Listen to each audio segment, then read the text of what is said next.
Who the heck is Pep Talks? I'm not gay, but I fantasize about Marco Rubio. Pep talks. Pep talks. Pep talks. Let's eradicate the kung flu. I'm literally coming. Pep talks. Pep talks. Who the heck is Pep Talk? They want our women.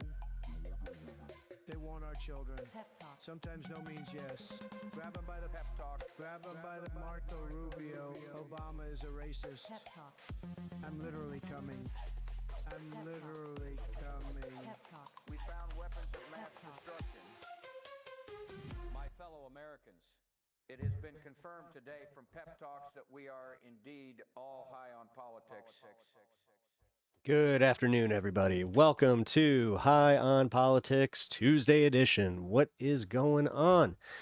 We are a few minutes early because, I had to make sure that everything was going to go well starting the show, and it looks like we're back, baby. Let's go.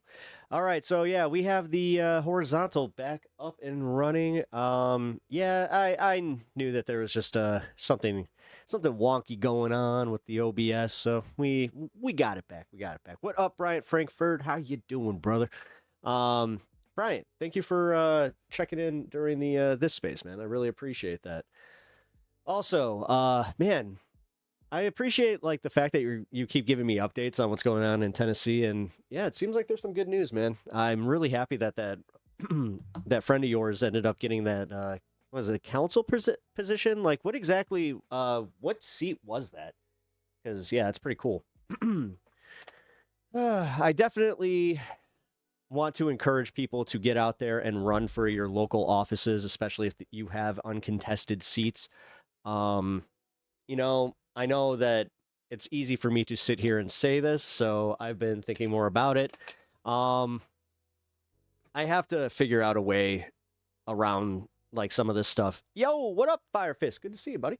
But I was just about to say, the only problem with me doing any city council positions is essentially doxing myself.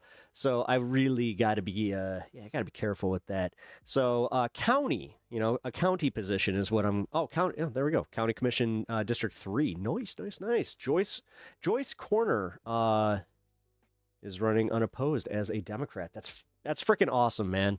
That gives me a little bit of hope. So, if you guys did not catch my This Space show, I went pretty in depth on this whole Senate race, the congressional race. Wow, I'm starting my show swimmingly today. But I talked a lot about Kat Abu-Ghazaleh, my feelings towards her. We watched the Fox 32 debate where they platformed 6 of the top contenders. I gotta say, man, I'm very, very interested to see what happens. But when you're dealing with extreme ideologies, every time that you eliminate one, you create 10 more. Is it the problem? And again, I pose the question, how do you eliminate an ideology? You can't. You have to let it essentially become so unpopular that it just dies out, right? Isn't that how most of those old ideologies kind of just went the way of the dinosaur? No, for real. Because, think about that. Because this idea about combating ideologies, at some point, you're always going to have somebody, then doing the devil's advocate thing. Then you got people who can't think for themselves that just want to, be followers, which, you got to admit, there's a lot of people like that. The worst type is when you have followers that think they're leaders. and that kind of sucks. Hey, I can't stay, but I wanted to make sure you are being very weather aware. Panic the bum. Yeah, no, I am. I'm very, very weather aware. Yeah, we have flood warnings and hail warnings in my area, so it's going to suck. It's just going to suck. They literally said one of the main things that we have to watch out for is basement flooding. I'm just like, okay, what am I supposed to do about that now? I got 2 sub pumps, so hopefully, knock on wood, those kick in. But also, I have a pool pump that, just in case, I have it ready. Actually, you know what? I should probably go hook that up when I have a little time for a break here. I just thought about that. I need to go plug that in, because just in case, we can get the water out, but yeah, I'm a little worried, but we'll see. We'll see. I've been out doing stuff all day, and I just got home. You're so sleepy. Oh man, that sucks. Thorns Dutchy, what up, dude? Welcome to the show. You are going to be getting tornado watch here shortly. Most aggressive tornado setup I have seen in Illinois. You've ever seen in Illinois? This was in central Illinois, I thought, though, because like most of the warnings that I've seen were just south of the city. So, yeah, because like the tornado, you know what? Here, fuck it. Let's take a look. You guys know me. You guys know that I don't mind fucking with the weather here and taking a look. See? Let's see. Oh, come on. Where are these weather channels? They got to be live. I mean, if this is one of the most aggressive... You know what? Fuck it. Let's go here.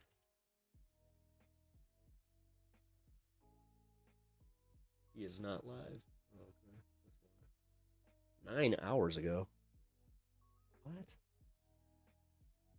Oh, yeah, he is live.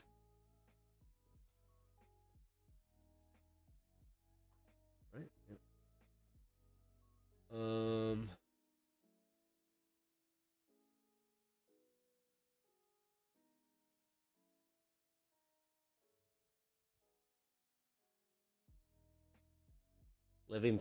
Livingston County, Illinois. Livingston County, where the fuck is that? That seems like it's really south. All right, well, I'll keep an eye on it. Thank you for the heads up, though. Appreciate that. Once in a lifetime possibility. Great. I was so excited. Things are awesome. You should check out the Charles Cook podcast. He has been interviewing the county commissioners here in town. It's a very right-wing leaning podcast, though. Not sure if he'll reach out to me. I mean, if he does, hey, you know what? I'll platform that. Stay safe, y'all. Tornadoes ain't nothing to fuck with. Well, again, I'm in the safe. Well, I thought I was in the safest place, but then they said that we have, again, the potential for flash flooding, which, yay.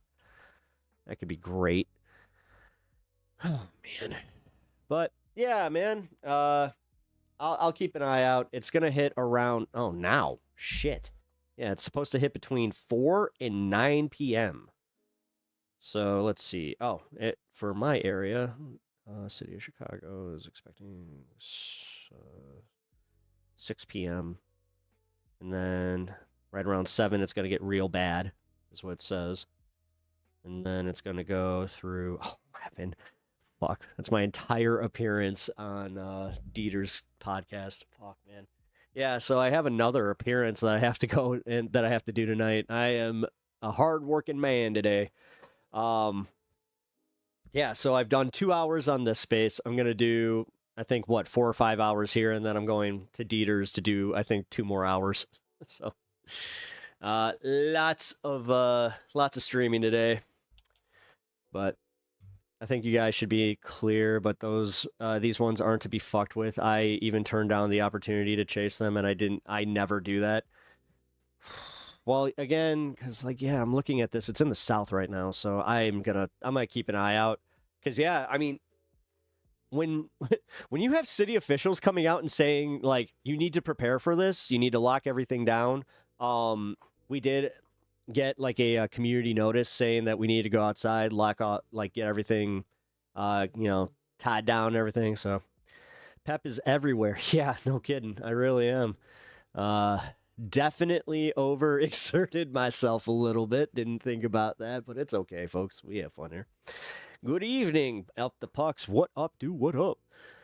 Don't chase storms that will 1000% roll my car if I get into them. Yeah, probably a good idea. I just noticed that you changed your name a little bit. You're still Panic, but... Well, welcome back, Panic. Appreciate you. Also, good looking out, man. I do appreciate that. Gary?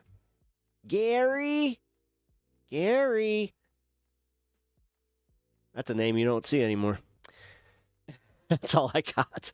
There's an NYC going by Daddy Longbro who is proven. Be aware.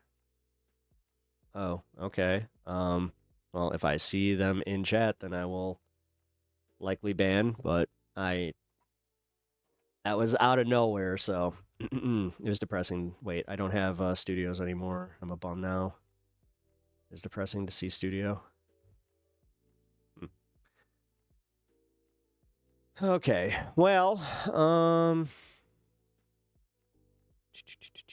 sorry guys, I am putting up a live storm tracker so I can keep an eye out on this. Yeah, Livingston County, that's like right there. Okay, so yeah, Livingston County is like, it's kind of by Peoria. You know what? We just covered Peoria. I never got an update, guys. I looked, by the way. Never got an update on the wallet situation, which was pretty fucking funny. Let's see.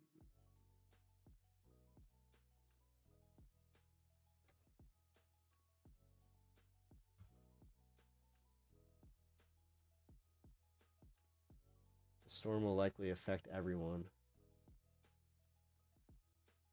Really? So this is gonna like... Oh, this is moving throughout the country. Holy shit, dude. I was like, let's liquidate everything before AI gets here. Huh. Gary? Oh. Man, lots of SpongeBob references lately. Sorry, guys. I don't know why this is not working. For some reason, the one storm tracker that I'm trying to get to go is the one that doesn't have video. I just want an update on the actual storm. I don't want storm chasers. I'm sorry. Like, god damn it. Yeah, fuck, let's go ahead.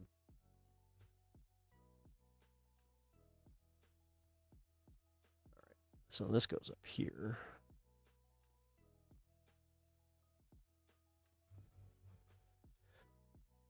Alrighty.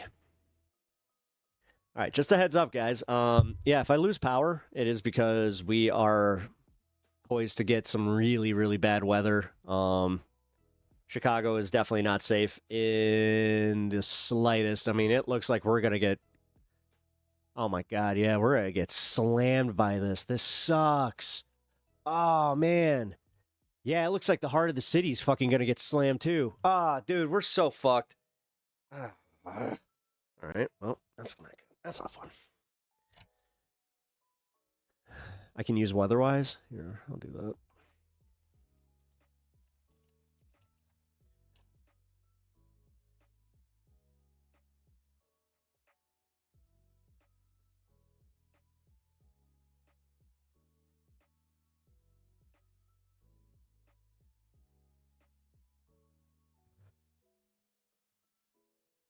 Ooh, man, that's really close for comfort. Oh, man. That's like right below the city. Oh, shit. Sorry, guys. Here, check this shit out. Here, I got weatherwise pulled up.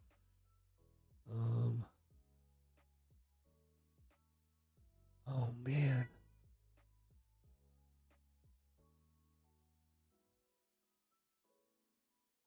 Okay, yeah, here.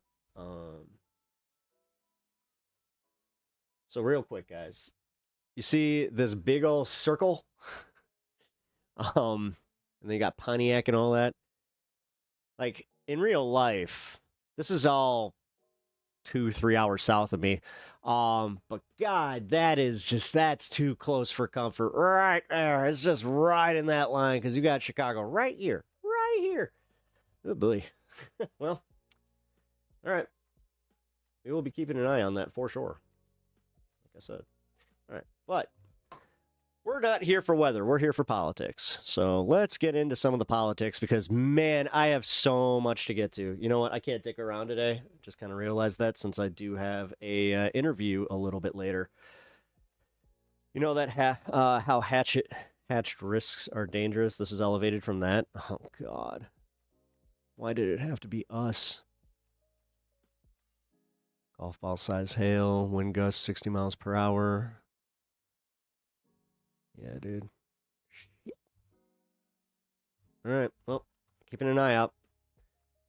Shit's definitely going to be strong, and it's definitely going to happen. It's not about it not happening, which my neighbors seem to kind of be a little complacent right now. I saw a few of them doing some planting today, which I even said, I'm not planting shit until like 2 weeks from now. Because it's going to freaking we're going to get another cold front. It's just how it goes, man. Like, it's kind of warm today. It's obviously because of the storm front coming in. Anyway. All right, folks, let's get to the politics side of things. I was just talking about how I already covered the race that's going on in the Illinois 9th. I am going to have a hell of a time trying to figure out who the hell I'm voting for. So we'll see. It's going to be interesting. But okay, let's get to some of the war news because I want to get through this fairly quickly. As quickly as possible, I should say. Which is still going to be a few hours of this. So be prepared to strap in and learn a little bit about the conflicts that's going on. Because first off, we have this breaking news out of Beirut. So this happened just a few hours ago. Beirut, they hit a suburb of Beirut, Lebanon. Jesus, dude. I should probably turn the music off for that, huh? There is no commentary on this one, by the way. It's just raw footage of the aftermath. There's also no word about whether that was a military installation or a hospital. Because, apparently they're targeting both. Which, last time I checked, was a war crime, but yeah, I guess people just don't know anymore. Anyway, so yeah, that just happened, but here we go. This is the response from Caroline Levitt after the press conference, which happened during my first show, so kind of glad that I was able to cover this now. Let's talk about what we just saw. Michael Steele's still with us. Carol Leonnig joins us as well. David Rhodes still here. By the way, Carol, MS Now senior investigative reporter. Michael, I'm going to begin with you. So the one shitty part about spring, the insane weather. Ballistic missiles raise the Iranian missile industry to the ground. Stop the proxies from destabilizing the region. And making sure, and David and I were talking about this a moment ago, Iran never obtains a nuclear weapon. Are those objectives reasonable for the American public? The thing is, Donald Trump doesn't even know those are the objectives. I guess. I mean, it still doesn't answer the question, where's the imminent threat? The lake protects y'all? Not as much as you'd think. No, we've been getting we're not getting tornadoes as much, but we get all the byproduct and the hail. Ooh, that's the one I'm really worried about because that's the one that it looks like we're getting the warnings on. So, I think objectively you're looking at it and going, what was so pressing? What did the intelligence that we received? 56 or more schools have been affected by the bombings. That told the President of the United States that we had to take a full frontal assault on Iran. And was it Israeli intelligence? So what did the Israelis know that our intelligence didn't know? Was it our intelligence that we just... Be prepared, guys. 3 minutes. And tagged along? There is no explanation for that. They've been all over the map. Those objectives are not foreign ideas. But here's the rub. The president had an hour-long conversation yesterday with Putin. When asked about it today, the response from the spokeswoman we just heard is if Russia is helping Iran, that would not be a good thing. We're hoping that's not true. What do you mean if? This is their major player in the Middle East. This is their anchor of terrorism in the Middle East. What do you mean if Iran is not being helped by Russia? Video is really low. Oh. Let's see if this fixes it. So I'd like to know, what was that conversation? How was that? That Trump had for an hour where there's no readout, right? And then the Tomahawks, there are only 3 allies that have them plus us. So if a Tomahawk hits a school and kills 175 children, either we shot it or one of our allies shot it. That's the Yeah, regardless, we're responsible. Extent of the investigation. So, it's the gaming, the playing around, the semantics, and the general BS from Carol, from the spokeswoman here is just unfortunate. It doesn't advance the concern that addressing the concerns a lot of Americans have. Yeah, she said Donald Trump's entitled to his opinion on the Tomahawks. He's going to wait for an investigation. By the way, guys, as I understand. Sorry, I just realized that I never did this. If you guys can hit the like button as you file in here, I really appreciate that. Thanks. David, and I actually want to talk to you about Russia, but in terms of Tomahawks, we have it. I think the U.S. and is it France that also has I think it? it's European and Australia, countries. and they're not engaged in this. Correct. And so the question was, does Israel have this? Could it have been an Israeli strike? And the answer is no, they do not. They do not have Tomahawks. No, this was American. And it looks like other Tomahawks hit the fact that we're attacking Iran and we're just like, it could have been somebody else. The surrounding building. The parts of this Iran. The way that we get gaslit by our president and the administration is insane. And then you have the people that support him that are just like, yeah. Revolutionary Guard base. I'm just starting to really feel that what we see here, even like in our chat, in my chat, I don't think it's like a mirror of reality at all. A Tomahawk.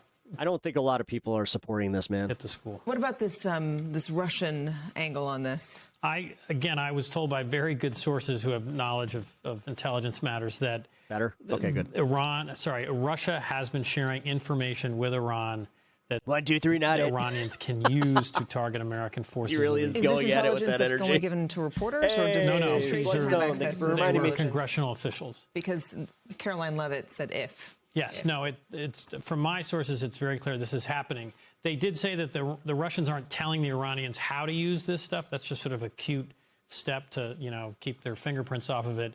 It sounds like it's some maybe aerial satellite photos, something like that. And then the Iranians could use it then to target Americans. Okay, Carol, you got some new, you have new reporting out of the FBI regarding the folks that are keeping us safe here at home. What is it?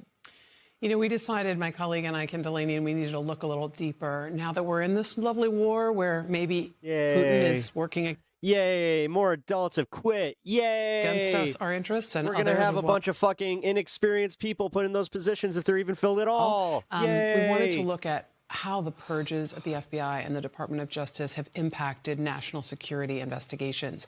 And the two most important things, Katie, that I think we came away from this with were these blockbuster findings. One, 300 FBI agents whose specialty was their seasoned experience in national security have left the FBI since this administration began. And the second part is in the Department of Justice, the County Counter-Espionage Unit, this part of the National Security Division is now down to half its strength. This is the unit that sort of brought to heel and disrupted a lot of Iranian efforts on U.S. soil. Operatives who were working in murder-for-hire operations, surveilling Americans, surveilling Jewish. I'm not sure if I said that. Did I miss? Did you miss the community time? Center Or miss the time? No, I already did recruiting U.S. prisoners to attack and kill. I said cheers. Both Americans and foreign dissidents. These be popping in and out until I finally get home, maybe with snackies. Ooh, are hurting. While we know that Iran is going to try to do what it did before. Can we tie that to anything that has happened recently? I mean, there was a mass shooting down in Texas. Something happened up here in the on the Upper East Side here in New York City, not related to Iran. They were saying that they were loyal to ISIS, those two guys. Can we tie any of these? Jesus Christ, do better. Stop. What? It's like you want that. So now you have a justification. Fucking A. Dismissals or... I can't believe these people have degrees and get paid millions of fucking dollars when they're this fucking retarded. I cannot stomach that. These departures. Holy shit. I think it would be unfair for me to say that we absolutely know the huge vulnerabilities in both of these parts of the Department of Justice are resulting in us not knowing about these shootings in Austin and also the bombing attempt in New York. I think what we can say with definitiveness is that the in the New York bombing case. Holy the shit, we FBI got did 2 not tornado detect it. watches And both just south of these of me. individuals pledged Oh, themselves no, we to have ISIS. 5. We have a pretty Holy robust. Fuck, dude. Guys, no, this just like all of a sudden swapped to like they had warnings and they're just saying no. We got tornado watches, dude. 5 series of units, both in the about an FBI hour and the south Department of of me. Justice, that Holy surveil all sorts of internet and black web communications about Please stay south. Please stay south. Please stay south. ISIS recruiting. What up? So the fact What that up, they didn't Joe? What up, detect it Joe? is a 5, yeah. worry. Fucking All right, 5 Carol, tornado thank you watches. so much for bringing that reporting. David, thank you. Michael, as always, great to have. Not sure if you've ever heard the taco theory, where it's tornado watches or a tornado warning is, yeah, you might have tacos, and then tornado watches, you're having tacos now. It looks like we're having tacos. Anyway, bunker stream. The thing is, I'm already technically in the safest place for me to be. So, yeah. That's just crazy, though. Oh, man, we're going to piss off a lot of people with some of the early coverage here because it's a lot of MS now. I'll admit it. How has Iran been able to hit American military targets in the Middle East, in Saudi Arabia, and other places? I mean, some targets for them are obvious places that anybody would be able to pick off a map, places like air bases or even U.S. embassies or consulates. But for all the damage that has been done to Iran's offensive capabilities in this You understand if this shuts down the Middle East that there's going to be a half-built Dragon Ball Z theme park? war thus far, Iran has somehow also been able to hit things like, reportedly, a CIA facility in Riyadh and a naval command and control facility in Bahrain and U.S. radar facilities that are not clearly marked on any map and not obvious locations for anybody. How has Iran been able to find targets like that so they could aim their missiles and their drones at American facilities like that with such It's not us. specificity? Don't look at me. Well, the Washington Post and the Associated Press gather the Dragon and Balls. us here at MS Now have Get to all Chicago. now There we go. reported that Iran has been getting help in targeting American personnel and military facilities, help from a sophisticated military ally in targeting U.S. personnel and U.S. military capabilities all over the Middle East. The Washington Post's report on this was first, and they explained it bluntly and clearly. Quote, Russia is providing Iran with targeting information to attack American forces in the Middle East.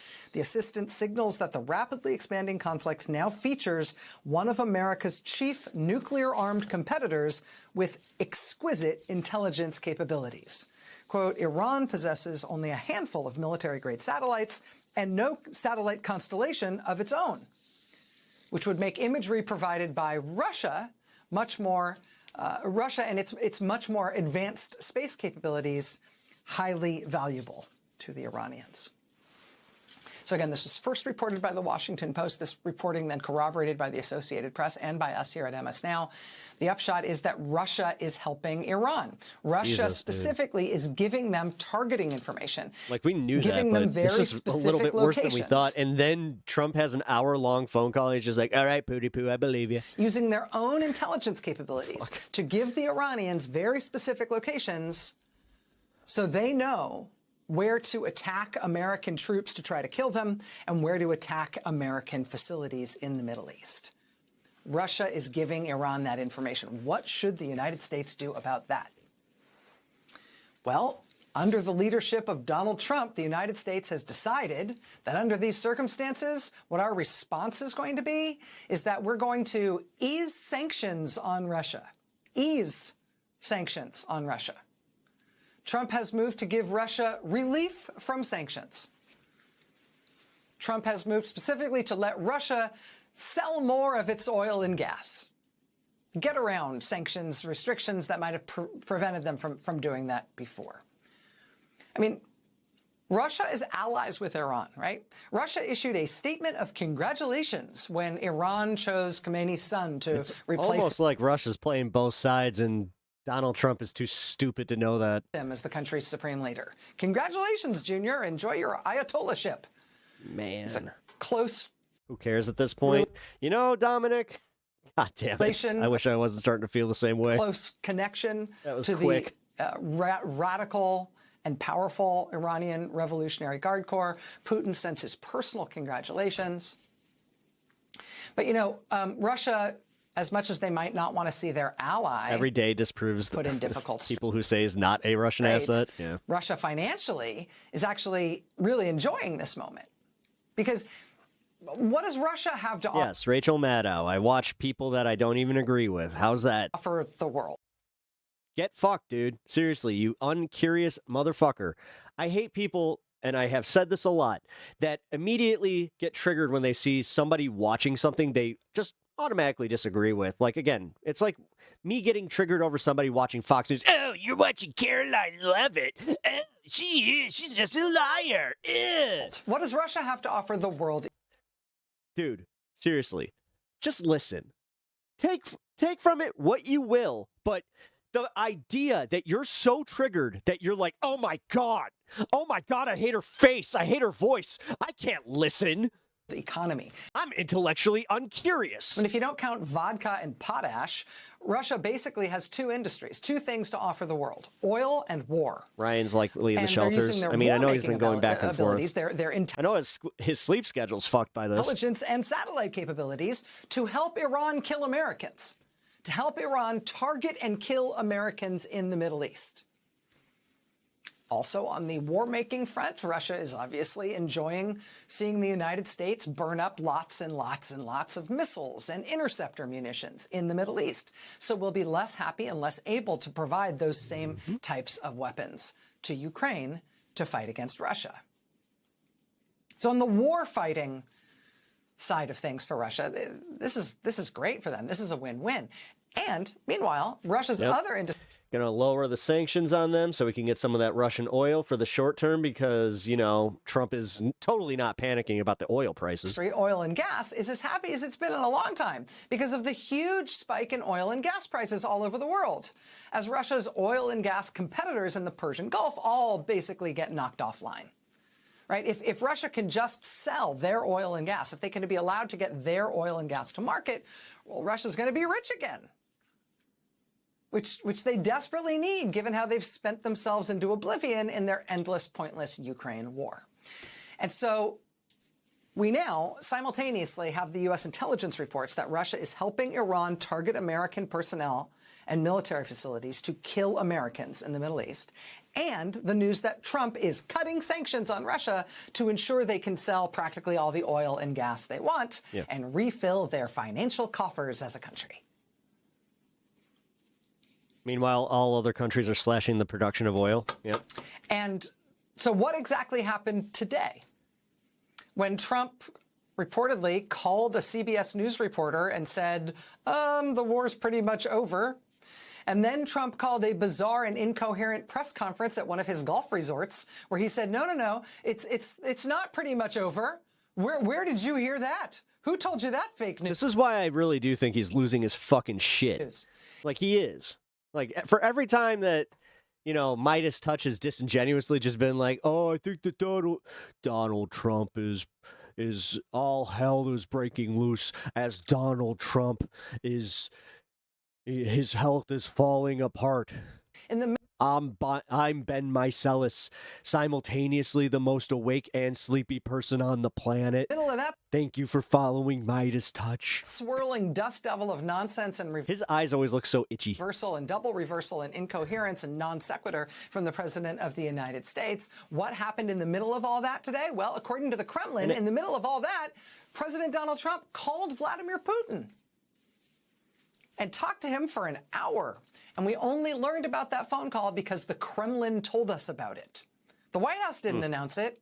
The Kremlin did. Did the White House even know Trump was doing that before the Kremlin told everybody it had Damn, dude. happened? Again, the Kremlin just fucking throwing it in our face, just like, phone? Was it American, transparent media, huh? While he was playing golf? Did you say how Donald Trump talked to me? What up, Spy? Good to see you, brother. Was it even in the White House Also, Ryan, we were just asking about you. That today was the day Trump was supposed to check in with his boss? Oh, bro. Incoming rockets. Jesus. Gulf War III continues. Gulf War I was because Iraq invaded Kuwait and we wanted to make them uninvade Kuwait. Gulf War II was because the George W. Bush administration wanted somewhere Say what you want, brother. else to invade. MS now has almost 10 million subscribers, and they average over 500,000. Like, any YouTube metrics, that's good. Besides Afghanistan, so they made up a fantasy about Iraq having weapons of mass destruction when they didn't. Gulf War III that's how you know that you guys are Trump sycophants. You guys are just like, their ratings are garbage. Now, and Donald Trump started it, but for Gulf War III, there is still no coherent explanation from the president or the White House as to what exactly this is all for. Not even an obviously pretextual false reason like we had from George W. Bush. I'll listen in for a little bit before I start debating. Well, I mean, the trolls are starting to roll in, bro. So definitely be prepared. I know you said that you wanted this, but just remember, you said you wanted this. So, welcome, everybody. Welcome Spy, our new resident nihilist who just he wants to go for it. The president did unveil a new purported justification for the war today in his the rules rambling press conference. No spam, no slurs, and keep be nice to the mods. At his golf thing, he said, quote, "We're doing this for the other parts." Wife's cancer fund. What a pathetic fuck. What? Because my country has essentially abandoned me because I have over $1 million worth of medical debt because of our fucking country and our healthcare system. Yeah, pal. Of the world. Yeah, totally me. We're doing this for the other parts of the world. It's actually hard to argue with that one. That one might actually be true. Also, just a reminder to any MAGAs in chat, that's where they took it immediately. Wife's cancer fund, what a pathetic fuck. Again, guys, those are the people that you guys produce. Those are that's MAGA in a nutshell right there, because when they're not able to actually bounce an idea off me, or I don't know, have a civil conversation, that's where they take it immediately. Have fun with that. And honestly, have fun, not with us just being oh no, you guys are horrible. MAGA's just chock full of horrible people that go there. The Wall Street Journal is now describing this as the most severe energy crisis since the 1970s. CNBC calls it the biggest oil supply disruption in history. Because there is no way to safely move it to market. He thinks you're lying? Okay. Saudi Arabia has now cut its production of oil. Iraq's production of oil is down to less than 1/3 what it was before Trump started this war. I'd have to be a special piece of shit to lie about my wife having cancer, bro. So in Qatar and Kuwait and Bahrain, major energy companies have declared force majeure, which basically means they're saying. Ryan, we were actually just wondering how you were doing. I think the comment was, I wonder how Ryan's been. We haven't seen him in chat. And then somebody's he's probably in a bunker. Saying, hey, act of God. Yeah, we were worried about you, bro. Outside our control, we can no longer be held to any contracts we previously signed, as they all radically scale down their oil and gas production. Yeah, this is the part that, again, even with Russia opening their reserves, we're fucked. And it's not only fuel, it's also food. Huge amounts of fertilizer. Thank you. I said this yesterday. It's so unsexy to talk about fertilizer, but guess what? It's almost like we need that. It's almost like we need that shit. For ports all over the world. For crops all over the world. For foodstuffs all over the world. You started working, it sucks. Raw materials related to the petroleum industry. Also being choked off. A plastics plant north of Tokyo started to scale down production on Friday because they can't get the raw materials they use in that production process because they're petroleum-based products. It's also aluminum and other commodities like that as facilities like smelters shut down for lack of fuel. He thinks you're a special POS. In my experience, people who are judgmental about others honestly all the time are dishonest themselves. The nation of Bangladesh just closed its universities because they need to conserve energy. They need to conserve electricity used by the universities, and they need to reduce the need. She's actually having a little bit of a rougher day today. The fatigue is drive anywhere. Really getting to her. Whole regions in the Philippines, including the capital city of Manila, just forced employers to institute a 4-day work week instead of a 5-day work week. What are we watching? We are watching the updates on what happened in Bahrain, what's going on with the port in Hormuz, or the Strait of Hormuz, And we're also looking at how the global economy is going to be affected by this because other countries have already turned off their oil production. And also, like Iraq, for instance, because they have been getting hit, and these like other countries in the Middle East, they have also shut down and halted their production because they don't want those being targets. Specifically to try to save energy. Gas stations in Vietnam have started to run out. Now, Trump is starting to panic because he thought he'd figure this out, or he thought like, I'll tap the American reserves. That's what Biden did. But he didn't understand that this was going to impact like everything, including food. Fuel. Again, listen, I know I'm not one to be surprised by our president being short-sighted. To put up sold out signs all over Hanoi.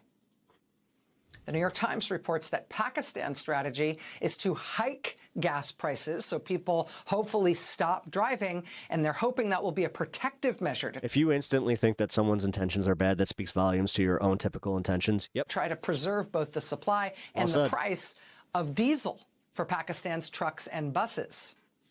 Okay, maybe. Also, among the dead, we have 140 injured troops. Yeah, we don't talk that'll about work that. for some time. Maybe some of that will work for some time. But why did all this happen? What was all this for? I'm worried if they're going to start drafting again in the U.S. I'm super worried for the men in my family. Women are a part of that too. Actually, funny enough, the only ones that are going to get out of the draft right now are trans people. We're doing this for the other parts of the world. We're doing this for the other parts of the world. We're doing this. What happened to America first? For the I don't know, man. Every time he opens his mouth, he tends to say something that goes directly against something else he said. other parts of the world, I'm sure they're delighted I don't know, with that. like, if you genuinely trust Donald Trump, how in the fuck do you miss this? Like, do you guys just not hear him make promises and then break them immediately? Like, it's fucking wild. All right, speaking of, we're going to go through this. Be in Iran. Well, I don't want to say that, but you know, I was disappointed because we think it's going to lead to just more of the same problem for the country. So I was disappointed to see their choice. By the way, welcome to the show, everybody. If you haven't already, hit the like button, please do, and sub to the channel if you guys are enjoying the You show. have someone in mind to be the new Iranian leadership, if not. Also, feel free if you. I don't. By the way, I welcome all political persuasions here. If you guys are respectful and want to have debates or just have chats, as I said, respect is key. What are you looking for in that person? Are you looking at someone internal, given that you just said that their leadership has been? I like the decimated and idea wiped of internal and eternal. Come to think of it.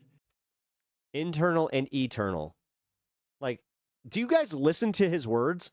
But I like the idea of internal because it works well. I mean, I think we've proven that so far in Venezuela. We have a woman, Delcy, who has been, president of the country, very respected, she's doing a great job. Yeah, you didn't install her, dipshit. She was the fucking vice president of the last president. This is like, I'm just going to say, the Mac attack happens, and then all of a sudden we have President J.D. Vance. And it's, and then all of a sudden Russia's just like, we have won. So are we just admitting that she was a plant the entire time? No disruption. We had, as you remember, Iraq, where everybody got fired. The military got fired. The police got fired. My wife has colorectal cancer. Fired. The politicians got fired. She is in her second wave of chemo. It's technically chemo mixed with radiation. 5 weeks on. She has to do it every day. Nobody. And you know what they turned into? ISIS. And we don't want She's in a long-term care situation, but she gets to come home soon. I'm really excited for that. We don't want that. So I would like to see people that are inside go. Now they talk about the son of the Shah. They talk about other people, but, hasn't been there in He's still talking about how he's going to choose the next fucking leader when they already did. many, many years. Oh, fuck, brother. I'm so sorry. Thanks, man. I appreciate We have that. a formula that's been We're going through it, but we're making our way, man. It's just very good so far. Cards were dealt. And I think it'll continue to be good. The relationship is extraordinary with Venezuela. Smart country. Hence this. We've taken out... And any little bit helps. Actually, again, any little bit helps on this one, but if you guys... I hate doing this, but it is true. I want to grow this channel, so I obviously can. So if you guys can't afford to pitch in, then I really appreciate you guys hitting the like and the sub. Holy shit! Thank you for the $20. Green 1827.20 Australian dollars. Oh, thank you. Oh, no message. Rebecca Green, thank you for your generosity. 100 also, million barrels of oil. It's right now. We try to be fair. In Houston, being let's go, Uni. Yeah. being taken Hopefully care she'll of. show up in Made chat so today. beautiful. We'll You see. have to see this at work. They have it's brought to the refineries. Peanut butter. It's being refined in Peanut butter treats. Houston, which is made exactly for that product. And so far, but it's 100 million barrels. For my wife, dude, my love to your family. Thank you so much. Of oil, and now they have another 100 million barrels coming. And man, I it's wish like she was a here so she could partnership. see We're that. getting along so well with them. It's great for Venezuela, I'll and shave it. it's great for the Shut up. United States. Dude, I'm gonna go out looking like Riff Raff from Rocky Horror, so just shut the fuck up. Why do you care so much about what I look like? Yeah. Please go ahead. Here, do the thing where you scroll up and jerk off to the guy that's next. It's probably Asmongold. Have fun with that. Mr. President, you just suggested that Iran somehow got its hands on a tomahawk and bombed its own elementary school on the first day of the war. But you're the only person in your government saying this. Even your defense secretary wouldn't say that when he was asked, standing over your shoulder on your plane on Saturday. Why are you the only person saying this? Because I just don't know. Jesus, dude. That guy really called him on this shit. Just so you know, this was the viral moment with the Tomahawk missile. And I bet that he gets pissed off at this guy where he's just like, you're a poor reporter. You're a bad Your reporter. shoulder on your plane on Saturday. Why are you the only person saying this? Because I just don't know enough about it. I think it's something that I was told is under investigation. But Everything's under investigation. That's their way of saying we totally did it, but we're investigating ourselves. Used by others, as you know. Numerous other nations have tomahawks. They buy them from us. But I will certainly. Why so much hate for Asman? Report shows. Honestly, because he's dumb. I'm willing to live with that report. Yeah, please. You said earlier. He's dumb. He realized that he was getting too old to fucking continue not being creepy in a gaming space, so he decided to dip his toe into politics. The thing is, he is the perfect embodiment of somebody who should not be a voice in politics, because the problem is a lot of people look up to him, and he knows jack shit. That we've already won in many ways. I may seem like I know jack shit, but that's the difference. I'm actually studied in this shit. Won enough. What do you Unfortunately. consider enough? What's your baseline? Where they're not going to be starting the following day to develop a nuclear weapon. Where they'll look at that man and some other people from the administration and say, all right. Every single comment Jay has made in chat is about Pep's hair. I think Jay might have a crush on Pep. We're not going to do it. They were not willing to say that. And when Steve called up and he said that to me, I said, a lot of people look up to Destiny too. Go. Yeah, unfortunately. Let's do it the hard way. I'm not a Destiny fan. I'm not a fan of any of these fuckers, to be completely real. I mean, if you look up to me, cool. I appreciate that. But also, I admit, hey, I could be an idiot. It's probably the easy way. When basically I can see Didn't Asmongold like admit that he knows nothing about politics? Any capacity whatsoever for a very long period of time of developing weaponry that could be used against the United States, Israel, or again, any moving of that goalpost. There was an imminent threat. The last time I said it was an imminent threat. our allies. We have great allies in the Middle East. You have lovely hair. Thank you. Countries that are allies. Appreciate that. And they would, again, I have a forced part because I have a stupid cowlick that makes me. They call me Dave Grohl, Pep. They're staying out of it until they got hit. Someday they'll have to Pep Grohl. do a story. Why did he do that? I hate you all. You want to talk about like something that lived rent free? Do that, but they were going to hit bald comments all day. I'll take them. But the one person that was just like, I don't like it. You got like an emo thing going. You look like Pep Grohl. hit them. If I didn't hit them first, I was out of line. They were going to hit our allies first. I believe, upon information and belief, but I believe that he was going to. They were going to take over the Middle East. They were looking to take over the Middle East. Now, had Operation Midnight Hammer not taken place, that was definite. Because they would have had a nuclear weapon within a matter of weeks. So then you're admitting again that they weren't an imminent threat because Midnight Hammer was successful, so we didn't need to bomb them again? Weeks. But dude, just admit you fucking got played by Israel and now you're stuck in this shit. Dude, this dumb motherfucker legitimately believed we were only going to be in this for like 5 days. He thought we were just going to fucking poof, place that was a and then be done. setback. But look at the number of missiles they were able to buy and make over the last 6 months. And those missiles were aimed at various countries. And when you look at over 1,000 missiles shot at like yeah, now they're actually firing them, dumbass. UAE, they were looking to take over the Middle East. We got there first. We're lucky. I'll tell you what, the Middle East and those countries, very rich countries, are very lucky that I was president. I'll admit, I can see where people think that Asman's funny, especially with some of like, that's one thing that comes when you just don't care and you just speak your mind. The problem is, every once in a while, he'll speak his mind on something that, like, yeah, you should study on a little bit.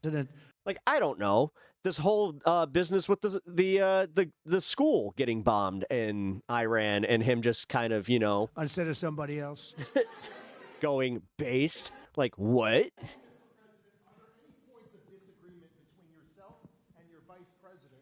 He threatens a devastating response. I don't think so, no. No, we get along very well on this. He was, I would say, philosophically a little bit different than me. I think he was... I'm just glad that, like, the middle of the country is starting to really get sick of his shit. Happy Tuesday. Have an amazing show for everybody today. What do we have first off? Indeed, we do. Here, Trump gave this is going to emphasize what he was talking about right at the end there. a very head-scratching press conference yesterday. We'll break that down for you. Also, Israel Good night, is Ryan. leaking that maybe they've had enough. Maybe they'd like a ceasefire, at least for now. Iran, though, is signaling they want to keep going at least until the midterm. So we'll talk about everybody's strategy. So, Kirk, you're in short saying that you watch Asmongold because he makes you feel smart. And where right? everybody is in this war at this point. Brandon Weichert is also going to join us to break down the interceptor math and the damage that has been done to U.S. radars and the significance of that as the war grinds on. Trump is urging oil tanker pilots to risk their lives to traverse the Strait of Hormuz as oil concerns continue to escalate and sort of dominate this conflict. We also have one non-Iran block here, although I would argue they continue to be linked. Some new... Kirk, if you get any inspiration for what we can do for like a little 420 song to play, I've been thinking about that where I can just, it's like, ooh, 420, hit the button so I can do the smoke, but also have like a little fun song. Including new details about a potential cover-up. Apparently guards were discussing a cover-up. There were some interesting Google searches, some interesting money transfers to one of these prison guards, and also those secret interviews of a Trump accuser that were hidden have now been made public. And one journalist was able to verify some of the details, corroborate some of the personal... It's refreshing to watch him to know he isn't an overtly dramatic liberal douche. Details that were offered. Well, people would claim that that's what I am. In one of those interviews. I mean, I could be a little dramatic, but I'm not a liberal. Might be a douche too. These are obviously shocking revelations. It's all subjective. So we will break that down for you as well. Yeah, that's right. Thank you to everybody who has been subscribing to the show, BreakingPoints.com. This is the last week. I think it's over on Friday for our free trial, so we can put that promo graphic on the screen. You can use the code BPFree26 to sign up for a free month trial. We would love to have you. Cost you nothing. You can cancel at any time. Of course, you get access to all of our premium benefits and support all of our work here. If you cannot afford it, or I guess, you know, if you don't... Oh, that kind of tracks like the pipeline. So, yeah, he listens to Steve Bannon, and then he spouts what he heard on Steve Bannon. Want to? No worries. Just hit subscribe to our YouTube channel, please. And if you're listening to this as a podcast, please share an episode with a friend. Biggest week already in the history of Breaking Points. We're really, really pleased to have so many people join and trust us at such a critical time like this. As Crystal said, let's go ahead and start. No, I don't put you in that category per se. With the Trump press That's conference. news to me. So Trump made a major announcement. Not from you, just saying in general. For what YouTube likes to do with me, it's like, Just to set the stage for everybody yesterday. Oil prices had gone sky high. They had come down a bit. The markets were down right around 3 p.m., right before the markets closed. Trump calls, or was called by a CBS News reporter, and he said that the war will be over very soon. Immediately, the S&P 500 shot up. Oil prices rocketed down. Everybody was so excited. The taco is coming. And then he took to the stage. And literally went, what are you talking about? I didn't say that. And yeah, that's not really what we got at all. He literally did that. They were separate, and but everybody said the same thing. Make sure you... Why? Why? Why is he such a cartoon? And we will. We've already won in many ways, but we haven't won enough. Yeah, please. Thank you. Mr. President, you've said Oh my the war is, God, quote, dude, very complete. this tornado cell is starting But to your creep defense towards me. Secretary says this is just the beginning. So which is it, and how long should Americans be Well, prepared I think for you could this war say to it last both. for? It's the beginning. It's the beginning of building a new country, but they have no navy. No, They have it's not, because you're not rebuilding shit. That requires you to build. You are just bombing the country. no air force. They have no anti-aircraft. The amount of people that look at this equipment. guy and they're It's all just like, been "I blown love up. that They have guy." no radar. They have no telecommunications, and they have no leadership. It's all gone. No, you think that because we're not able to get in there, but they do have that. Holy shit. You do understand that their media's still up, right? So, you could look at that statement. We could call it a tremendous. Literally every word out of his mouth right now is a lie. It says Yeah. right now, as we leave here, I could call it, or we could go further, and we're going to Well, go don't hold your farts too long, because then you're going to have shitty breath. further. But They've said this about a lot of things. No other president could do some of this shit I'm doing. Well, Yeah, that's it's not a certainly true. compliment. Yeah, certainly true. Definitely not a compliment. Let's go ahead and No, I'm glad that he could get the yuck. put A2B, please, Eric, up on the screen just to show people again how any idea of some Spy. some sort of taco. come on, man. Trump always Spy. Hey, we got him. His name is J-Lap. There you go, buddy. chickens out as originally coined. I'm kidding. By Senator Chuck Schumer, now become a Wall Street Journal and or trader term, has completely been wrong side dispelled. So late last night, Trump issues this. Sorry, message. J-Lab. If Didn't mean to Iran use you does as a, anything that stops the flow of oil within the Strait of Hormuz, they will be hit by As an the United example. States of America 20 times harder than they have been hit thus far. Additionally, we will take out easily destroyable targets that will make it virtually impossible for So Iran to this ever means be we're not built back leaving. as a nation again. Death, fire, and fury will rain upon them. But I hope and pray it does not happen. This is a gift from the United States of America to China and all those nations that heavily use the Hormuz Strait. Hopefully, it is a gesture we greatly appreciate it. Thank you for your attention to this matter. So Fire and Fury watchers, it's back. Fire and Fury, of course, originally coined in 2017 in that exchange between Trump and, what did he call Kim Jong-un? Rocket Man? Yeah, Little Rocket Man. Oh, wow. 9 years since all of that happened. Feels like That yesterday. 2.0, But yeah. just to give people context, this is all indicative yep. of a panicking administration over these rising energy prices. So while oil, as of this morning, it's trading around $90 a barrel. It was all the way up to like 120 yesterday. Extremely volatile. Everybody, of course, hanging on every word of the president. But regardless, it's still Stop doing up that. some 30, Honestly, at what point are we going to learn to not listen to this dumb motherfucker? 40% God from when damn, the war dude. began just some Tacos last caving week. in Israel is suffering just as bad as Iran. Yep. They are trying to Yeah, find but they're some not gonna sort let of us know off-ramp. that. Let's go ahead and put A2 up there, or sorry, A1B up here on the screen. This is a Wall Street shit. Journal story breaking late Guys, last night. What it says, as you guys can Chicago's, see in like, front right of you, is there. that some of Trump's advisors in recent days have encouraged him to articulate a plan to extract the U.S. from the war with Iran, make the case that the military had largely achieved its objectives. While many in the president's conservative base still support the operation, some of his advisors have privately By expressed the way, concerns guys, that if a long- you are in the path of the storm cells in Illinois, and especially in central and southern Illinois, No war- please be safe. Be very weather aware today.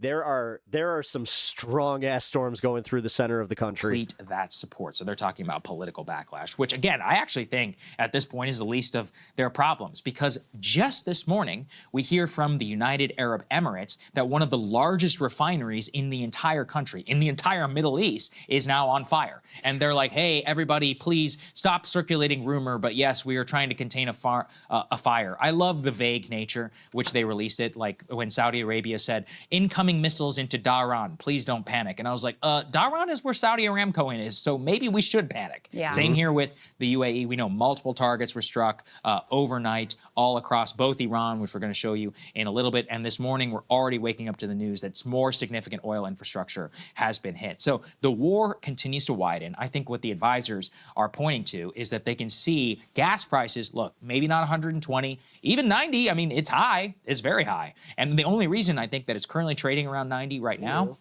is that, and we'll get to this in a little bit, is that the G7 nations have decided that basically that they're open to releasing probably, 30% of what's already been lost of the entire strategic petroleum reserve from all across the world out into the open market to try my feigned concern. lay those. Well, dude, I'm in the storm too, so I'm going to be very concerned. Fears. Same, the S&P 500, as far as I know now so Literally far. watching this weather radar like a hawk. A little bit, futures down a little bit, this but morning. not, all the way Nothing back to where it was. But the point is that they saw this indication as Trump is open. Wait, did this guy just like not be able to grasp the concept of like passive empathy? To Whoa. some sort of offering. But traders have no idea. So you could see extreme volatility happen. I mean, if you ask me, fire and fury, What the fuck? That's a sell signal. That's just me. Hey, Spy, I think we found your guy. His name's Truth Hurts. Well- There you go. Spy, fight. Trump's actions yesterday were obviously Spy, I choose you as my champion. just some good old-fashioned market manipulation. He saw things going south in terms of the stock market. He saw things going north in terms of the oil prices. It's like, I got to do something about this because I got to buy myself some time here, as much time as I can. So he, calls up this reporter, says, we're pretty much done, schedules a press conference for after the market's closed to be like, well, you could say that we're done, but also we're just beginning. It's kind of both at the same time. The Mawa is crying. My read of the situation is he actually would like to taco and listen to the aides and find some sort of way out of this, but he's trapped because if he now declares mission accomplished and tries to walk away, the Iranians have been very consistent in saying, we're not done. Oh, no, you don't get to say when this is over because we learned our lesson from the 12-day war. We're not doing a ceasefire with you now until you have felt the pain. And we're going to talk more about some of the specifics of what the Iranians are saying, when we get to that portion. But so he knows if he tries to walk away, there is a very, very strong likelihood, but his, intelligence reports are probably telling him this too, that the Iranians continue to strike. And so then you just look incredibly weak. What the fuck? So, I think his aides... We should deport all the whittle knockies? It's incredible that... I swear to God, if that turns into a slur, I'm going to be so mad at you. They're already leaking to the press, this is not going well. We want to find a way out of this thing. I think that also is probably a signal to the markets, that they're trying to put out there of Kirk's we're trying to get out of this, guys. But this is what we have been talking about. This is the prediction we've been making from the beginning of this, that once you get into this escalatory a lab 100%. cycle, it's not so easy as just putting up the mission accomplished banner and saying, Australian we're Shepherds going are to great walk dogs, away. but the most loyal dog I've ever had in my life was a lab. So that's my Rest in read of peace. what is going on here. I had to put her down in October. I think also, I miss her so obviously, much. they're putting out all kinds of bluster. She's You hear such a Trump good there. dog. Oh my God, they have no more Navy. They have no more Air Force. They have no more leaders, et cetera, et cetera. They're They're such big basically babies. defeated. We've effectively declared victory here, even though we're going to keep going. But this leak from his aide shows that behind the scenes, the picture is far less rosy, and there are great concerns, both in terms of the economic fallout, the military damage, and the political fallout. Let me give you headlines from just the last 35 minutes. Al Jazeera correspondent, explosion following sirens. Smarter but highly energetic. In northern Tel Aviv. Smarter's yeah.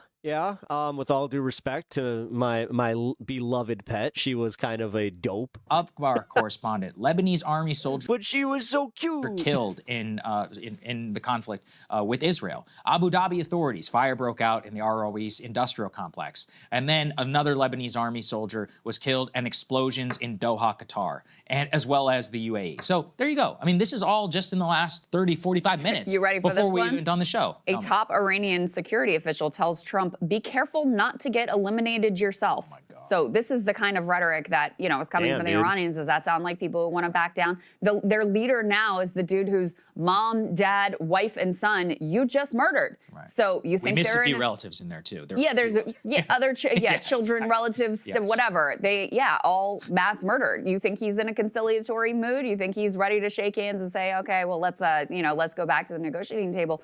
I don't think so. And by the way, with this sort of rhetoric, which is extreme, can you really complain when you just assassinated their head of state and are openly threatening the new one? I mean, Trump got asked about it. I don't think we pulled the clip, but Trump got asked, hey, are you thinking of killing the new Supreme that Leader? really does make me think, yeah, in all seriousness, that J.D. Vance would have the biggest crush on Crystal specifically because of the patterns that she wears. Maybe if he doesn't comply, I don't know what it is about this lady, that. but God, she just does it for me. Yeah, he kept that open, and you can already see how that is working. Now, again, we just want to stick... God, he's wearing the dad's root beer tie. ...to show you the American press.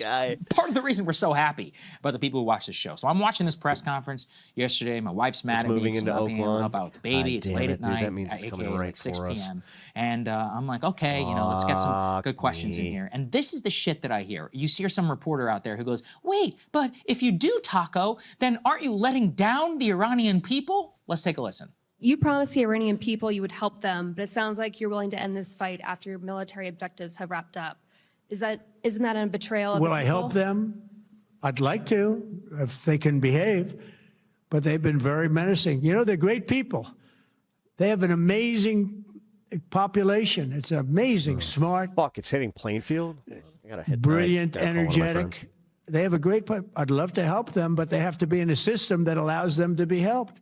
Yeah, so the only adversarial the journalism that we occasionally get is a reporter being like, but if you end it, wouldn't that stop helping the Iranian people? You want to see how we're helping out the Iranian people? Let's go to A3. Let's show some of this stuff from last night. By the way, the president, in the middle of his speech, is talking about how, oh, if Iran doesn't capitulate, we're going to go after their energy grid. Meanwhile, in the video that you all just saw, that was a strike in the middle of Tehran, where you see that massive flash, which analysts are indicating is a power transformer, which caused a massive blackout across the entire city. I mean, look at this. It's out of a movie. It's literally out of a movie in 4K video, where all of us just get to see what is happening with some of these explosions. So that's apparently how we're helping the Iranian people, the great people of Iran, who are just going to rally around the American flag and greet us and the Israelis as liberators. Meanwhile, by the way, as all indications go forward, A5 put this up here on the screen, more confirmation of everything that we warned you about yesterday, capturing Iran's highly right enriched now, if uranium you're anywhere near Plainfield, Illinois, or Joliet, Illinois, please take shelter. Require a large U.S. ground force. Be prepared to take shelter. So the president it's coming continues to right weigh for you. that special operation, which would go in and capture all of this nuclear material, and it would make sense, right, Chris? Look, that's an easy mission accomplished. Well, what did we tell you all yesterday? You can't just send in small team of Delta. Americans impeach him. He's been compromised. Sash, I wish we had the power to just do that. They know Our Democratic Party is looking like they're going to vote to codify his war powers. Coming. Like, dude, seriously.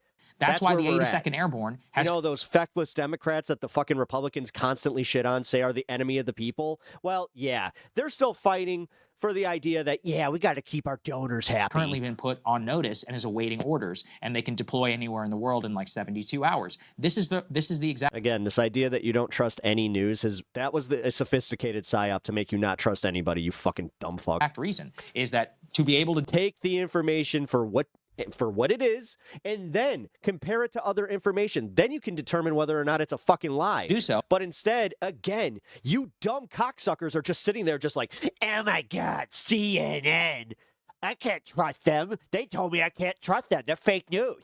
Everything's fake news unless it comes directly from the mouth of the Lord and Savior, Donald Trump himself. Oh, it would require... Dude, yes, the biggest retards on the planet. The guys to go in it, but somebody's got to protect them. So you're going to need all these air. I can't stand that fucking, again, pea-brain mentality of just, I cannot even entertain listening to the other side.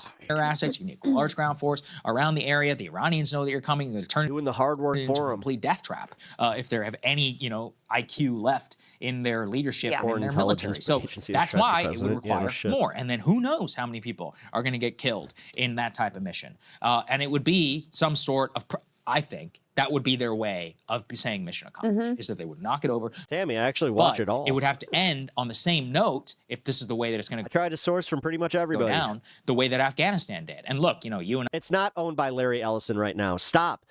Skate Guitar Gardening. You are spreading misinformation. It's not owned by Ellison. They are proposing that it be owned by Ellison. They have not taken any steps to fucking pivot even more to the fucking center than they already had. They're owned by David Zaslav, who David Zaslav took over from Ted Turner, and he decided to make it more center by going center right.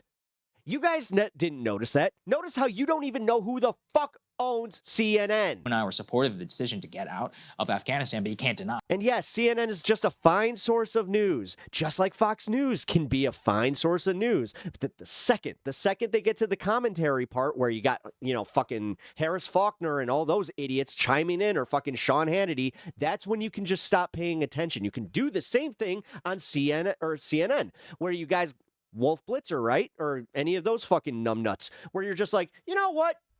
I can take the information, but I don't have to listen to the opinion piece. But god damn it, you guys are fucked in the head. Ground News literally sources CNN, Tammy. It was an abject disaster, right? And that you had 13 Marines. Ground News is a news aggregation tool. Literally what I'm doing here for you with video. Marines were blown up by some ISIS bomber who were right there. But god damn it, you're so smart. Look, hey, you know what? Fuck this. God damn it, she pissed me off. I used to be fucking sponsored by Ground News. This is how I know this. I know exactly what they fucking do. Here, let's see. Let's take the Hegseth story. BBC, CNBC. Oh, this is not, hold on. Whoa, why did it go to that? Oh, no. I don't like the, no. It took, I don't like it not being on dark mode. No. All right. God damn it. It's not helping me prove my point. But yes, they do use CNN. Let's fucking look. Axios reports. Oh, that's Axios. Oh, wait. That one had CNN. Ha ha ha. Where's that? There. Look. Untracked bias. CNN Greece. Bitcoin. Ooh, really? CNN Greece? That's interesting. But now you got me doing a commercial for fucking Ground News that I don't even want to do. Also, why did they take dark mode away? What's up with that? Oh, auto. The fuck is that? Where was I? Anyway. At the end, and it sunk a decent part of Trump's presidency. They source Ground News sources everybody, okay? Presidency, it looked like, Biden's presidency, it looked like a quagmire and a disaster. And March 2026, led by David Ellison, backed by his father, is set to acquire Skate Guitar Gardening. I know that I pissed you off by proving you wrong. They do not own it yet. And that's pretty much how this is looking. They still have the hurdles that need, like, I don't know, government approval. They'll probably get it, and it's likely that this is going to happen. I'm not fighting and saying this is never going to happen, but it hasn't happened yet. That's why I'm calling what you just did, that's fake news. That's somebody reading an article, getting confused, and then trying to spout what they fucking learned, even though they learned the wrong fucking lesson. Right now, for the plan to have all of these forces on the ground. Well, I mean, honestly, I like your name. Honestly, skates, guitars, and gardening. I like to do all three of those things, but I'm just saying, you are just not right about this. And not only would it require all of these forces, I mean, to say it would be risky is really to undersell it. One of the analysts that they interviewed here said the logistics and risk involved would be prohibitive. You can't accuse me of doing misinfo. Meaning that this isn't just risky, this is practically a death wish. I got receipts. You're talking about an operation that would require, it would require air cover, require security, require these guys on the ground. And then you have to find where this material even is. They have some idea. The thought Mitch, taking off? is that it's still. Just want to come in, drop a like for my sanity. I'm not going to do politics tonight. Oh, Mitch, all right. Hey. Buried, peace, man. in Isfahan, and that you'd have to be able to access it through these tunnels. I mean, that's why I think they haven't gone forward with this yet, because it's just such an insanely risky, difficult mission. You're begging for scores of U.S. service members to either be captured or killed. Cool. So, the quote unquote easy mission accomplished moment is not going to be easy whatsoever. Skate guitar gardening, I literally picture like an anime character where you got your backpack and you got you got the little spade, and then you got the little, you got your little shovel, and then you got, just a little bag of fertilizer and dirt. And could you're only just spreading further seeds on your deepen skateboard and entrench this conflict. Meanwhile, not I got the to guitar mention on the other kill side. a bunch of Americans. So that is the landscape that they're ultimately looking at here. There's another development. I'm curious what you think of this saga. This is a little hard to parse. This comes from Barack Ravid. We could put this up on the screen. Trump apparently spoke with Putin. This is A6, claiming that they discussed an end to the Iran war in a phone call. The Kremlin says was that the Russian president presented a proposal. You know, it was the Russians who originally, you know, leaked the fact that this phone call happened, and then clearly the White House. Really? Democrats are the ones that fearmonger, but you're just going to let Fox News have a pass on that one, huh? Okay. Some details to Barack Ravid. Tell me about how those transes are coming for your sports. But this comes amidst reports that Russia has been helping Iran quite a bit with intelligence, which is crucial. I mean, we've been doing the same thing with Ukraine in terms of for years, and you know, certainly in the context of you know, after Russia invaded Ukraine. Okay, so then we're just going to do the same thing that you were crying on January 6th, 2020, all the way to January 6th, 2025, right?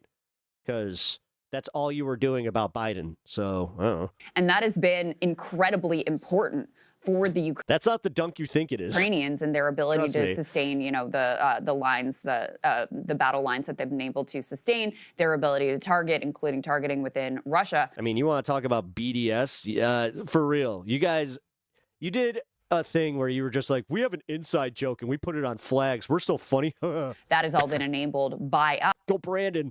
Let's go Brandon. Us and we're so clever. Let's go Brandon. Russia reportedly it means fuck Joe Biden. We're so clever. Is doing the same for Iran. Which we triggered the live. We triggered the live. Which is why, you know, there have been a bunch of reports, including from our friends at DropSite. That's you. That the U.S. was shocked by some of the targeting, including the ability to know where service members were, which hotel rooms our service members were staying in, and other personnel Kirk, my main were brother. staying in. So, you know, that's the backstory here. So to have this conversation. Damn. What are the odds of that? Happening right now is, you know, it's an interesting development. Well, there was another piece of the press conference where Trump did not get specific, but I'm including Puerto Rico in there, and he said we'll be removing sanctions from some Venezuela countries for oil. You know, since that's our new territory, according to some MAGA. It's obviously, you know, it's right after a call with Putin. Now, listen, I'm not for the oil sanctions, so I don't care. But if you're one of those neocons who's been beating their chest for Ukraine and you want to cut off Russian oil, how much of an idiot do you look like right now? Well, India already got their waiver. India got their waiver from Russian oil. I mean, which is insane that they need such a thing, but whatever. I couldn't sort agree of pathetic more, on their as part, you said, but all right, so let's put that to the side. So now Trump and Putin are in a long phone call, and Putin, I mean, what? You think he's not going to sweet? He's like, hey, you want to bring the price of oil down? I'll help you. Just take some of these sanctions off. No worries. It's all good. Yeah, there was Russian collusion. Why do you think General Flynn got, you know, tried? And even moved toward, you know, Peter Navarro, Michael Cohen. Look up what they went to jail for, and I'll wait. Towards a peace settlement in Ukraine. You guys are just, again, retarded, and you think that just because we were like, yeah, Trump did Russian collusion. Yeah, he did the whole, like, I didn't do it. Now, did I? You know what? These guys went on their own volition and did it themselves. While Kremlin war coffers are going. But no, just, again, objectively, he had people from his administration go to jail for Russian collusion. Up like this. If you follow, there's one of his advisors, Putin's advisors. He's on Twitter. You guys should really go and follow them. His name is Kirill something. I forget. He's out. He's very open about it. He's like, thank you, United States, $100 per barrel. This is the best thing that's ever happened to us over at the Kremlin. We can use this to our advantage. You've just taken out a significant chunk of the global supply. He's like, oh, we're going to use all this money to kill the Ukrainian Nazis. That's how they talk, right? So they're open. You just massively empowered the Russians. Another huge piece of news about South Korea. I'll save that for our talk with Brandon. It's literally breaking right now. It's absolutely shocking. But the last thing I did want, of course, to note is about this strike on the girls' school, the elementary school. And they got charged with it in a criminal court. Yeah. Where Trump. Yeah. That's how that works. Mike. Yeah. Again, I could not believe that this was actually. You know what's really funny? Actually happened. Where that was while Trump was still president, bro. A reporter, I think it was Manu Raju, over at CNN. He's a pretty good reporter. It was James Comey. He was in collusion with them. He's like, hey, so what happened with this Tomahawk missile? A video, and it shows. So you're telling me that James Comey's so bad at this collusion thing again, since no Russian collusion, but James Comey collusion, because that's how that always works. Was hitting a girl's school, and Trump goes, well, a lot of people have Tomahawk missiles, including Iran. I'm not joking. That's what he said. Let's take a listen. There's footage that shows that an American missile strike and a Tomahawk missile likely destroy that Iranian girls' school. So will the U.S. accept any responsibility? Well, I for haven't that seen strike? it. And I will say that the Tomahawk, which is one of the most powerful weapons around, is used by, is sold and used by other countries. You know that. And whether it's Iran, who also has some Tomahawks, I wish they had more. But whether it's Iran or somebody else, the fact that a Tomahawk is very generic. It's sold to other countries. But that's being investigated right now. Super generic missile that only the United States, Britain, and Australia have. Even Israel does not have these things. Right. So, I mean, it's like, I'm laughing, but I'm not laughing. I'm like, Lake Michigan is throwing up a that's an bubble insane shield for thing you. to say. It And looks like actually, it. a reporter confronted him later on. It was great. Sean McCree, mean, shout out over at the New York Times. It's Been a right fan on the cusp of Bolingbrook and Oak Lawn. for a long time. And Again, he was like, it's why are about you an the hour only south. person in your government saying that Iran has a Tomahawk missile? Yeah. He's like, not even your own Secretary of Defense says that. And he goes, well, we're investigating it, and I'll live with whatever the report was. So even No, I hated Trump before the media even told me to. he walked it back. Yeah. Because I knew he was a lying sack of shit that fucking doesn't pay any of his contractors. He'll say whatever the fuck he can. Like, he's going to say whatever he can to get you to just be like, yeah, I will buy whatever you're selling. And then he's like, cool. In the immediate term. McCree was Hey, where's that Trump phone, by the way? like, you're saying that Iran somehow got a Tomahawk missile and bombed their own school. Nope. The funniest part is that's the biggest bit of projection that I've heard from people like you, because it's just like, no, Trump literally says to hate the left. Here you are. Everyone else is saying that. Why are Who's the useful idiot on this one? Who's the one that actually has a leader that tells them what to do and then they follow the it? only person that's saying that? And then Trump backpedals to like, well, You're literally talking to somebody that I roast my own, I roast the left. I'm not a Democrat. I'm not a liberal. there's an investigation. I mean, just unbelievable bullshit that even Pete Okay, Hegseth grow up leftards. is, has enough shame that he won't go along with. So they default to like, oh, it's an investigation. And, Yet you're the one who refers to name calling. Cool. this has been Right there. like, it should be. That's literally it. It's a bunch of children just like, you guys, you don't know how to fight fair. And it is a And then they fucking sucker punch you. massive scandal. It should be an even bigger scandal. But I've seen even, by Laura a Ingram's con man, like, who there would needs guess? to be Yeah. answers to this. Like, how did this happen? Because the other piece is, I just feel bad because every time I see a MAGA, I now know it's like, oh, you guys are in really bad high interest loans. Oh my God. best case Somebody got a hold of you and took advantage. That's for sure. scenario, it's just a horrific mistake. But then you're like, They why saw was the it a MAGA double hat tap and were strike? just like, ooh, he's about to sit pretty in a nice 39% loan. Woo-hoo, let's go. How did that happen? And then the other question, obviously, is was this an AI-generated target? Is that why this occurred? Because there was another instance where they bombed something called Police Park. Now, this may have been the Israelis because it's been largely the Israelis who have been bombing the police stations, just trying to completely break down any sort of civil order and create the, foment the conditions for this, imaginary uprising. Same thing that they did in Gaza, by the way, when they were trying to get the people to rise up against Hamas. Obviously, that never happened either. But in any case, in the context of bombing all these police stations, they bombed something called Police Park, which is literally just a park. So would seem to indicate potentially, AI was just generating like anything that says police, let's just bomb that. There was no intensive human review to find out you're literally bombing like a playground and a soccer field or something like that. And so they go forward with that. Like, how did this happen? Because bombing in an elementary school where you have 168 girls who are now murdered and more than a dozen of their teachers who are now murdered on the very first day of the war is a moral atrocity. And it also, we're going to show you some of the hardening of nationalist sentiment within the country. Like, when you see your little children being murdered at the hands of this, enemy government that illegally attacked you out of the blue and killed your leader, et cetera, how do you think that's going to make people feel? It's going to make them much more committed to want to fight and die for the cause of their country. So, just disgusting for Trump to lie. And it's so honestly, it's so disrespectful to the people of the world and the people of this country to think we're just going to buy this bullshit. You know, I'm sure his cult members will, but the rest of the country is going to look at this and be like, that is utter and complete garbage. Again, and the cult members are under 30% of this country at this point. So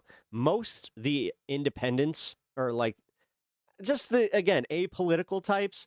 They see the gas prices and they're like, what's going on? So then they look at the news real quick because, again, I brought this up yesterday. I finally had one of those conversations that really gave me like pause because I was like, oh, shit. Like, yeah, I am too online brain because I just instantly thought that everybody knew about this shit. Nope. I have friends out there that have no idea they had no idea that we were at war even. They were just like, oh, I heard that Trump did something with Iran, but I just figured he was, doing, just standard military stuff. It's like, dude, we went to war. He's just like, really? Horrified by it. I also think that it's a massive disservice to the military. I said, the algorithms are definitely playing games here because I'm telling you, man, they used to feed a lot of political content into like your TikTok feeds and just even your YouTube Shorts feeds, although that one does still tend to be happening.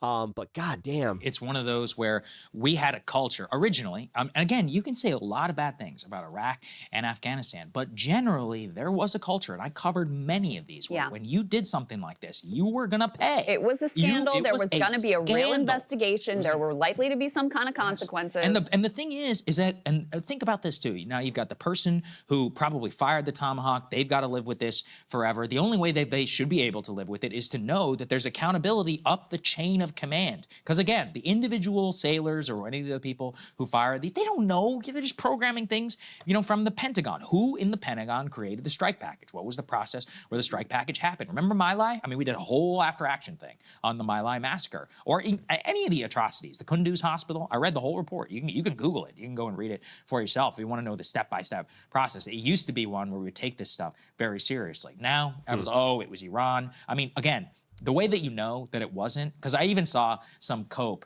not even cope, but somebody said, one alternative, which is even more horrifying, is that whenever we struck Iran previously, that they were able to acquire a dud Tomahawk missile. And I was like, I'm pretty sure that didn't happen. But if it did, that would be as much of a scandal, at the same time. But well, I mean, unexploded ordnance is not, it's not unheard of. Beyond like all of this. Yeah, it's so far-fetched. Right. We call them duds. Pretty far-fetched. Preposterous. It has to be fired and create, it's like, it's not so simple as just like getting a Tomahawk missile. But the whole point around the good faith will have to come from the middle up to top down isn't working. Our military culture is one where you don't want to encourage, cover up, or, or make it so that you don't acknowledge these types of incidents, because we know from our long history that would only encourage and institutionalize a bad process. And that's not what we want. It's counter to our strategic aims, our tactical aims, obviously. And also 168 people or 168 little girls are literally dead. It's insane. Yeah. Not to mention, 7 U.S. soldiers. I just saw the news. One of those guys who they're claiming, one of those guys who were claiming he died of a medical incident. He's an NYPD cop, father of 6 children, coming back in a coffin. Like it's the worst. Wait, you mean the Black Lives Matter guy that got caught beating his girlfriend? Yeah. Possible thing.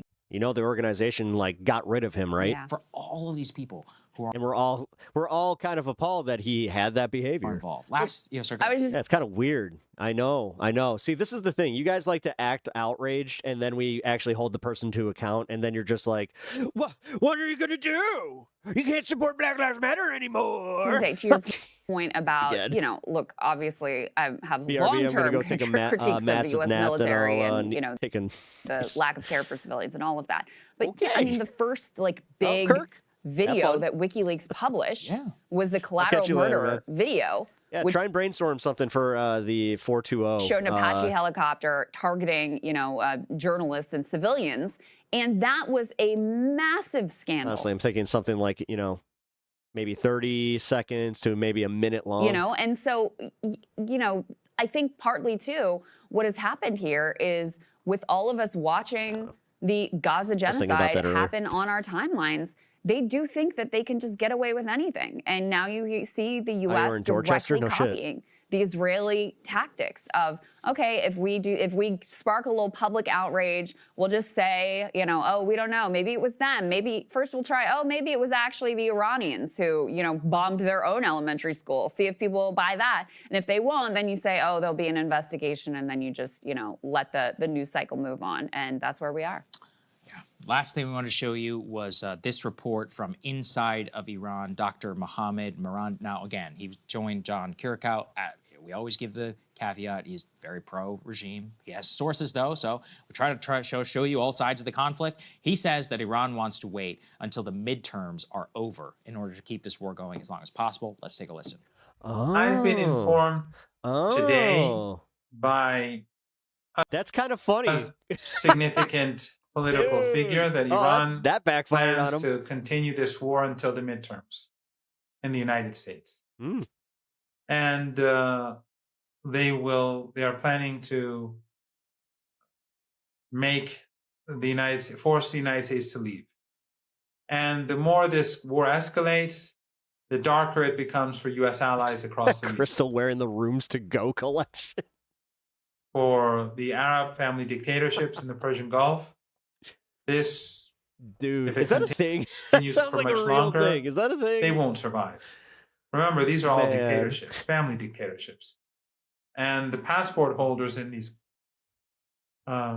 small entities are sometimes 10, 15% of the whole population. So in the Emirates, you have 1.4 million people who are Emiratis. The rest, the 10 million or so, I guess, they're there. But if the state collapses, those slaves and indentured servants and the underclass, they may have something to say about the future of the Emirates or Qatar or Kuwait.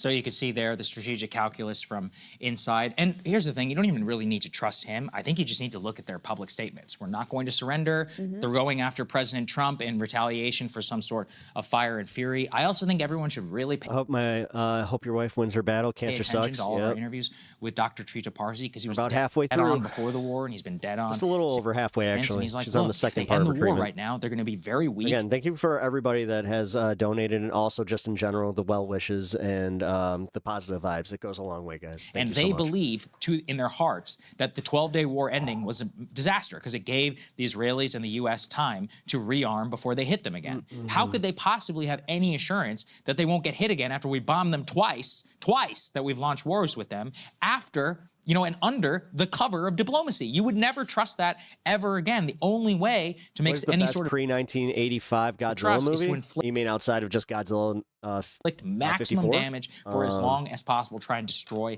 the global economy. Like, that's their one chance at being able to survive. You've got the new Ayatollah, who's Godzilla versus Megalodon. I can't even give you the list of how many relatives this guy is. Or Megalon. Megalon. I read a profile of him Megalodon. yesterday. We really don't know much about him. We only heard his voice once, apparently, in public in 2024.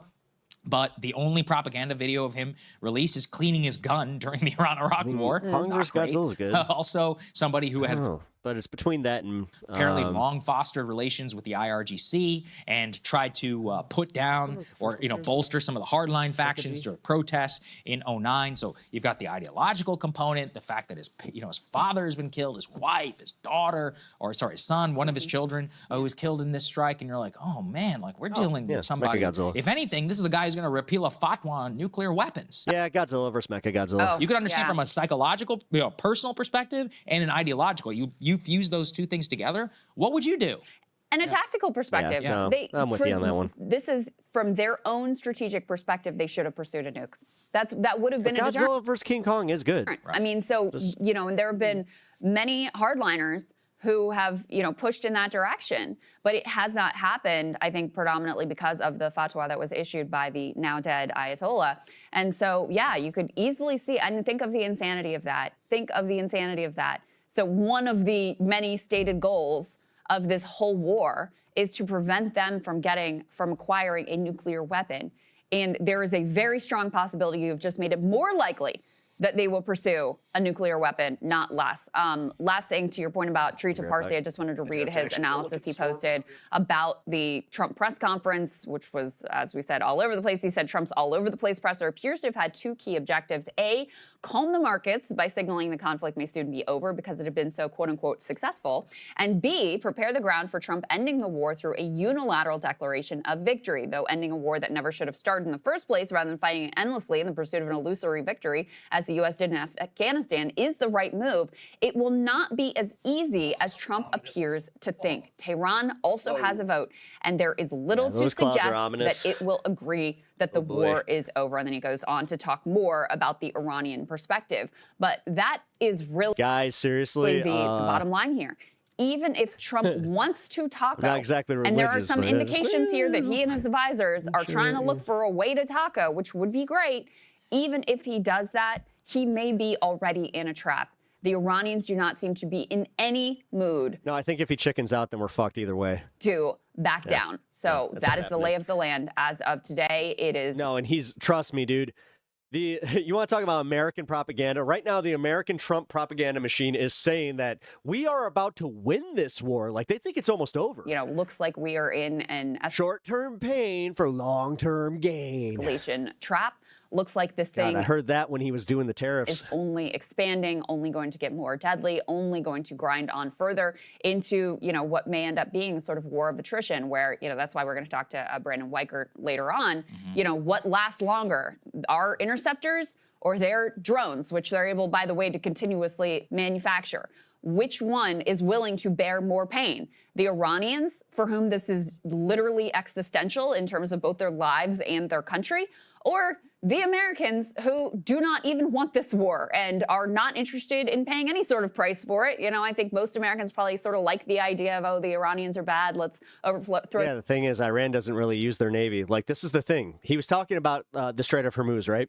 And he's just like, that we've obliterated their navy. Their navy doesn't have anything to do with protecting the Strait of Hormuz. If you look at the fucking region, the mountains protect them, and they have missiles all up and down that shit. For their regime, but they do. So, yeah, I don't know. Maybe, like, doing this victory lap over, like, taking out a bunch of their boats isn't really going to do much. Jesus Christ, you guys really learned nothing from Iraq. Support this. And they're it's crazy to me how little people actually learn from this or even know about it. Like, fucking A. Anybody that's under the age of, like, 30 right now, I truly do feel, like, kind of sorry for, where it's like, wow, you guys can't conceptualize this. Willing to bear much of any cost in order to accomplish the ever-shifting goals articulated by the Trump regime. Yeah. Hey, if you like that video, hit the like button or leave a comment below. They're crushing that shit. Oh, let's piss off some people. On Iran, you called it an excursion. You said it would be over soon. Are you thinking this week it will be over? No, Are you talking but soon. about days? I think soon. Okay, and with respect Very to... soon. Look, everything they have is gone, including their leadership. In fact... No, they just appointed new leadership. Everything is still very much there. There are two levels of leadership, and even actually, as it turns out, more than that. But two levels of leadership are gone. Most people have never even heard about the leaders that they're talking about. So... it's obviously been very, very powerful, very effective. That was President Trump yesterday. Hello. Yeah, that's crazy, dude. I'm not even looking for their opinions. I was just looking for the clip. This one, I was looking for the clip. Republicans face the possibility of a brutal midterm loss. Donald Trump is once again floating voter fraud conspiracy theories as an excuse to interfere in U.S. elections.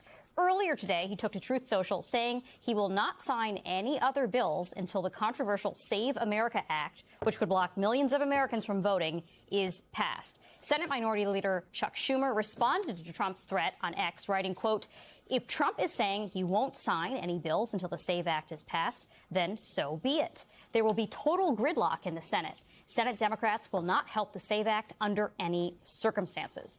This comes as Republicans target swing states like Arizona, Georgia, Michigan, North Carolina. They're alleging voter fraud and pushing for more control over the voting process. It should be noted that all four of those states have crucial Senate elections this year, which could determine which party controls the Senate. And Trump has been giving his fellow Republicans the go-ahead to try to take over elections. Listen to this.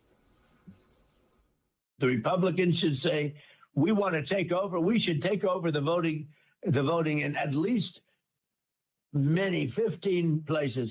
The Republicans ought to nationalize the voting. What exactly did you mean when you said that you should nationalize elections? And which 15 states are you talking about? I want to see elections be honest. And if a state can't run an election, I think the people behind me should do something about it.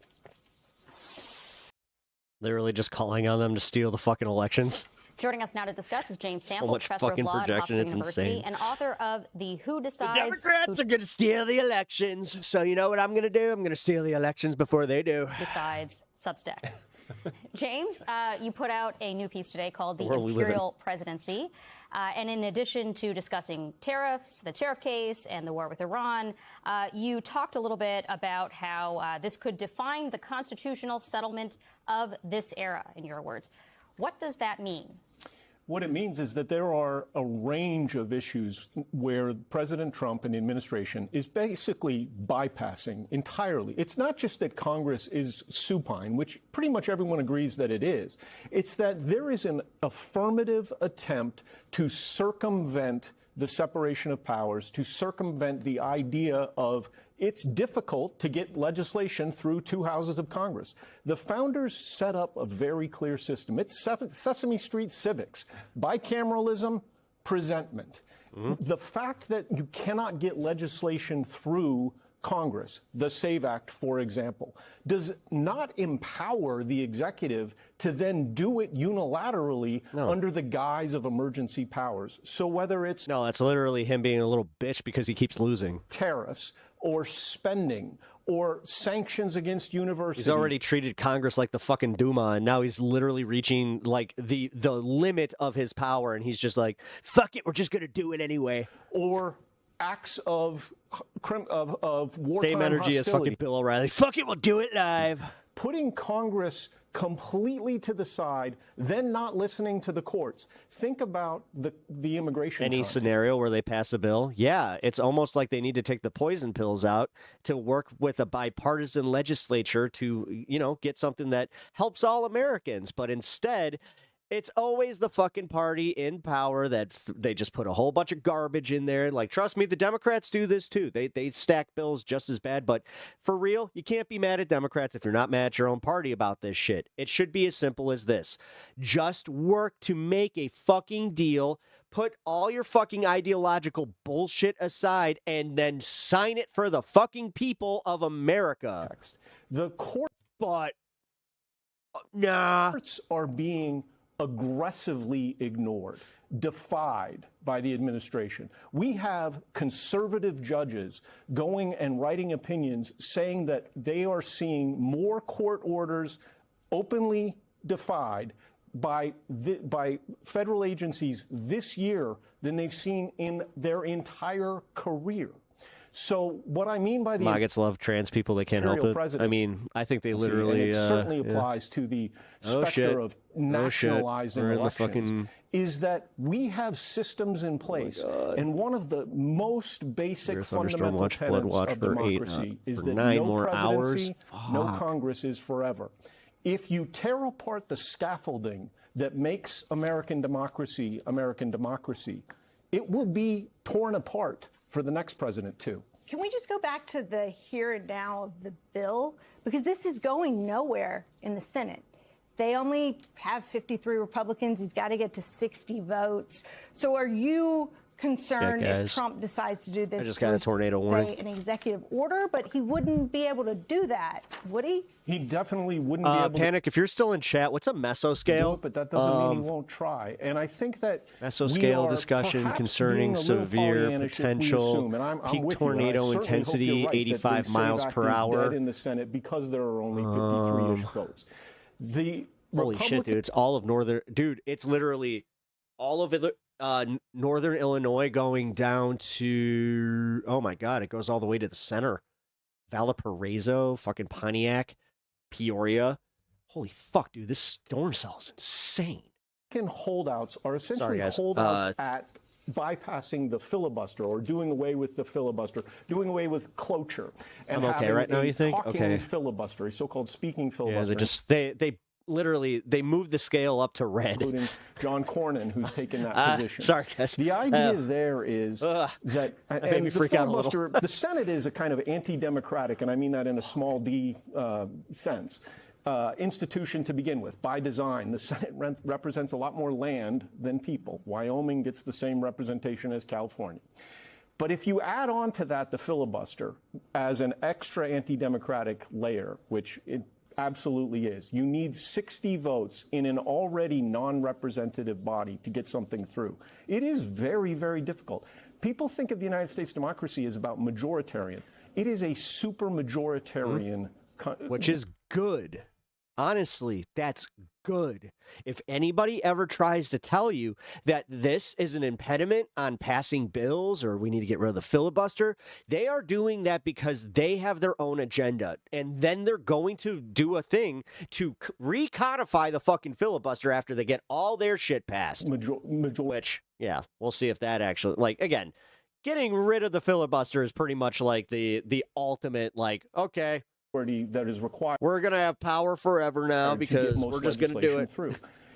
Depending on... We're going to let Trump just be the king. The continuation of the filibuster in order to prevent the SAVE Act from going forward, that's a precarious position to be in, especially if you have concerns about the filibuster as a general matter. Everybody has their own agenda. Yes, but sometimes that agenda hurts people. Like, the thing is, we're letting rich motherfuckers continue to make themselves rich at the expense of us. Also right about... Again, this doesn't have anything to do with your D or R or red, blue fucking politics. This war. It has everything to do with their fucking you dumbass. In Iran. And I want to thread the needle between the... And you guys are sitting here rah-rahing your one side going, yeah, keep fucking us. Meanwhile, we're sitting here and, like, again, you guys think it's a dunk where it's just like, yeah, did you know the Democrats are actually, like, less popular than a whole lot of the, like, ICE even? It's just like, yeah, we know because we're the ones answering those polls saying you're unpopular. The thing is, they don't fucking listen to us. They don't give a shit. They're giving the game away. These two things a little bit as Americans try to make sense of what's happening domestically and concerns rising as we head toward the midterms, as they also fear for what could happen if this war is drawn out. One of the things that we hear... Yeah, it's ruling class versus working class. Always has been, always... No, see, that's the thing. It shouldn't always be. From experts is the possibility of domestic threats here. We're kind of at a point where we have had enough historical context to try and do something a little bit better. The fact is, we have other countries that have figured this out. Norway, Sweden, some of these Eastern European countries where we're just, yeah, they're Eastern, right? Or Western European. I don't even fucking know. Who cares? The fact is, they have good systems. The fact is they take care of their people. The fact is they have happy people. States because of what we are doing in Iran and around the world. Oh, D-Man's a fucking straight up bot. Oh, okay, yeah. Get out of here. Is there a possibility here? I guess I'll pose a hypothetical to you of these things converging. A kind of retaliatory terror attack happening here. He literally just, the ICE doing pretty good job. Like, that's just, it's a bot. That's a bot prompt, guys. On U.S. soil. And the president having the opportunity to do something that we know he is interested in doing, which is declaring an emergency that allows him to make changes to the upcoming elections. It's a concern, and Antonia sent me a remarkable piece that I recommend to everyone by Tim Snyder, also on Substack earlier today. Y'all are like the ducks before Bombay came in. Absolutely concerned that he will try to do so, but let's be clear. God damn it. There is an emergency powers statute in place, the National Emergencies Act. But what a statutory grant of ducks stick together emergency power grants is that was me, Spy, so you can thank me. Power that is specific and curtailed. Me and Pinkerbell. That was a team effort. Pinkerbell was giving him one more shot. I decided to make the executive decision. Is curtailed and tailored to the situations that Congress has anticipated and the specific powers that Congress has delegated. There is, and let's be absolutely clear about this, there is no delegation. What, oil fucking traded back? What, it was I think it was 90 instead of 120? Of constitutional power to the President of the United States to do anything vis-a-vis elections. The states have that power, and Congress has that power. And let's just put a fine historical point on this. Yeah, sure. November 8th, 1864.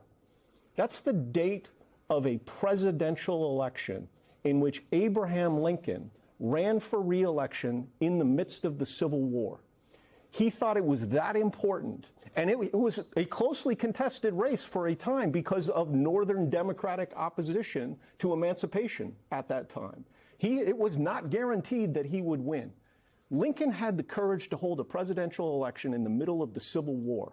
Donald Trump is threatening to take over elections because of a midterm election that he thinks will go because people are literally anticipating that he's going to fucking chicken out of the war. badly for You understand that, right? for him based on the And then you're going to watch it go back up. false pretenses. He also talked about how I'm toying with going to the reserves, which again, 90 days, yay. Of invented or perhaps created crises. James Sample, thank you so much for being with us tonight. And you meant barrels, right? Every time he he totally chickens out. What are you talking about? He walks back all of his fucking bullshit. He walked back the tariffs. He walked back all of his bullshit. We took a little excursion because we felt we had to do that to get rid of some evil. And I think you'll see it's going to be a short-term excursion. He keeps saying that. He keeps saying it. How good is our military, right? Amazing. It's so awesome that we haven't won an actual war for fucking, what? Actual century at this point? How good? Short term. 80-something years? We've already won in many ways, but we haven't won enough. We go forward more determined than ever to achieve ultimate victory. Yeah, business doesn't usually include, lives. President Donald Trump seems to be signaling that we're looking for an exit from this disastrous war that's playing out in the Middle East against Iran, of course. It looks like Israel is badly hurt, even though there are censors basically preventing reporting on casualties and things like that. But Jake, maybe I'm getting this wrong. Your 2 cents. Oh, no, you're not getting it wrong at all. So when Donald Trump started saying this in the middle of the day, that's not the only time he said it, we got more for you. I was like, wow, I wrote on social media, look, if he... Pinkerbell, AJ LaCostume, please, if you don't mind. Doesn't do ground troops, I'll give him some credit. Like, he doesn't deserve any credit for a war he started, but at least we're not getting further into the morass, which is really, really important, right? Got it, thank you. And most importantly, like, wow, he's gonna defy Israel. And then we found out later in the day, no, he's not defying Israel. Israel is in a panic about losing this war. And so they're now considering withdrawing. I think it's called FAFO. I believe so. Okay, yeah, that is what the kids call it. Yeah, so there's 2 awesome developments. Guys, I'm literally getting slammed by the storm right now. Here. Potentially no ground troops and the war not going as well as the people who started thought that it would. It's likely. So let's get to the details here, because earlier today, President Trump said the following during an interview with CBS News, quote, "I think the war is very complete, pretty much. They have no Navy, no communications. They've really Vietnam got no Air Force." Well, it's that was an L. Funny thing to say, considering the fact the 20-year conflict, or actually no, there were wars. Tel Aviv. Is it? Yeah, it's strong already. It's being pounded as we speak. So really, Yeah, is I that can really hear it what's outside happening right here? now. He continues. Trump added that the U.S. is very far ahead of its initial 4 to 5 week estimated time frame. And believe it or not, it seems as though the Israelis, or at least some in the higher levels of the Israeli government, would like this war to come to an end. Now, before I read you their statements, let me just remind you all that the United States went into this disastrous war with 25% of its missile interceptors depleted. So Iran knew that. And so Iran has been taking some pretty devastating strikes in Tehran, which we're going to talk about later in the show today. But I think their war strategy has been from the very beginning, short-term pain. Once they run out. Did I end up doing the wallet investigation? Yeah, I can't find anything on it. It's bothering the me. Interceptors, then we cause the damage.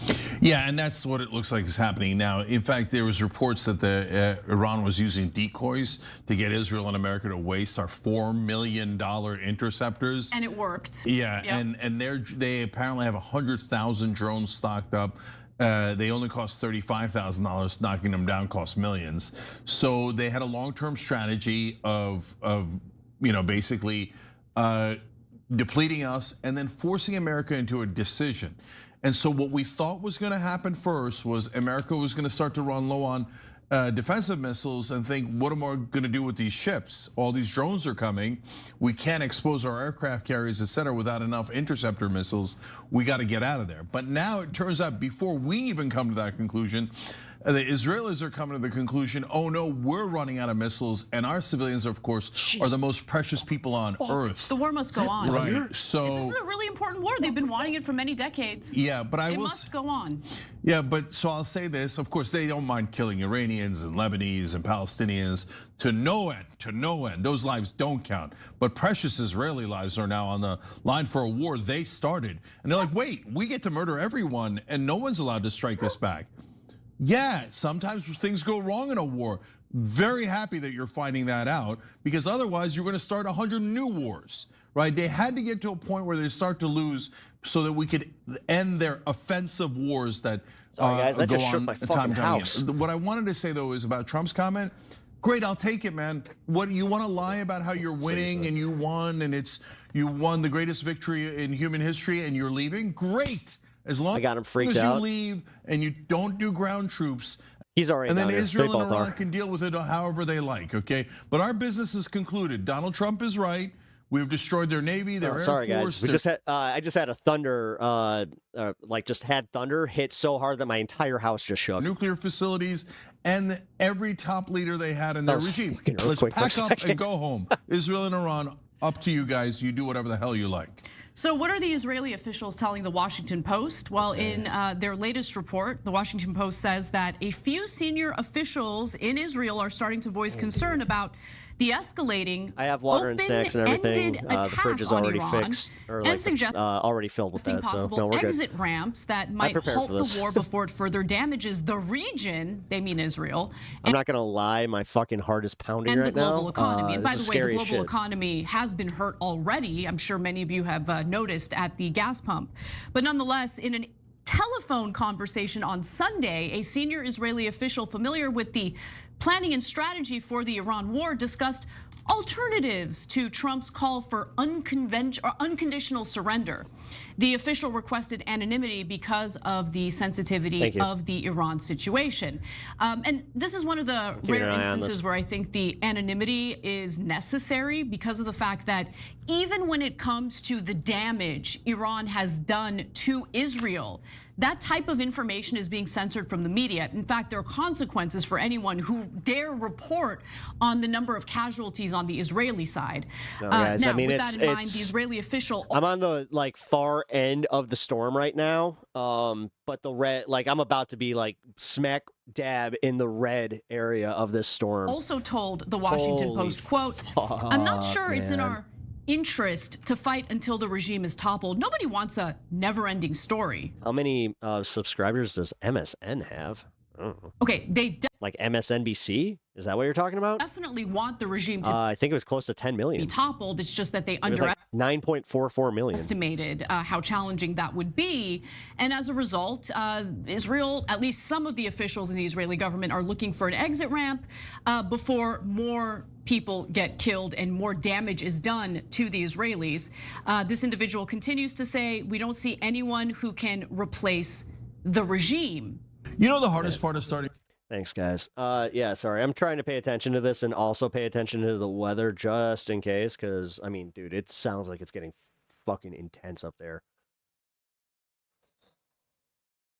Shopify, huh? As this war with Iran drags out, and this person hilariously is also concerned that if this war with Iran continues, it could permanently damage American support for the state of Israel. That damage is done. Now, our government, that's a different story, right? They're either paid or blackmailed. But when it comes to the American people, poll after poll now shows it's over, Israel. You've lost our support for good reason. You keep dragging our soldiers into war. We are in debt because of you. Israel has destroyed this country, and I think more and more Americans have woken up to that. Yeah, there's two more things here. Number one, they're comical reasons that they're giving for wanting to end the war. I mean, this is rich. Okay. I used to watch the Young Turks until they went really. So one of the ones they gave was, Well, we're worried about the damage it's doing to our neighbors, like the Gulf countries. Oh yeah, you're super worried about the Gulf countries that you've done false flag bombings of to make it look like Iran bombed them. Yeah. Right? Yeah. So. Spy, I'm going to leave right now. I got to get more college work done. I will catch you later, Spy. Thank you for being here. Countries are livid, really not with Iran, you. but with Israel, because they thought making an alliance with By the Israel way, guys, would... if you are enjoying the show and you haven't already subbed to the channel, I would like to have you as part of the community. We have a pretty good crew here, and we have a lot of fun. Protect them. I stream daily, and also please hit the like button. It really, really helps out my stream. With the United States would protect them. Yeah, well, UAE also with Israel in a big, big way. Now they're realizing, oh, it turns out Israel does not have our best interests in mind. Yeah, they're snakes. Oh, you didn't see that coming, United Arab Emirates? So enjoy it, UAE. Enjoy it. Enjoy okay, it. Yeah. So anyways. Yeah, they deserve does that. Israel care about UAE? Of course not. It doesn't care about the Gulf region. I'm going to get to the funniest one in a second. What do but them giving up on regime change is not a small news item, guys.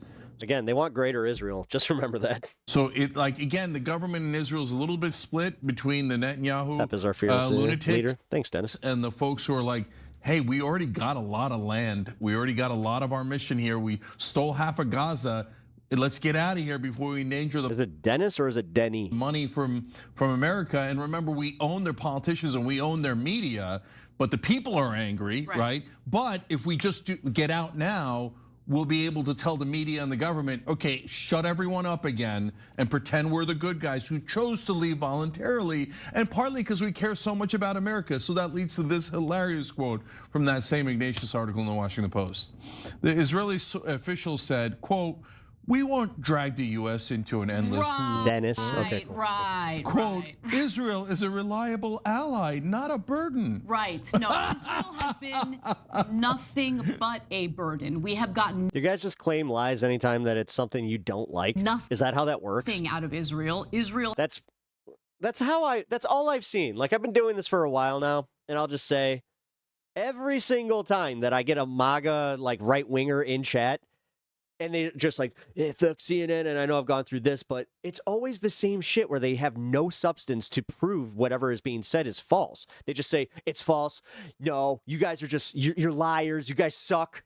And then again, nothing past that. Has taken hundreds of... I just do actual research. Okay, like what? What is your scientific process that you go about when you are looking at the news? What news do you trust?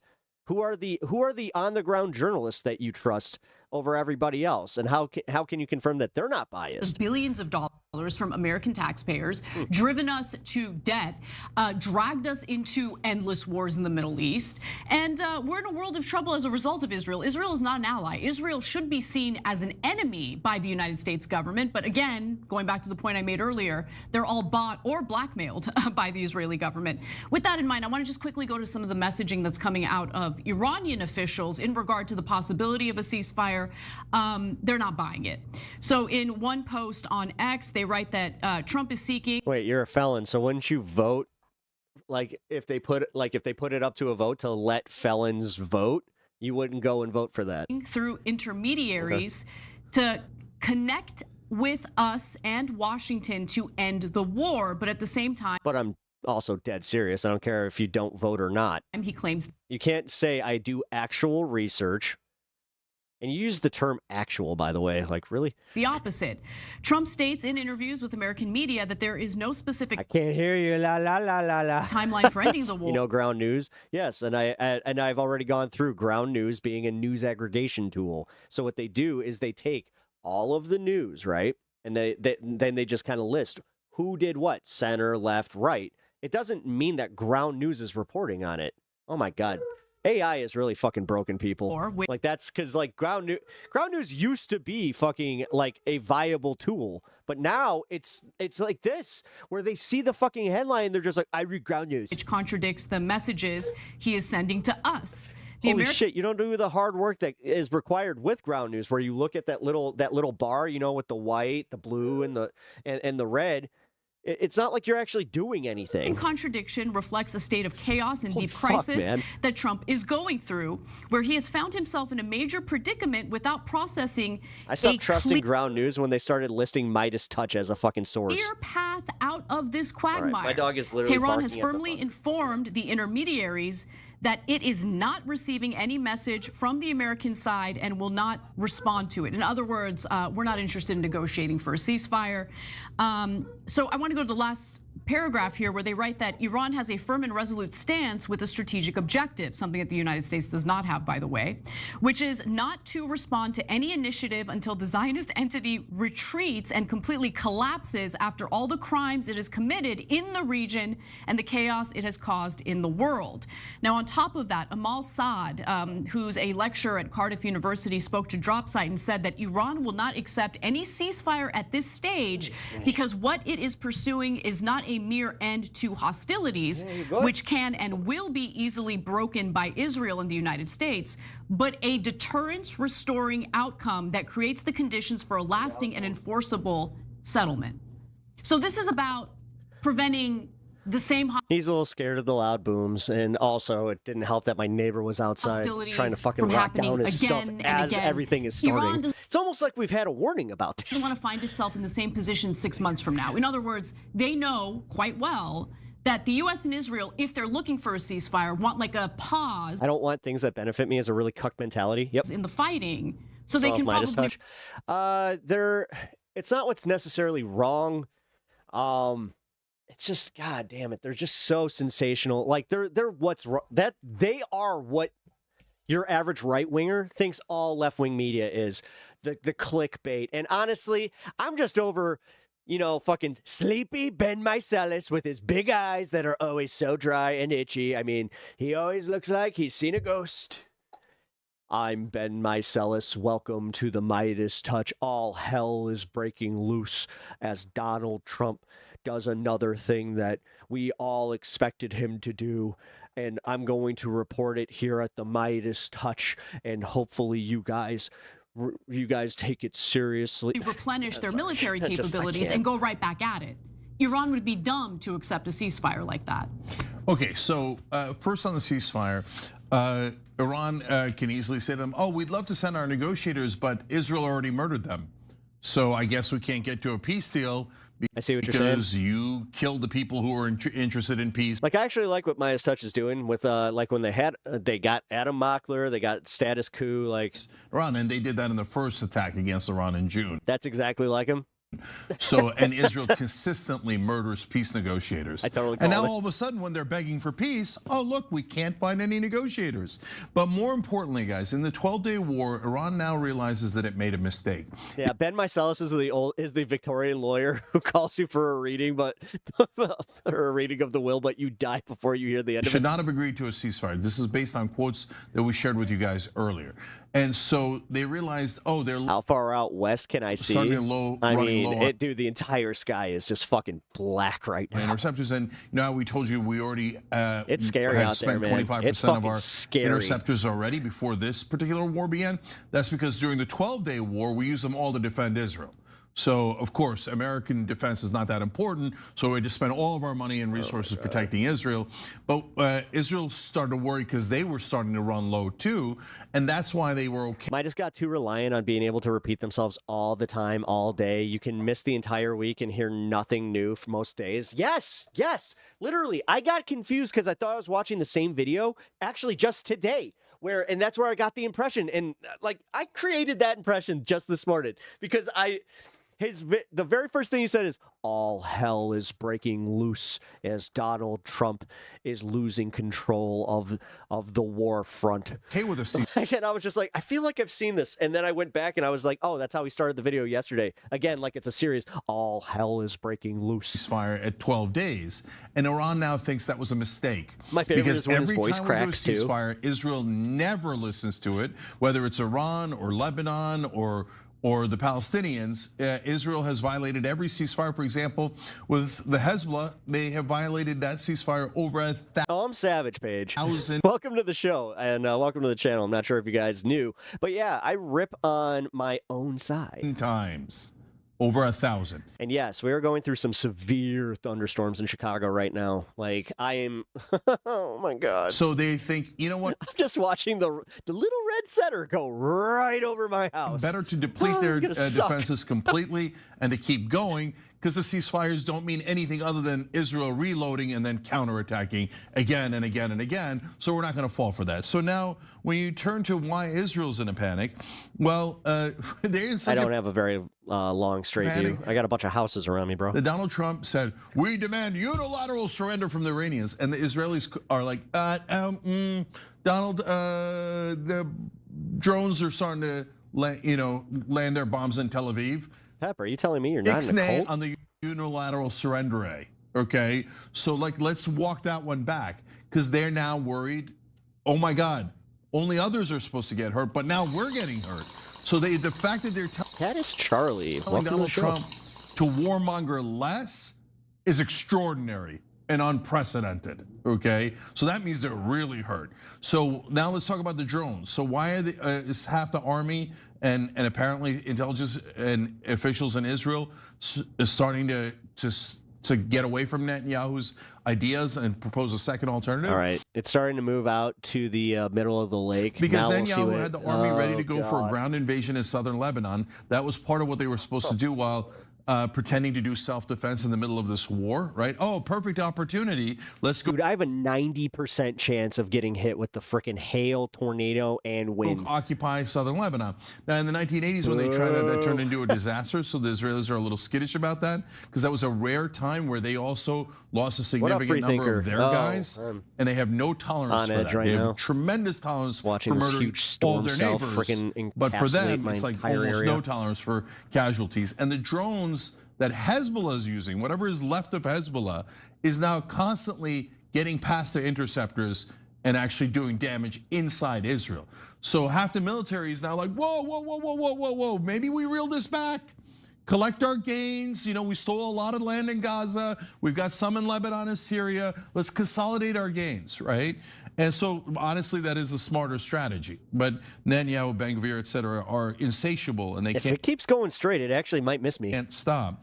But so finally, we get to that line that I read you guys before, where they're like, well, we don't want to drag America into endless wars. We're such a good ally. We don't want to be a burden, right? Such a joke. So the reason why they're doing that is because it is an infinitely better talking point. You have to worry about, yes, that's the number one thing I'm personally worried about. The wind damage, not so much, because I'm in like a... we effed around and we found out. Almost. And now we'd like to run for our lives, right? So they want to if they have... The buildings around me kind of protect me from that. Decided, and they haven't yet decided, there's an internal battle within Israel. If they decide to run for their... Shit, though. No, we're getting flood warnings galore lives, here. They're not going to say that. They're not going to say they lost the war. They're not going to say any of that stuff. Instead, they will try to frame it as, we're doing you guys a favor. We're such generous people, the Israelis. We don't just go along with whatever someone says because they are on our side. That's how you end up electing PDFs like MAGA. And after we've dragged you into endless wars. True. Now that we're losing a little bit, you know what? We're going to spare America any more losses. We're such a good ally. Right. And by the way, every politician and everyone in national media will repeat that garbage as if it's true. From here, Anna and I will be debating that on Piers Morgan for the whole next year. Everyone will... They know. Every one of their forces, including everyone in mainstream media, will come out and go, Israel's the best ally. They just were they didn't want America to take any more losses. Yeah, I know. I'm not gonna lie, dude. It looks like the core is gonna. It's gonna hit us right dead center of the city. Hey, look, America should leave. And then, like I said earlier, Israel and Iran, you guys keep going as long as you like. But we got no interest in this war. We've already destroyed whatever we need to destroy. Let's get out of there. Right now. I just want to make sure that it's not a fucking tornado. Nothing to do with us. Can you imagine? I get just covering my random day's politics here, and then we have a tornado in the middle of Chicago. Every time you're... Oh, God, that hasn't happened in I don't think that's happened since, the 70s? Fuck. I know it's happened. My dad fucking reminded me, where he's just like, oh, no, we've had a tornado downtown. I was just like, we have?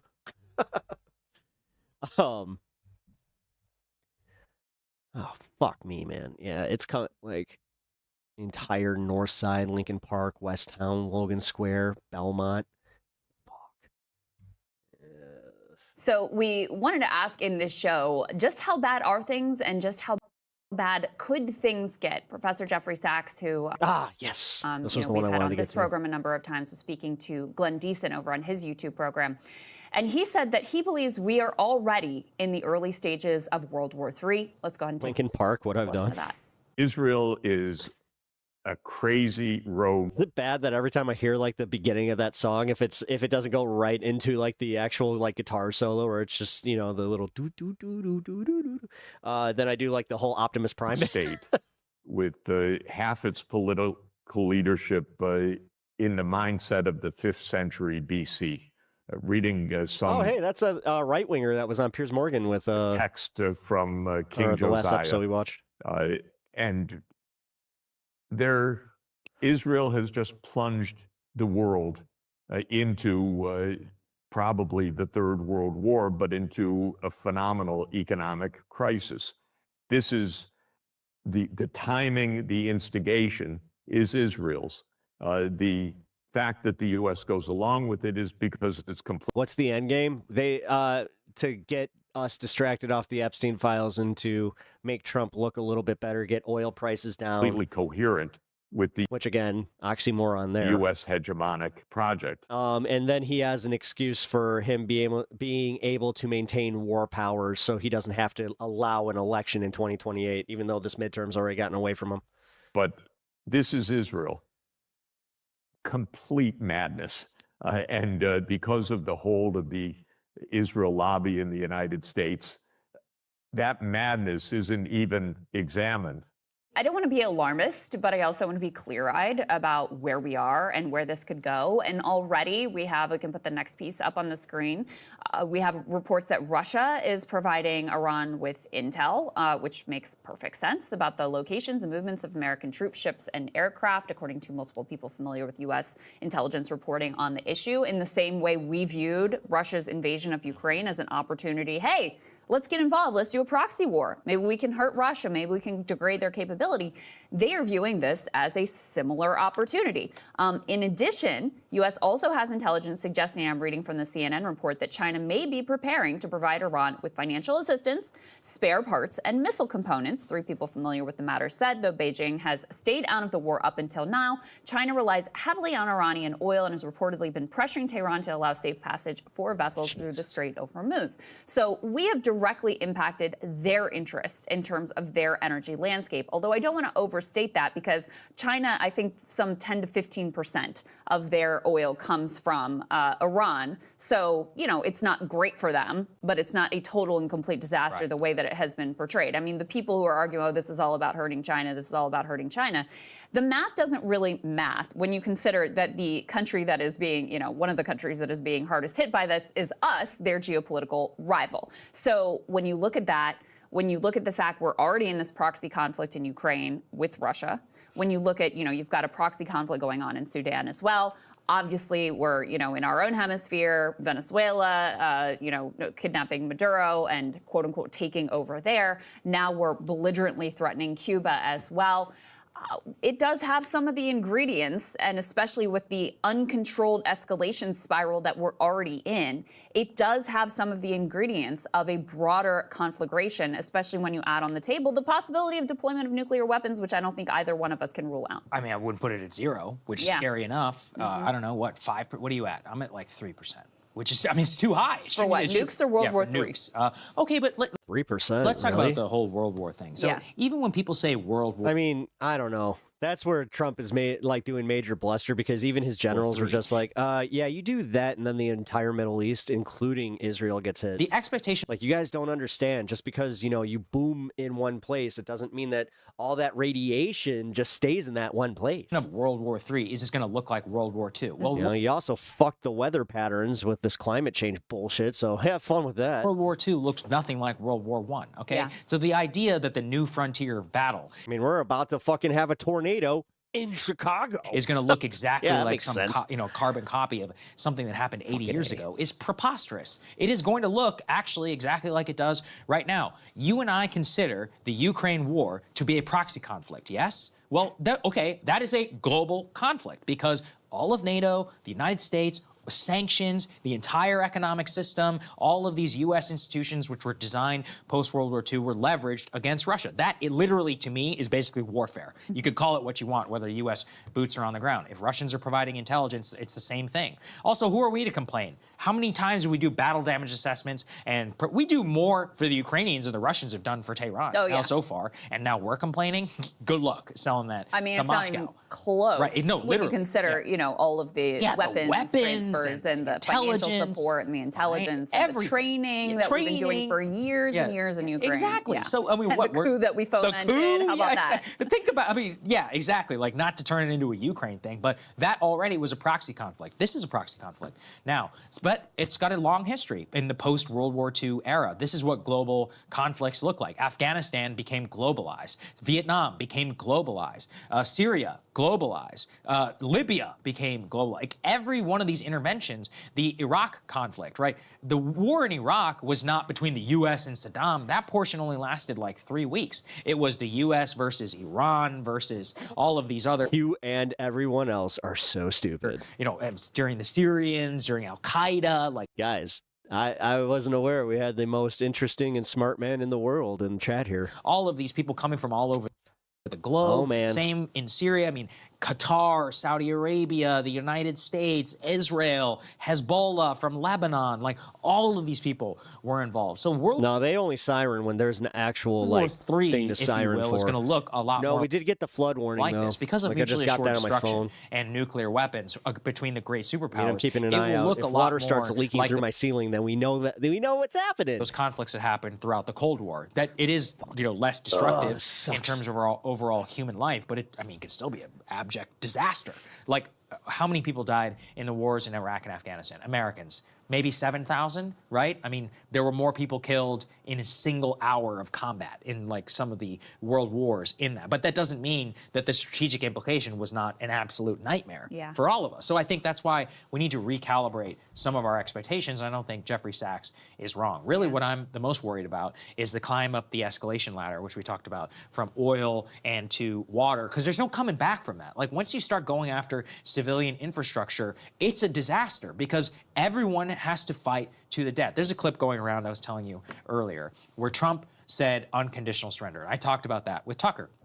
And Tucker made a comment, and he was like, unconditional surrender means that foreign troops get to rape your wife and daughter. Provocative, but I mean, look at the history of unconditional surrender. That is unambiguously true. Randy Fine and Laura Loomer are all like, Tucker says American troops are going to be... It's like, that's not the point, guys. The point is that when you're faced with that, as the Germans were with... All right, they said that this should be over in 11 minutes. The Soviet Union. You want to know how many... I mean, not a lot of people talk about it. It's something like 2.5 million rapes that occurred over the battle, through the conquest of Germany. It's dark. Like, it's really, really dark. Genghis Khan, that was unconditional surrender. And that's the point, is that when you impose that on a foreign populace, you have to do either what the United States or the Union Army did to the South during the Civil War, is burn their civilian... So instead of sending bombs, let's send 100 million hookers. Infrastructure to the ground, take away all their food. In World War II... If it's the 72 Virgins thing and it's all sexual repression... Literally have to invade and go block by block the Soviet Union. They incurred 400,000 casualties in 1945. Just in the last 6 months of the war, there were 400,000 casualties on the front line. Whenever, in the Battle of Berlin. Think, the United States... How did we get unconditional surrender in World War II? We had to... It's not even... I was about to say, that was a no-effects reference. Drop 2 atomic bombs to force them. Well, and then I don't know that we had to, but anyway. Okay, well, it was either 2 atomic bombs, which, I mean, if you look at the decision matrix, it was either 2 atomic bombs or hundreds of thousands 1,000 hookers could be our one recourse of American casualties. There was no other option. That was it. If you wanted unconditional surrender. And even then, we still had to revise our unconditional... What was it? We'll send them to Afghanistan. They'll gladly blow the shakes. ...surrender to make it so that the emperor could stay as some sort of figurehead. That's what it takes to achieve something like this. And that's effectively, like, we're on the road now, and it's only been 8 days. Usually it doesn't even take... It usually takes much longer than this to get to some sort of disastrous position. Also, you have to think of this from the perspective of the rest of the world, right? I'm just glad that he changed his name to Secretary of War so we can fucking try him for, war crimes. It was and we can just just call him the Secretary of War Crimes. He made it so easy on us. One thing when Thank you. Trump is like, okay, we're going to dominate our hemisphere. That right? awkward We're moment that gonna they do dunk on themselves. we're going to do whatever we want. We're going to make sure we've installed these puppet regimes or we've kidnapped leaders and we've brought everybody to heel. We're going to do that. And Russia and China, you've got your, China in particular, you've got your spheres of influence. You do what you want over. Okay, that's one thing. They love that. Actually. That's one They're thing. like, we believe. We're like, sure, Donroe Doctrine. We're cool Let's with go that. with- Yeah. But they're like, then we get Taiwan and Ukraine is ours. Right. Yeah. But now, especially when you consider Trump has not solved the Ukraine conflict. We are, in endless war in Ukraine. We're locked in a proxy war with Russia and Ukraine. Okay. And now you add to the mix. I don't know. So when we are back in power, because you're very confident in that, but when we're back in power, are you guys going to bitch as much? I don't know. All right, you guys did a lot of bitching during the Biden years. So since you guys are just like TDS, blah, blah, blah. So now we get to call, AOC DS or whatever. AOC DS. Oh, by the way, we're going to destroy Iran. We're going to do regime change or collapse the regime or whatever. It's going to be funny, though. It is really going to be funny when they start crying or they're just like, oh, he couldn't do the full takeover. Oh, no. In that region. Well, that's not our hemisphere. I mean, how's that going to happen? You guys steal elections? What's up with that? It becomes clear that the point is to dominate. Yeah, who the fuck is actually championing Trump right now? It's Russian, it's foreign bots. That's obvious. I don't know, man. I've been in the YouTube Shorts algorithm long enough to just see it where it's like, holy fuck. This is where they spend their money. Our world. I don't know who they're trying to fucking sway, from the Trump though. administration to, the decline of our empire and the decline of our superpower status as the sole global hegemon is not to say, all right, let's come to some sort of accommodation with the world. The response is no. We're going to have a $1.5 trillion defense budget, and we're going to dominate the entire world. We're going to do whatever we want to whoever we want, no holds barred. Where in the fuck did you hear that, Chamberhouse? Please, cite your source. Of the jungle. I'm not even kidding. If you're that confident in his polling, please cite your source. What poll are you looking at? Seriously. Dead serious. Did you guys see what this guy said? Highest approval rating of any president during this portion of his presidency. Uh-huh. And I have to think that's adorable. that if you're a China, if you're a Russia, if you're any other, significant power in the world. That awkward moment when they start thinking like him while his brain is leaking out of his ears. That's kind of funny. That is an unacceptable. You couldn't even start thinking like him when he was at the peak. Approach to you. So, meanwhile, you got Sleepy Don with his diaper change. So it is intentionally bringing us into direct conflict with these other countries.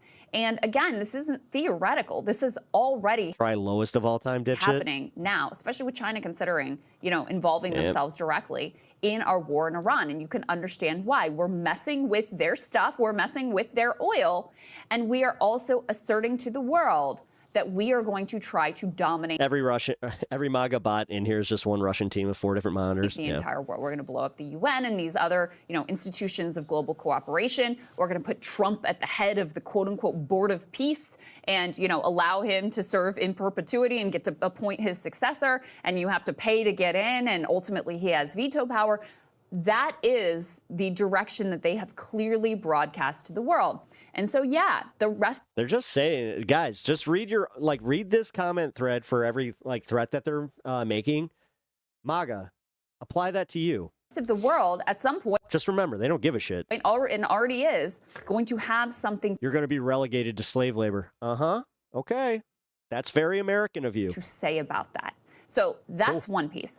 The other piece here is the possibility of the deployment of nuclear weapons, because now you have, obviously, Israel also a nuclear power and completely psychotic and, parts of it driven by these, religious fanaticism, parts of our government driven by religious fanaticism, which makes this whole thing scary as well. Obviously, Iran is a literal theocracy, so you have religious fanaticism there as well. And you had these very ominous comments recently from Netanyahu. Let's put E6 up on the screen, where he's Anna time. I wasn't saying you. I'm saying some sort of a major surprise for Iran, he says, that will completely destabilize the country. Netanyahu is asking Iranians to lay down their weapons and surrender or face death. He said, quote, the moment of truth is approaching and he will free Iran. I mean, you're looking at the actual president right here. This is who you support. You don't even support Trump anymore. You support Benjamin Netanyahu. And make Iran and Israel. Dude, Trump is just a puppet now. Allies. Okay. Like, and we watched it. We watched him get worked real bad, dude. Like, and I'm talking not even like marionette puppet. This guy stuck his hand so far up his ass that Trump he made a little squeal, but then he was just like, oh, turns out I kind of like it. Okay, so we have that. So what is that major surprise? That's a little uncomfortable. And then how's it feel this to also just came out. We be can a put fucking E7 puppet up for on the Israel? screen. You've got this guy who makes these like doomsday bunkers that are supposed to be, you know, to allow you to survive drone attacks, ballistic missile strikes, or even nuclear Armageddon. And he claims that 2 senior cabinet members in the Trump administration are among his clients. One of them texted me yesterday asking me, quote, when will my bunker be ready? So not exactly comforting when the people who are in charge here are preparing their doomsday bunkers and trying to rush delivery concerned Good. Let them have the irradiated fucking wasteland. about how Seriously. quickly they will have access to God. this.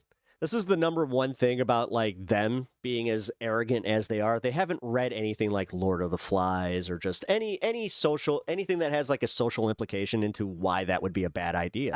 Armageddon They really are that arrogant where they just think, oh, we'll be fine. bunker for themselves. Yeah, I mean, I don't know if it's true or not, but it is crazy. And I do think, you know, to the whole World War point, and actually what you were saying about how others will react. Sella Berlin. I'm very World War I brain, so Welcome to me, the show. it's like everyone's like, oh. By the way, guys, if you're just joining us, hit the like button and sub to the channel if you're enjoying yourself.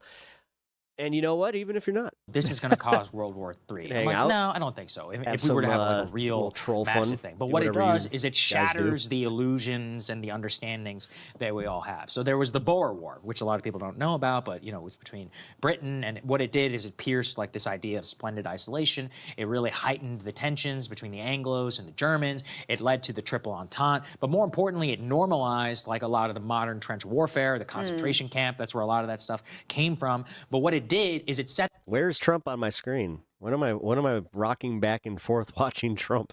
What the fuck? You're literally sitting here just like, ooh, Trump, the big strong man on TV, the big president. He's just so strong. He makes me feel so weak. Stage 4. Well, wow. There, clip it. Britain is not nearly Have as fun. invincible as we all thought, which means we need to rearm because, oh, it's a paper tiger, maybe. And that's what leads to the Great Clash in 1914. Yeah. Well, I could see this very similarly. It's like you have this, I mean, nobody could say that this was essential for U.S. security, just like Iraq. So you have this, Look, you know, I called them foreign out about it, and adventurous then they went insane. conflict. I mean, Some Americans will die. Totally not triggered. But not hundreds of thousands or anything like that. I'm not minimizing their deaths in any way. I'm saying Projecting much. domestically, we can absorb that. If we could absorb 7,000 casualties from the global war on terror. I don't think you understand what projection means. Most people, how did the GWAT impact them? Well, we all knew somebody who maybe have deployed. All right. At least graduate 6th grade before you start joining chats, okay? And came back with PTSD, but Okay, for the most people, it was high elementary school dropouts here. gas prices, bad politics, etc. But it wasn't like an attack literally on our everyday civilization. This is very similar. Most people will be very upset, but it's not going to directly impact your life in the way that a real war would. But China, Russia, any of these other, you know, countries, what they're watching for is any of the, you know, kinks in our armor. Interceptors, for example, the breakdown in the global order. The GCC countries, after this is all over, you really think they're going to be great friends with America? So if we have to rebuild all these radar systems, we need permission. You have status of force agreements with every one of these countries. Are you re-signing? I don't think so. I really don't. Well, or we're going to have to bribe the shit out of them with weapons we don't have. Yeah. Or we'll have to take from somebody else. And how about this? Let's say China does take this as an opportunity to move on Taiwan. Yeah, what are we going to do? What then? We're not ready for that. No. We're not militarily. I mean, I personally think it would be insane to get in a fight with China over Taiwan ever, but especially at this point. But we're also. You know what? We said that about Iran too, but here we are. Prepared domestically to. We have not spun up the Rain stop. Yes, it semiconductor did. capacity No, that the rain's we still need, going, we're but fucked. the So, I main mean, cell is past me. That's the So- reason that anyone cares about Taiwan. Really, it's not about human rights and democracy. Total and complete bullshit. It's the semiconductors. That's the whole thing. We aren't prepared for that. Shit. So what are we going to do then? Then we're in a direct conflict with China. Here, I'm So gonna I don't make know. sure my I mean, street's not I fucking do flooded. sort of Hold on. agree with Jeffrey Sachs and I mean, it also does with your sound like a point calm that, in a sense, we are already in that conflict. Now, it doesn't look like World War I. It doesn't look like World War II. To your point, it's not going to, especially in the nuclear age where you have not just us, but Israel and Russia and China, all these nuclear powers that are hopefully not itching to destroy the entire world. Hopefully, but in terms of the lines of conflict and being engaged in these various proxy fights, I mean, it's already on. And there's something else that I saw online that I thought was an intelligent point as well. We talked a lot in the show about the possibility of boots on the ground, and we're talking about specifically, probably special forces to begin with, at least raid into Iran to try to recover this loose nuclear material, whatever. But in a broader sense, we already have boots on the ground. I mean, this is a regional war, and we have a lot of American service members who are in the region, boots on the ground, getting killed in action right now and getting wounded. We don't know how many right now as part of this fight. So in a sense, it's a bit of a distinction without a difference, because there is no doubt there are already American service member boots on the ground in the middle of this war, in the theater of combat where all of the action is happening. Of course. Yeah, you're right. We have boots on the ground in the forward deployed bases, which for what? To defend who? Israel? Well, no, they would say, no, it's not Still to a defend little windy outside, but most of the rain's stopping. Israel. It's to defend the Gulf countries. How's that working out? How's that working out for the Gulf countries? Yeah, I'm sure they're furious. feeling very defended right now. They are furious. On the timeline, Emirati billionaires with massive amounts of money invested here are all posting about how upset they are with the United States. Also, just so people know, the billionaires are the cutouts for the royal family. That's how it works over there. You don't have free speech. You don't put. The fact is, this is my favorite part. You guys are panicking about who's gonna run. Just know it's likely to be somebody that you wouldn't expect, and then you know what? They might just fucking pull it off. I look back to how Obama did it. We didn't know who he was, like, right up until the primary. I remember even him in the primary, I was just like, oh, like, who the fuck is this guy? Put out long essays criticizing the U.S. government without at least tacit admission. Say what you will. I don't care what you have to say about him, like, as a president, because honestly, I got some disagreements with him. But realistically, he was one of the best candidates that's ever run. Or without tacit permission from the monarchy. No, if you want my honest assessment, I think that Jon Stewart's going to announce a run, and then MAGA's going to collectively shit their pants. And the people who are in charge. These are all messages which are intended for the United States. Again, not that anybody cares. Last point on this, because it really makes me upset. Our actual allies, like really good allies, South Korea and Japan, South Korea's stock market is down 14%. Japan is down like 8%. It's a disaster. The vast majority of their oil comes from the Middle East. Their economies are getting hammered. I don't give a fuck. Never voting red again, ever. Nice. And we're losing, we're taking away possibly interceptors and others. Like Someone actually learned. I mean, South Korea, Japan, these are... Jon Stewart, AOC 2028. Not Israel, where we do... Dude, you know what? That little Jon Stewart LOL comment, that's how I reacted to Trump. Like, legitimately. 53 billion. I was like, haha, you mean the Apprentice guy? The guy, the one that fucking Macaulay Culkin even knew was kind of a loser in fucking Home Alone 2? You mean that guy? Bilateral trade. I'm talking about hundreds of billions, trillions of dollars for the global economy. And those people, I mean, left out to dry. Yeah, he doesn't want the position, but that's what makes him more than qualified for the position. And he has even seen that now's the time that if he were to fucking, like, I don't know, do something very, very substantive for the country, that might be it. By Washington. It's so disgraceful. All right, let's get to Lindsey Graham. Hey, if you like that video, hit the like button or leave a comment below. It really, Trump is a really joke. helps get the show. I mean, he won. I mean, in a free and fair election, according to, according to MAGA for 2020, what was it, 2024? No problem with that one, but 2020 was a bridge too far. Even though we didn't change shit. So, interesting. All right, welcome to the show, y'all. Hope everybody out there betrayed his base with another massive war in the Middle East. We're going to talk about that. I have some videos about that. We also have Stewart would be the American Zelensky. Well, Zelensky was the Ukrainian Jon Stewart. The Trump so- regime, Yeah. Different members of the cabinet are building Please let nuclear AOC run. Well, doomsday bunkers. The thing is, she can actually talk. You know, that whole Taiwan debacle. As they destroy tell me how much do you know about that? What are your policies on Taiwan? the world. So if you thought, hey, maybe this is more under control than I think it is, wrong. It is not. It's actually much more out of control than you think it is, which is why people in the regime are building doomsday bunkers. So we have that as well. Later on, Graham Plattner gives us a master class in All right, smacking I'm not out of the woods yet, so it looks like in about an hour or so, I have another round of storms coming up. down God damn it. anti-trans bigots. That's a glorious clip. And also, we all know Netanyahu dog-walked Donald Trump. That's a fact, okay? But I'm going to tell you what happened when he tried the exact same thing on Obama. That's a really, really interesting story. So you guys know the deal, man. Everybody, please do me a big favor. Subscribe to the channel and click that bell icon so you get a notification every time a video drops. You can also support the show on Patreon. Just to give you an idea of how big this cell is, it's literally at Lake Michigan, and it stretches all the way down to Kansas. That link is below, or tip with that thanks button on fucking YouTube crazy. below me here. Remember, guys, the reason I mention that is because this is real independent media. I've never talked to an advertiser. I've never done an ad read. Damn, I don't take Scott's money going from through it, PACs too. or governments or billionaires or anything like that. You guys support the show through small dollar donations, and we also have the default ads on YouTube, and that's it. I'm very proud of what we built here and how we built Silent Friends. That link is below as well. And go subscribe to us. You can come hang out with us live Monday nights when we shoot the shit and we have some fun. All right, guys, let's go ahead and jump right in. So let me point this out first, because obviously this war, well, he did lose, so has been just an utter catastrophe. It's been a total disaster.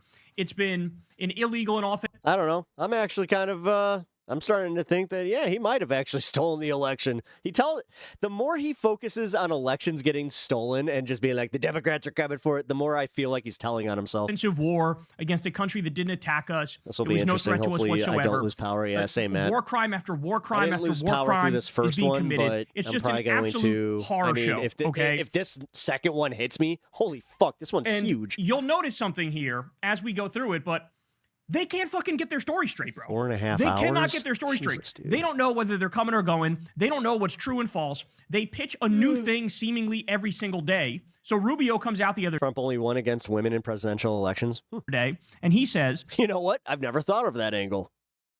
the goals of the mission against the Iranian regime are clear. Destroy their ability to launch missiles, destroy factories making these missiles, and destroy their navy. Now, you might be looking at that and thinking, wait, excuse me? That's not like, we weren't told that was the case at all. In fact, as is pointed out right here by Jimmy Rushton, he says, no mention of removing the regime, no mention of destroying the Iranian nuclear program, no mention of destroying Iran's ability to project power via proxy forces. The administration's aims are constantly changing. And their feelings are changing from minute to minute too. So they go, we're in this I just realized I had the funniest pause face on the last one with Kyle. for the long haul. We can do this forever. Jesus. In fact, he literally announced another, quote, forever war the other day, as we covered on the show, right? But then we get stuff like this leaking out from the Daily Mail. Iran won't surrender, and fighting until regime collapse may not be in our interest, says Israeli official. What? Excuse me? Well, there that goes. And so, Washington Post. Look at this, guys. Philip Pilkington says, man. Israeli officials seem to be in a panic. They are leaking about off-ramps to the Washington Post. The Israelis had a magic conception of American power. Now that they see there are no magic beans, they're realizing the status quo is just constant drone and missile strikes. Yep. So Tel Aviv is getting hammered ski. Oh, yeah, dude. They thought that they were going to fucking get, like, everything that Ukraine had. It's just obliterated. Not realizing that Ukraine still gets, Iron Dome, it has been they still get hit. basically fallen apart. Yes, it can stop like Believe it. Hamas bottle rockets. When you have like ballistic missiles and shit, and some of these Shahed drones that they're using. Yeah, he did it right. If there's a right way to do it, he did it right. Dude, Dickie McGee's axe to it, bro. They're extracting. And honestly, the Syrian people are happier. I thought you'd be like, come on, man. Retribution. That's you ever hear a argument come from a different person, but it's your argument, and you're just like, that's a really stupid argument. what's happening. So they say a few senior officials in Israel are starting to voice concern about the escalating open-ended attack on Iran and suggesting possible exit ramps that might halt the war before it further damages the region and global economy. Talk of an endgame is early, and a decision about... It feels so hard to validate my political opinion because because when people ask me where did you get your news from, I can't exactly say YouTubers. Whether to stop... I mean, you can, but then it just kind of gives like the game away where it's like depending on what your opinion is. But also, if you're well informed, it could also lead to some other people coming to the said YouTuber to get a little bit of an education. The attacks rest largely with President Trump, who continues to seek all-out victory. But in a telephone conversation Sunday, a senior Israeli official familiar with the planning and strategy for the war Honestly, how do you ignore the Epstein files? I don't ignore the Epstein Iran files. war discussed alternatives to Trump's call for I have been covering the Epstein files and the stuff coming out of the Epstein files. The thing is, right now, so like the way that these news cycles work, I talked to a left-winger about this, and he brought up some really good points about how Trump is at least good at this. He's good at the distraction, but what he's not good at is when he gets bored of something, he just moves on. And once he does that, that's when the Democrats have, you know what, strategically I got to give them credit on this, and it pains me to do so, but that's when they bring the Epstein stuff back because they still have a few Trump cards hidden. I got to say, like, conditional. It's going to be interesting to see, too. Surrender. The official requested anonymity because of the sensitivity of the Iran situation. So they're right winger. Get it? Stupid. Stupid. We're in a bind here, bro, because Netanyahu wants to make Iran a complete failed state so Israel can do a greater Israel and take over more of the Middle East. But at the same time, both Israel and the U.S. kind of want a ceasefire right now because they need to reload and refresh. We're running low on our interceptors. Iran is doing much more damage than they thought. The global economy is fucking imploding right in front of us. Oil prices, of course, skyrocketing. Stock markets tanking. Like, this is a 5-alarm fire type situation. So they're kind of scrambling. Now, even the Israelis are going, yeah, perhaps we underestimated these people a little bit. And now they realize, holy shit, the U.S.'s giant military is kind of a paper tiger. Well, yeah, no shit. It's all, I mean, think about it. The military-industrial complex, it's nothing but a fucking ruse. It's a scam. It's a con so that Raytheon and Boeing and Honeywell can make all this money. And, you know, Trump can do multi-trillion-dollar defense budgets. And 63% of the money goes missing that the Pentagon has. And they fail 8 audits in a row. Like everything in this country, it's a fucking scam. And so now... Wow. Hey, like one of those sensible fucking, like, just... The middle of the road people. Biden wasn't a great president, but he was better than Trump. Economy was far better off before Trump took office. Mask has been... No, it wasn't. No, it wasn't. Fake news. Fake news. That's fake news. Been ripped off, and we appear... The economy was in shambles, and Trump saved us. Come on, man. So much fucking weaker than people thought we were, you know, not that long ago, right? So, as all of this is going on, you need to realize... The right is collapsing. The right is crumbling. It is. The MAGA pundit class. Yeah, the pundits, they don't know what to do. They're all fighting with each other. TPUSA is fighting with Candace Owens. Like, there's so much chaos over there. They're all fighting with each other. Yeah, no. That's why I'm convinced that like 99% of the fucking interactions I have in this chat are just bots. The whole movement has caved in on itself. This was basically a massive betrayal that Trump did an illegal and offensive war. I'd be a little, you know, nervous. This, like, I was nervous when fucking, before even the elections. Dude, I brought this up, how even with Biden, I would watch him go on TV and immediately just be like, oh, there he goes. He's about to say some fucking wacky shit. Against Iran. Of course, there was reporting. Not like Trump, where it's just like, oh, he's about to say some shit that can move markets just because, you know, he had a thought. It's like, oh, God. And then Yahoo said, we're going to attack. And then that's when Rubio and Trump were like, Biden just fucking rambled. I guess we'll attack with you. So in other words, you're the beta. You're the cuck. You're following. You're like validating conspiracy theories by following right along with this shit, right? And so here is Tucker Carlson behind the scenes. Man, he allegedly was talking to Trump and trying to talk him out of it. And then Trump told him to fucking kick rocks. Listen to this. So as I said, I flipped to D.C. 3 times in the last month to try to convince Trump not to do this. It didn't work. It happens. I'm looking at this and I'm thinking, boy, this is not going to get better. So then I think I'll fly up again and ask him. I mean, Biden was in his own world. Yeah, but anyone else doing it, so I'm going to try. And the fact that the Democratic Party was just constantly ignoring our calls to just be like, hey, he really shouldn't vote. He shouldn't run for another term. He really shouldn't run for another term. He kind of made us a promise that he wouldn't run for another term. And for a little bit there, we were all just like, yeah, he did promise, so he's likely not going to. Boy, were we wrong. To just declare victory and go home. Like you killed an 86-year-old cleric. This is why I do actually have confidence that the left will end up winning. Not the Democrats. I have a feeling that the left will end up taking over the Democratic Party, and then MAGA's really going to start shitting their pants. Just call that a win and then pull back. Can you imagine when they don't have like the status quo AIPAC funded Democrats that they can always count on to fucking capitulate to them? And so then, meantime, he got convinced to denounce me. Okay. That's going to be rough. I don't care. I'm going to fly up anyway and see him, right? Even though he's like denouncing me. So I call over there to see, call someone who knows him to see. I said, I'm just going to fly up anyway and tell him this because I think it's so important. And the person says, don't bother because he's being shown. Imagine if Obama went on TV and said, it turns out I was Jesus all along and all you Republicans failed the test. Polling. Oh, damn. I fucked up the impression right at the end. That this war is like a 90-10 win for him. Started good. Yeah. And I said, I don't know where that polling is coming from. It's like, I guess you could make any kind of poll. And he's watching Fox News, which is telling him the same thing. And he's getting fake polling. I guess they're only polling Sean Hannity's viewers or something. Yeah, that's what happens when you apparently just have a whole bunch of bots that come into your stream. Yeah, that's how that works. And so I don't know. I'm waiting for Google to do something about it. Sure that there's a sense as if this was yesterday. I just know what it is. Because I was getting so agitated and worried. My only question is, do right-wing accounts get botted with a whole bunch of left-wingers? I don't think that there's... So they think that this is what discourse is? Because, I know this is not what actual discourse is. That this is unpopular. Damn. Fucking... Now, the thing that annoys me about this shit is that there's always an attempt... This is just a game. ...to be like... At this fucking point. Well, it's anybody's fault but Donald J. Trump. Spot the bot. That's the game. Right? It's his advisors. It's, it's somebody else. It's not him. For everybody sitting here thinking that my opinion doesn't matter, just imagine being somebody that's in this chat right now that disagrees with me, thinking that they're actually making a point or like they're doing something. For one. Like, that's kind of funny. But he's just getting bad information. And it's like, well, what if he's all... It is kind of like, wow. This is what you spend your time doing? There. We got a few that just realized that, too, where they're just like, oh, shit, I am a loser. Also a massive fucking warmonger. And what if the Israelis have Epstein blackmail that they're holding over his head, right? Like, what if this actually is exactly who he is?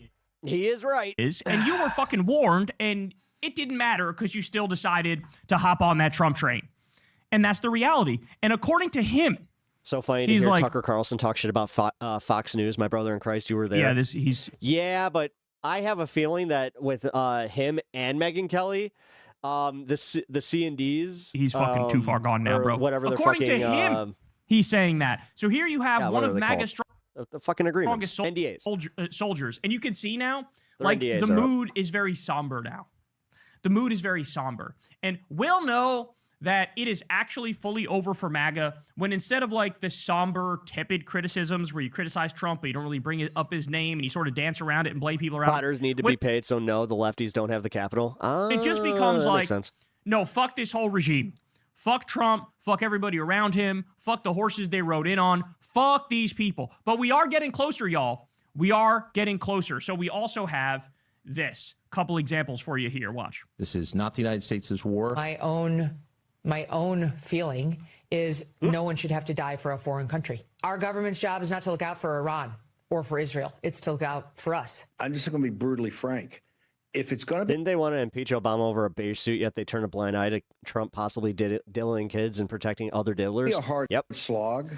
I mean, that was not pitched in the 2020. Yeah, they stopped right there, literally. They stopped at like, wait a minute. What do you mean that there's a deposition? Well, it's a fake deposition. Everything that is anti-Trump is fake. Before campaign, it just wasn't. We're going to bleed support. I was promised that this wouldn't turn into a larger regional conflict. It's hard to believe it. It's hard to believe that at this point. He was the No More Endless Wars candidate in 2016 and 2024, particularly, and this looks like an open betrayal of the base. So stop and think about it. The ascendant wing of the party is like Candace Owens, Nick Fuentes, Tucker. When you look at young, even right-leaning voters, they fucking hate Israel. They don't want this war. So you're actually seeing a situation where there's a massive split among the MAGA commentariat, the pundits, right? And then to this point, that hasn't fully leaked down into the actual base yet, but in enough time, this keeps dragging on. Trump was impeached. Gas prices, so was Bill Clinton. Prices keep going up. You know, the result. Just a fact. Culture as disaster. He's a twice impeached president. And then, Bill Clinton was also a single impeached president. As they appear to be. That works. Yeah, it's gonna trickle down. So you have a situation now where it's about 82% of the MAGA base actually supports this. But the MAGA base is slowly over time becoming a smaller and smaller and smaller self-defined group, right? So that's how that's how they get the polls for Trump to look at it and go, it's actually really popular. Because if you ask people, are you a MAGA Republican? Do you support this? Almost by definition, MAGA Republican is like, I'm a Trump cultist. And so they agree with it. Yeah. But that's becoming a smaller and smaller and smaller portion of the American electorate. And like everybody else is like, fuck this. Mm-hmm. I told you guys, but it was 92% of the country supported the war in Afghanistan when that happened. 72% supported the war in Iraq when that happened. This was like 34% on average. Numbers as low as 37 and as high as like 40 or so. But I mean, that's like humiliatingly low. That's embarrassingly low. And that's not even factoring in what happens with the massive supply shocks now, right? And so that's why it's the beginning of the end. I think functionally his presidency is over. And now it's all over, but the attempt to rig the next election. And that'll be really interesting to see. What happens when he tries to rig the next election? Because how many of these people will tell the fucking truth? The last time, most of them did not tell the truth. Yeah, and they were all on board with it's rigged and, Joe Biden stole it and this and that and look at all the irregularities in the voting. Bullshit, all total bullshit.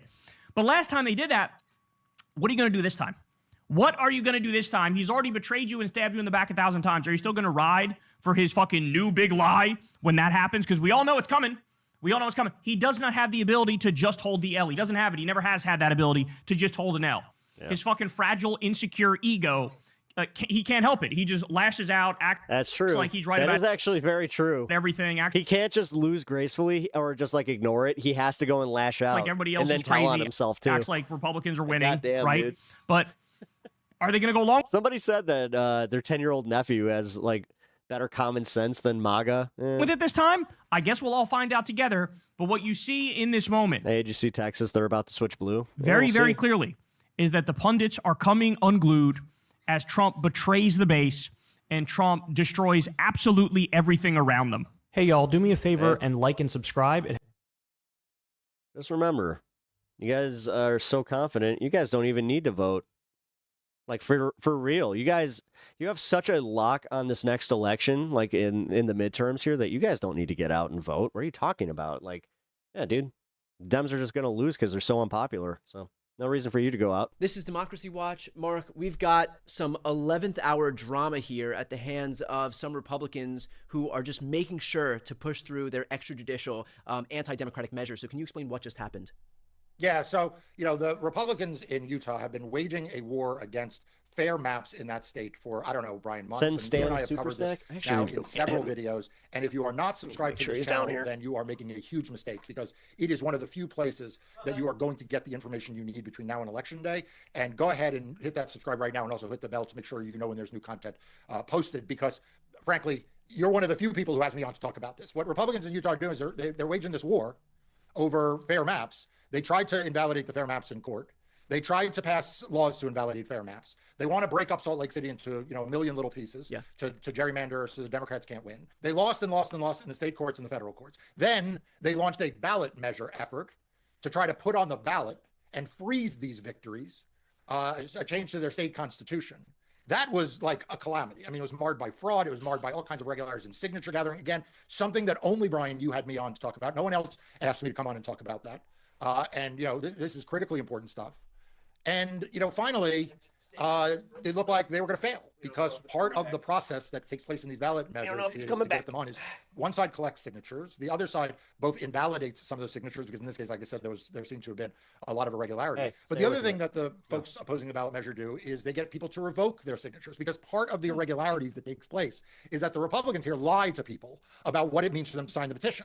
right? So they say, well, if you really like, fair maps and Republicans having a good shot in Congress, sign this petition. Well, that isn't at all what they're asking. They're asking you to repeal fair maps. They're asking you to gerrymander, right? So what happens is some number of people then send in a revocation of their signature. Lots of bots in chat tonight. Yeah. And so the team that is opposing this ballot measure has been helping those people send in their revocations and giving them envelopes. Yeah, and there's not much I can do about it. They're prepaid for them to do the revocation. And literally in the final moments of their state legislative session, they put a provision in the law that says that any revocation that comes in a prepaid envelope is not valid.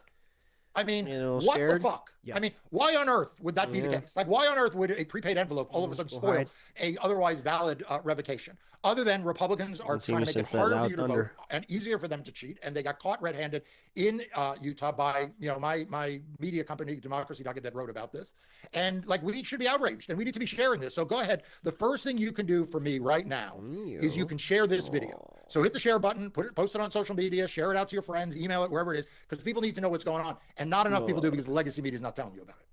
I would also request that people subscribe to Democracy Docket, which is the news outlet you founded. You are the only outlet that is covering any of this in depth. And this is extremely important because this will determine who runs the House in the next cycle. Yeah. We're talking about all of these redrawn maps and this redistricting cycle. This is going to determine whether Donald Trump has Mike Johnson in charge of the House because they've engineered themselves a permanent majority, or if Democrats can run the House themselves and actually act as a check on the Trump administration. And yeah, but Brian, that also requires you to stand the fuck up against people like Hakeem Jeffries for being so fucking feckless, bro. Nobody else is talking. Come on. You're a fucking party hack. About it, except for Democracy. That's part of the problem. Docket. So I'm going to put the link to your outlet right here on the screen and also in the post description of this video. For everybody. This is the type of fucking pundit I would never want to be like this guy, like fucking Brian Tyler Cohen, where it's just he's a mouthpiece for the fucking DNC. Who's watching? If you're not yet subscribed, please go. How fucking just exhausting is that? Where you cannot even criticize them. Do yourself a favor and subscribe, not only for the great content that's included in it, but also to elevate Mark's voice in this ecosystem, which could not be more important. So, Mark, it's worth asking here, recognizing that there is this battle back and forth to make sure that Democrats have one congressional district in Utah. Where do we stand with midterms just 6 months away?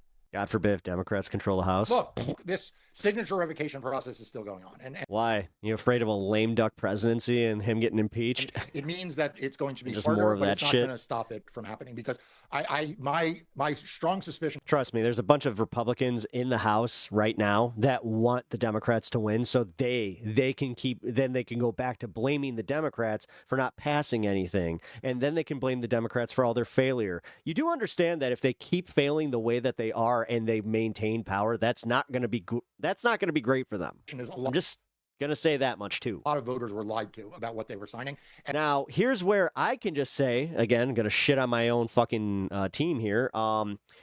They really don't have a plan. And those folks, their plan is just maintain, again, power and status quo. That's it. They're now going to have to provide their own envelopes and their own stamps, and that is what it is. But it will still go forward. It also would not surprise me if there was a lawsuit that challenged this provision because, how is this legal? How is this constitutional? I mean, this seems bonkers crazy. And take another 24 hours off. Get overturned in litigation, or it may be worked around. But one way or another, I don't think anyone's given up on this. But my team. Brian, I got to add one other point.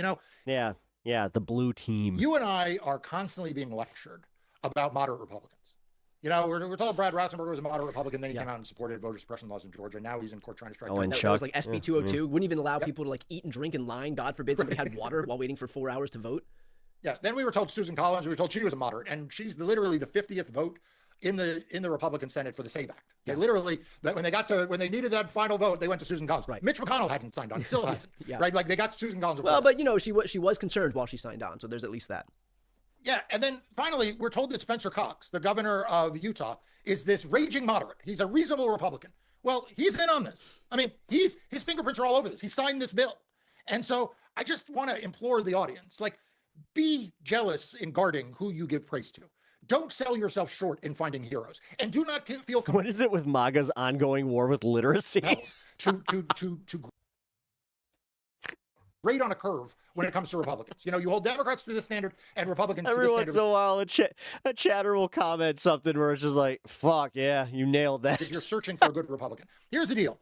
The only kind of Republicans in office today, they're either scared MAGA or they're proud MAGA. The proud MAGA tell you up front what they're going to be and who they are. And in some ways, I respect that more. The scared MAGA are the ones who won't tell you to your face that they're just part of MAGA, but then pull this kind of bullshit. Yeah. So, I'm thrilled that you and I. The only knee bending that's happening is fucking Donald Trump choosing whose dick he's going to suck between Putin and Benjamin Netanyahu. I have been doing this series now in the hundreds of videos. I think he's sucking Putin's tonight, though. And people can go back and watch what we have said about this issue over and over again. And we have been a clear moral voice for free and fair elections. In the days, who's got the even days after the loss in 2024, you had me on so that we actually said, you know what? Donald Trump won the election, Kamala Harris lost. We don't sell you a bunch of bullshit, even if it would gain us followers, gain us subscribers. Like, we are here to tell you the way it is. But part of that has to be a two-way street. You need to support independent media, like what Brian's doing here with his channel.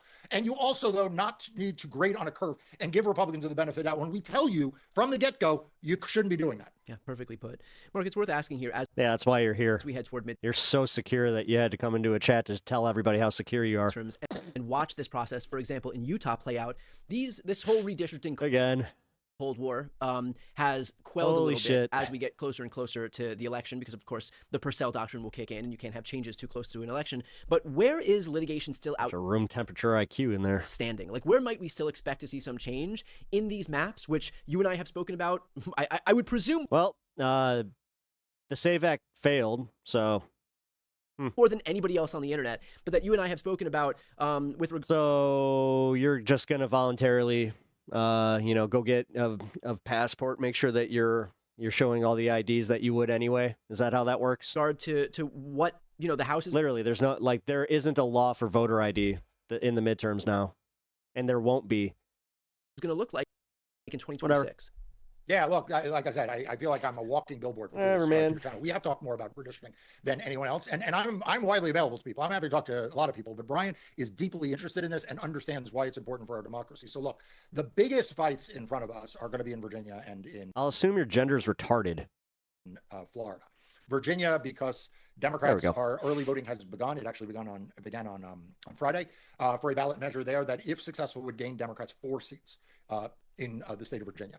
Florida, we know Ron DeSantis. I can't imagine having such a lame life that I go into chats of people I don't like just to argue with low IQ points. This is planning a special session for next month to start the process. It is hilarious to me, I have to say. Also redrawing the maps. I don't know how. Again, so confident in their side, so confident in their policies, politics, and president that they're just like, I'm going to go spend an hour and a half in a chat of someone that I don't like because he's just a stupid person. How aggressive they'll be. I would have told you 2 months ago that they'll be super aggressive. Yeah. Now they've got to be looking over their shoulders a little bit. Right, especially given the fact that a big part of Florida's population is Latino voters, and we've seen the swings in Latino voters from 2024 to 2025 or 2026. Yeah, and that brings me back to where this all started, which was the Texas-California thing. Originally Republicans thought it was a no-lose for them. They'd get 5 seats, and the worst thing that would happen is that California offset it with 5 seats of their own. I think everyone needs to go back and re-look at those assumptions. And by the way, you and I were calling them out at the time. Okay, so it's all on videotape. But you go back and look at that, and the fact is, I don't think... Ain't that a bitch? I'm stuck. When I can recognize their names, it's like, no, you've been here before. Anyone thinks now that Republicans will gain 5 seats in Texas. I don't think anyone thinks. And by the way, I should note... whatever, Kevin man. Kiley, who's like another one of these frauds, who's now claiming he's an independent. I mean, this guy has like a 90++ Donald Trump voting record. Yeah. And now all of a sudden he wants to say he's an independent voice in California. It's not going to work. And I think Democrats are going to win all those 5 seats in California, but I don't think Republicans are going to win their 5 seats in Texas. Well, and in fact, that's buttressed by the actual numbers that we saw in Texas's primary election. In 4 of those 5 seats, Democrats actually showed up in bigger numbers than the Republican voters in those districts. So if that trend holds, and granted, I know it's the primary, so things could always be different between the primary and the actual election itself, the midterm election itself. But right now, more Democrats are engaged in these elections than Republicans. So these were drawn. These districts were stretched thin to give Republicans maximum advantage. But now, because we have a more juiced up Democratic electorate than Republicans, we may see 4 of those seats actually stay in Democratic hands and just 1. And the ultimate irony would be that the only reason the redistricting process sparked off in California was to counteract what we saw in Texas. So we may be in a world where Texas has maybe 1 seat flipped to the Republicans and California gives 5 to the Democrats. Right. And this is why, when you go back to the state of Utah, where we started, every seat matters. Like, every seat is a fight. I mean, if you're out there thinking, well, why is all this going on in Utah? It's because Democrats are fighting hard to try to make sure that there is at least the semblance of a fair map. That if you live in Salt Lake City, the dominant city in the state, the biggest population center, that you have a district that represents your interests. And Republicans are trying to break those apart in places like St. Louis and where they've done so already, and now in Kansas City, where my law firm is involved in litigation, try to stop them in Kansas City. And that's another place where there's like a 1 seat fight going on. And you need to be supporting fighters. You need to be supporting the people who every day are scrapping hard for every inch, for every centimeter of ground in the fight for free and fair elections. And the guy you need to start by supporting is staring you in the face, and that's Brian Tyler Cohen. This guy, day in, day out, delivers the news that you need. He does the interviews that you need to be informed about. Yes, you guys care about primaries. You guys literally want the dude to fucking just like pass an office so he can just give it to JD, and then you got, again, in your perfect world, they would rig everything. They would never leave, which is insane to me, by the way. Like, just as an objective fucking American, where I'm like, I'm pretty sure people would get very sick of that. But again, these are the dumbest of all of us that are, again, sitting in a chat that of a person that they disagree with that is a small ass YouTuber, by the way. I just watched. Like, they're not even going to like the bigger chats to do this. Notice that. He did a great interview with Bernie Sanders. I worked for Hillary Clinton. Bernie Sanders, not necessarily where I come from in the party, but hey, no, I get it. I respect the hell out of the guy, and Brian did a great interview. He did an hour long talk with Gavin Newsom of the state of the governor of California. Covered a lot of topics. So make sure don't be surprised when it's so easy to ignore you. Are giving this guy his due, and the best way to do it is by subscribing to this channel and hitting the bell to make sure you get content. I appreciate that. I'm going to put the link to this channel right here on the screen. And while we're talking about fighters, there is no bigger fighter on the left more broadly in the pro-democracy ecosystem than Mark and his team. Not only in the media space, where they're bringing you news that you're not going to find in any of these other legacy media outlets, but literally on the front lines in the courts, making sure to go to each individual state and protect voting rights in all of those states across the country. Nearly 100 cases happening right now, most of them flying under the radar, but this guy is fighting for democracy harder than anybody. So I'm going to put the link to Democracy Docket right here on the screen and also in the post description. If you're not yet, did you think that haircut was a little too like close to Benino? I don't know. I think it did. All right, let's go. Benjamin Netanyahu told us in a tweet last week this fulfills a dream of 40 years. This is a joint Israel-U.S. madness creating havoc for the world. With all due respect to this so-called it's the professor, Iran is the aggressor. Iran is the one who is spreading this radical ideology. I'm struggling right now over. I don't know how he sounds so much like Arnold Schwarzenegger, when he's not even from Austria. This definition of evil. What about the decades in which Palestinians lived under a brutal regime of structural apartheid? It's simply revisionist history. Over the last 2.5 years, Israelis have been living in shelters, attacked over our peaceful border, and it all leads back to Iran. This has nothing to do with America. This is Israel's problem. Yeah, you wiped that smile off your face real quick there, Mr. Israeli spokesman. The new Ayatollah shares not only a name and a bloodline with his assassinated father, but also many of his hardline views. America and Israel are sworn enemies. Dissent and protest must be crushed. Weakness and chaos in the region makes its neighbours easier to control. It's therefore no surprise, under current circumstances, that Israel says it will kill the new Ayatollah and the one after that. None of this brings us anywhere closer to any of the stated justifications for going to war. In fact, it's the opposite. And many people are still struggling to... Imagine hating me so much that you have to troll my chat while I'm just sitting here chilling, watching Piers Morgan, eating some Cheetos with chopsticks. Answer the two prerequisite questions. Why is the US at war? And why does it have to be now? Last week, Marco Rubio, Secretary of State, and many others said it had to be now. Your life the way you want to spend Israel it. was going to do it anyway. The so-called imminent threat was actually the threat of a retaliation to Israeli aggression. Unsurprisingly, they hurriedly walked that back. But this narrative that the Israeli tail wagged the American dog is not going away. The Wall Street Journal reports that Senator Lindsey Graham flew several times to Israel in order to coach Netanyahu on how to persuade President Trump to join the war. And Antony Blinken, the former Secretary of State, said they've seen this playbook before. This has been a long story when it comes to Iran. And back during the Obama administration, the Israelis were pushing President Obama to take military action against Iran, and were warning that they would do it themselves if he didn't. And he wouldn't, because he thought the better way to get at the nuclear program, which is what we were focused on, was through very muscular diplomacy backed up by very, very strong sanctions that we rallied the world to put in place. And then we got the Iran nuclear agreement. An esteemed panel is standing by, and in a moment we'll hear from UN Ambassador Danny Danon, one of Israel's most senior diplomats who lives and works in New York. We will begin with Professor Jeffrey Sachs, a senior advisor to United Nations, who joins me now. Professor Sachs, always great to have you on Uncensored, but particularly after the... Let's be real. Half the mouth breathers from MAGA in chat here They don't know how to use the chopsticks. last week or so. Just first of all, your overview about this war, which nobody wants to call a war, and where we are 9-10 days into it. It's a war, and thousands are being killed. Israel and the United States are carpet bombing Tehran, and there's lots of death. Schoolgirls being killed. A bloodbath underway. At the same time, the world economy is about to go into one of the biggest crises in the modern period, driven by the complete collapse of oil supplies coming from this region, a predictable consequence of the Israeli-U.S. aggression. So this is a calamity. Yeah, this was a war of choice. Benjamin Netanyahu told us in a tweet last week, this fulfills a dream of 40 years. This is a war not caused only by Israel. This is a joint Israel-U.S. madness. The U.S. wants to rule the world, and Israel wants to rule its region, the Middle East, and they partner together. So it's not really right to say that Israel determined this or the U.S. determined this. This is a partnership. It was interesting that you had Tony Blinken on just a moment ago. He partnered in the genocide in Gaza.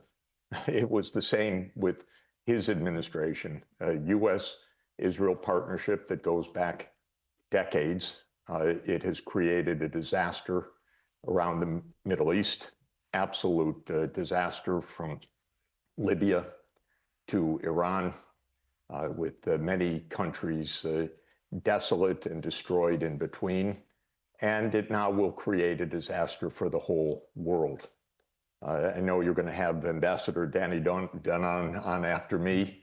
He represents, in my view, a government that is doing more damage to the world and to humanity than any other government.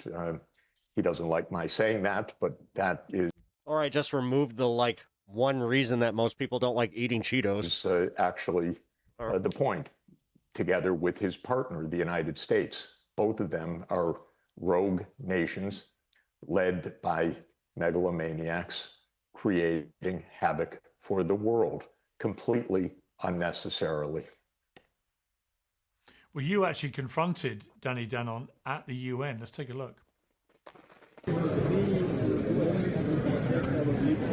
Mark my word, every place, every time,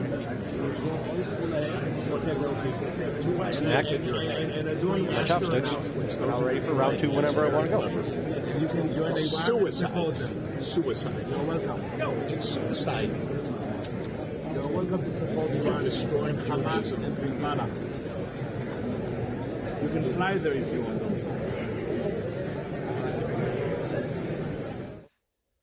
That was actually... Yes. Well, it was an extraordinary encounter. What were you actually saying to him? I was saying that Israel is committing Dang, how do people get suicide? Don't find anything. Because it is destroying any remnant of sympathy or empathy in the United States and all over the world. Dude, they get mad at my hair part. They get mad at me having long hair. They get mad at me for being a hippie. People, if there's one thing I have noticed, is that MAGA seems to just be mad all the time.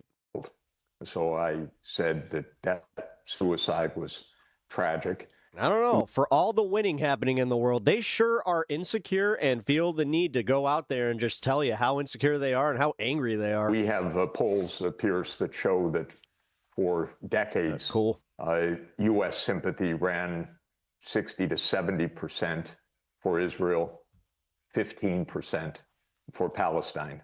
Now they run 41% for Palestine, 36% for Israel. In other words, the American public is on the side of Palestine, and that's going to grow dramatically.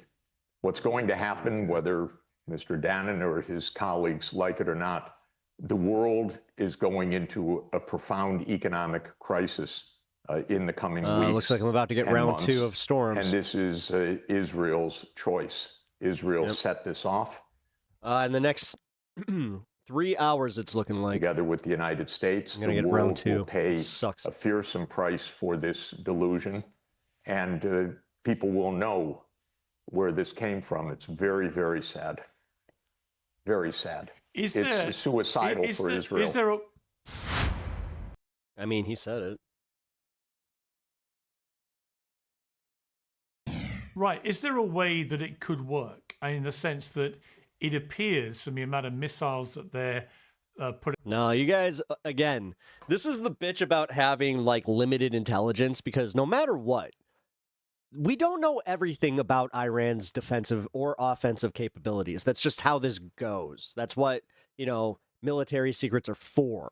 And they have a whole lot of people thinking that we're just that superior, that, our CIA and our intelligence, we just know everything about everything. And you know what? There's no way that they could know that we know everything. And we know that they know that we know. Putting up that the Iranian capacity Yeah, you already hear that to thunder? attack Yeah, dude. back It's getting is fucking receding bad very out there. quickly, which is Dude, unsurprising it's- given the overwhelming superiority, of course, of the American military coupled with the Israeli military. But is there a moment in here where if all Stan just heard it. all their military firepower is pretty well taken out, that the regime begins to collapse from within? Look, I'm not able to answer any. I'm gonna just announce this. The Razor 25 is 1,025% a fucking bot. Definitive military. Saying the same fucking thing every goddamn day.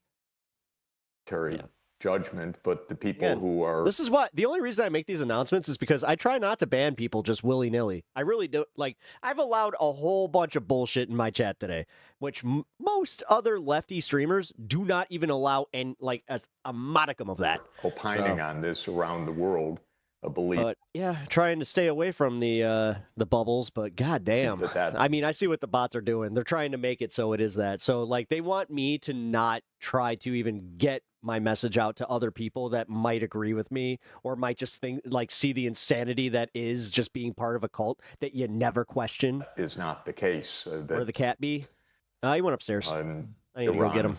If the has held together, tornado will sirens go continue on. to hold together, has vast arsenals of missiles and drones, and we'll see, because this war is not ending in the next few days. And Israeli generals themselves have said publicly this could go on into the fall, and the American public is being prepared for a long war. So even the progenitors of this war are not claiming that this is about to be. By the way, guys, anybody that thinks you're trolling my numbers, dude, I'm used to doing like maybe 300 fucking per stream, so whatever. One. I don't hear that from anybody. I don't. You're not fucking, dude. Teflon here, bitch. You can't do anything to fucking get to me on that one. That's just how this game goes. I've only been doing this 2 years, and you know what? Think I'm doing all right. I got your fucking attention. I don't see it in the markets either, in the Whatever, soaring man. oil prices. I don't see it in the behavior of the energy Little do you know, you idiots are helping me grow. Thanks. producers, suppliers, and shippers. Creating the next wave of lefty propaganda, and you're contributing. Cool. I don't see it in the you own shutdown of that. production in Qatar on its gas and Iraq on its oil, and the destruction of oil fields. I see a calamity building, and a lot of blood flowing.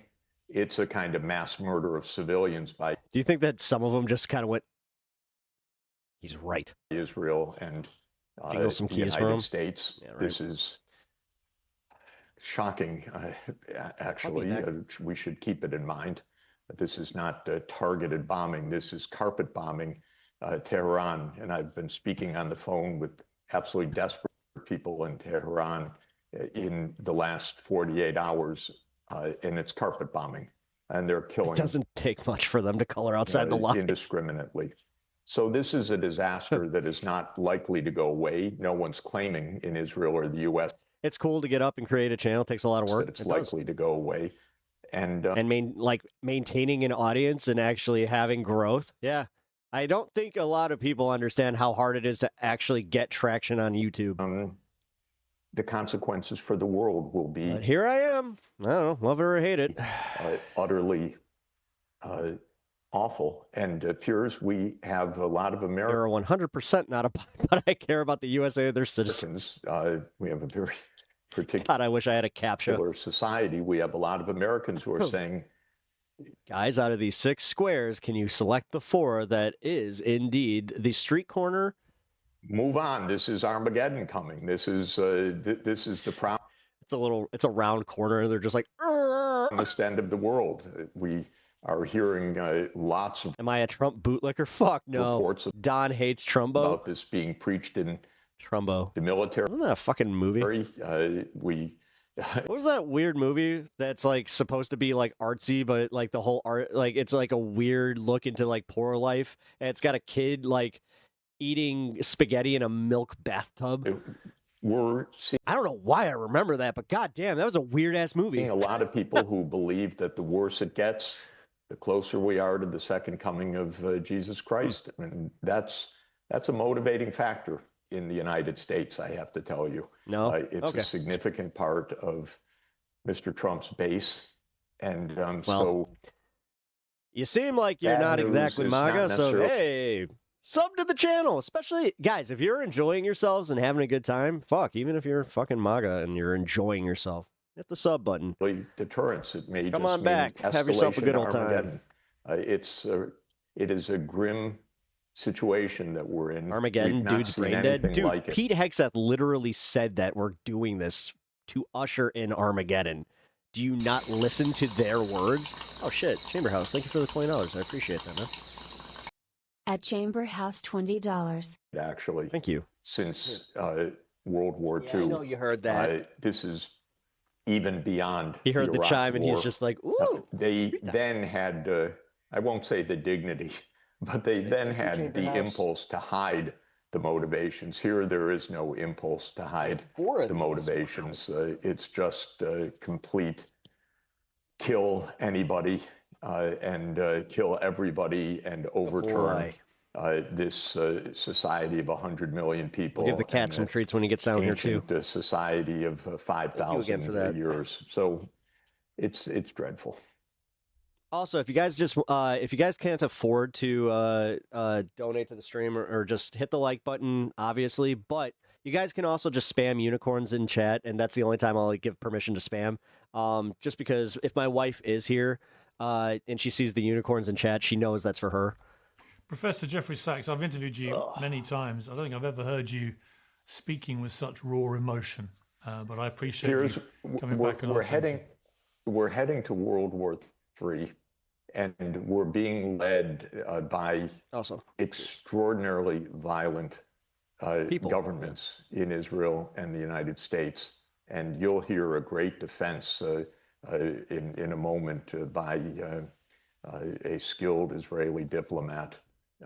But what they are doing to the world is absolutely unforgivable, and it will be recognized as such. And it's a tragedy. That's why I didn't use the word homicide when I talked to Mr. Dannon. I used the word suicide, because what Israel is doing is committing suicide. Jeffrey Sachs, thank you very much indeed. I appreciate you coming on Uncensored again. Good to be with you. Thank you.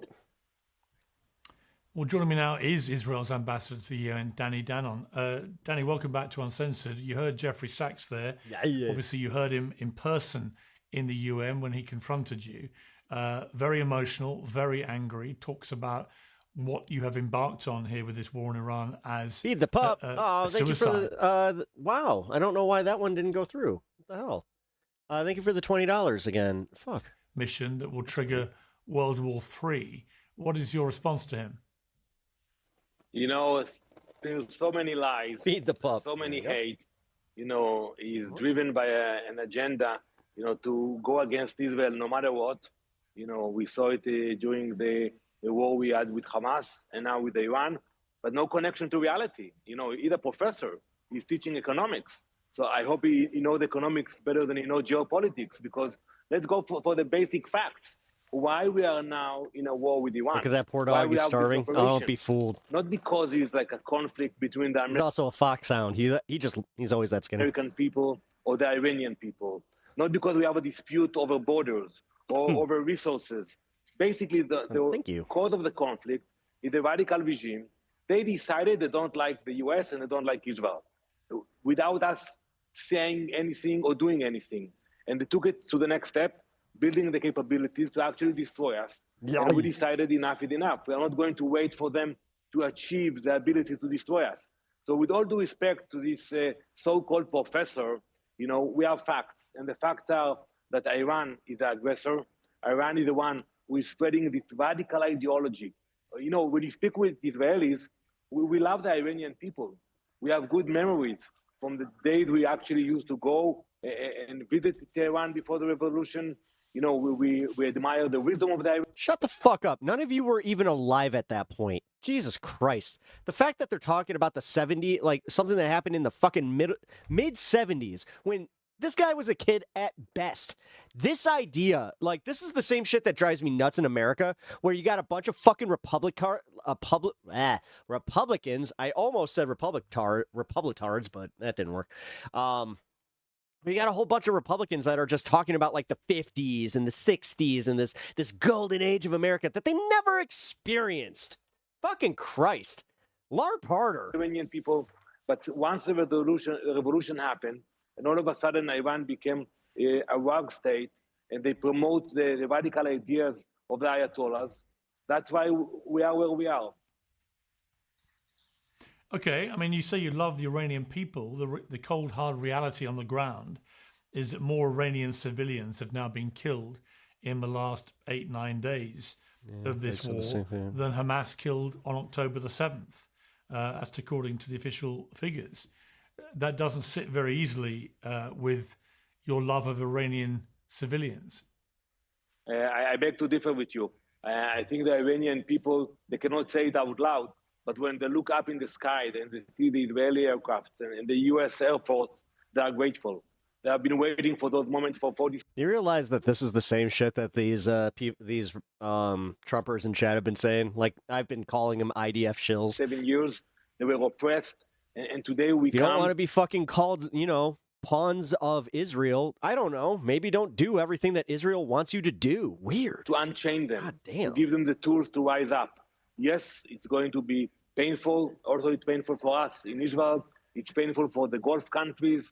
You know, when I pay too close attention to this stuff, I get less happy. I battle with I need to convince someone of what I know, and I know everything will be okay whether I change their minds or not. They're attacking more. I'll be honest, dude. This is the first time that I've like felt like that. Like I felt like this in 2016 too. Like, dude, Trump is he's a dangerous moron.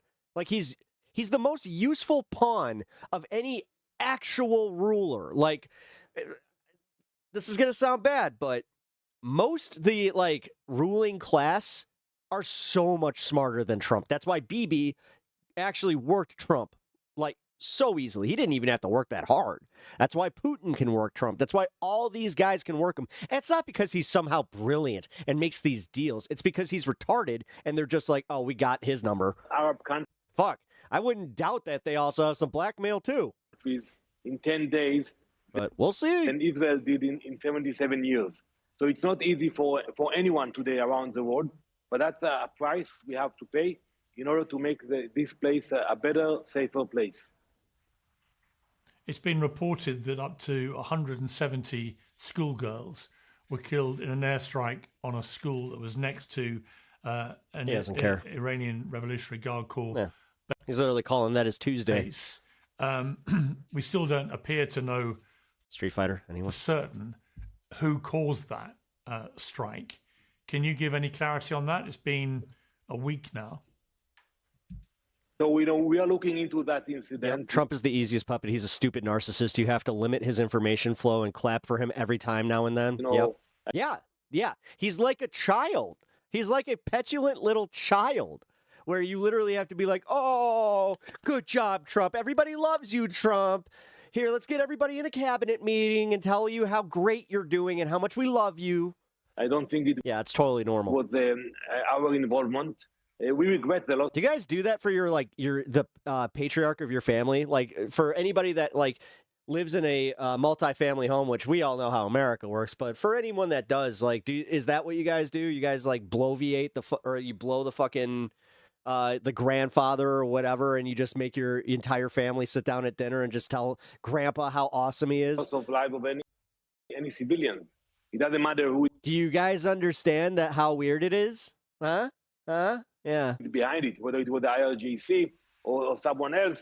But we regret the loss of life of civilians, and we target military infrastructure. The fact that you guys like aren't weirded out by that, I do have to say that in itself is weird. Like, that's why we all look at you and we're like, no, you guys are total cultists. It's like we don't have to mince words at all. Like, goddamn. When I say we, it is. I do my own research. I think for myself. Except I just let the Orange Man just say anything that he wants, and then I go, yeah, I agree, Orange Man. And the U.S., Iran, they're doing exactly the opposite. You know, and I saw the interviews of Iranian officials, and they are saying we are not targeting civilians, only military targets in the Gulf. They are lying. Look at the airports in Dubai. That's weird. We're actually engaging with like the war that Trump started, and here you guys are trying to talk about the genders thing. That tells me everything I need to know about how fucking confident MAGA is. Abu Dhabi. Look what Anytime that you see somebody start trying to take it back to gender stuff while we're in the middle of a fucking wartime, just turn around and just ignore them. It's that easy. Just ignore the fucking. For the last 10 days. They're so fucking stupid. They are targeting only civilian targets. So there's a huge difference about the intentions.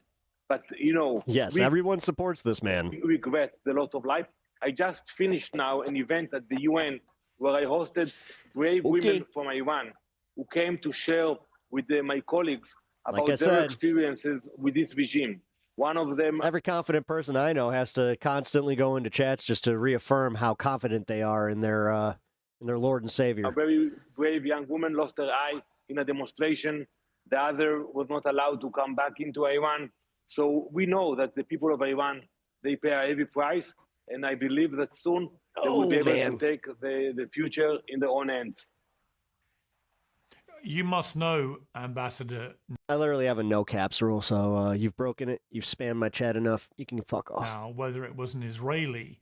We get it. No one pays attention to you, so you have to use all caps. ...plane that fired the missile into that girls' school, albeit... Even the rest of the people in chat know how to behave. Weird. It may have done so unintentionally. It may be named... He's not answering it. I don't want to prejudge what may have happened there. But you must know as a country whether it was one of your planes that did that or not. So can you rule out that it was an Israeli plane? No, first I have to tell you that from my experience in Gaza, and I think we spoke about it in the past, there were incidents that Hamas or the Islamic Jihad launched rockets into Israel, and they fell in Gaza. And there was an incident, a very tragic incident in a hospital. It took a few hours for everybody to realize it wasn't us. It was actually a rocket that flew from Gaza and fell in Gaza. So we don't know the details. They're still they're going with that story, huh? Literally bombed the entire strip. But yeah, you can't blame us for the hospital. Yeah, you got to, we hit the targets that we wanted, and technically that was the Hamas. Hamas hit themselves. I don't think that our Air Force was involved in that incident. I know it's being investigated both by the IDF and also by the U.S. Air Force. People are looking at what's I like how happening, he just sputters out there because he's just like, I don't even believe my own bullshit. And they're seeing a regime which remains intact. They're seeing the Ayatollah that was killed replaced by his younger son. America needs term limits. Fuck yeah, I agree with that. Also Khomeini. They're seeing the Iranian Revolutionary Guard Corps still exercising ruthless control over. No, I just hate him because he's literally poison to this country. The fact that you guys are like anybody out there that could just be like, I love Trump. Why are you guys so hateful? And not recognize what you guys are doing to the fucking country. Yeah, not even wasting my breath on you. There's no sign of any uprising by the Iranian people, perhaps because they're fearful of. Did the trolls get bored? Did I kind of hurt their feelings by pointing out that they're losers? Perhaps because they're fearful of hanging around a stream. LGC, but they're certainly not rising up in the way that Donald Trump was talking about his hopes would be happening. And we're seeing massive global economic United States of Israel? Yeah, we are. mayhem driven by the virtual closure of the Strait of Hormuz and by the attacks by Iran on all the neighboring Gulf states, which are severely damaging the economies of all those countries. And that has a knock-on effect, obviously, for the global economy. And the longer this goes on, the worse the global economy will suffer, the more lives are going to get lost on all sides. And if ultimately the regime remains intact, how will you claim victory? What is victory? So first, allow me to look at the upside also. You know, today we are degrading the capabilities of Iran. They don't have the same capabilities that they had 10 days ago, and we haven't finished yet. We will continue to hammer the infrastructure of this terror machine. So how are you making all these strides if they still have the same firepower as before? Wait a minute. When I speak about capabilities, Jesus, you know, you focus sometimes on the they don't even ballistic try. missiles, on the nuclear capabilities, and their proxies. So I think, you know, we can agree that it will not be Someone's the same. happy with his It tree will time. be a weakened regime. The question is whether there will be a regime change. I hope so. I pray for that. But it is up for the Iranian people to decide when they do it, when they rise up. You know, if they are watching us now, I'm telling them, Mardumei Iran, the people of Iran, be brave, be strong. Your time is coming very soon to go back to the streets and to lead this nation after 47 years of oppression. I think it will come. We know in the first few days, we focused on targeting the launchers to minimize the casualties in the area and in Israel. But I think in the next few days, we will continue to target the IRGC and regime's assets, and hopefully it will encourage the people to move to the next stage. Danny Danon, Israel's ambassador to the UN, I appreciate you coming back on Uncensored. Thank you very much. Thank you very much. Well, I'm going to be joined now by my panel, Doron Spielman. Conricus now? He's Jesus. the former IDF international spokesman and author of When Stones Speak. Daniel Hey, Jekyll. Levy, the Thank you former for the sub. Israeli negotiator and president of the US Middle East Peace Project, and Scott Horton, author of Provoked. Welcome to all of you. Scott Horton, let me start with you. Clearly very different views of what I is have happening modular here shelving like from that when you have nothing in the modular shelves. Jeffrey Sachs and Danny Danon. They had a very heated exchange in the UN, which says it all. I imagine that your agreement probably lies a lot more with Jeffrey Sachs than Danny Danon.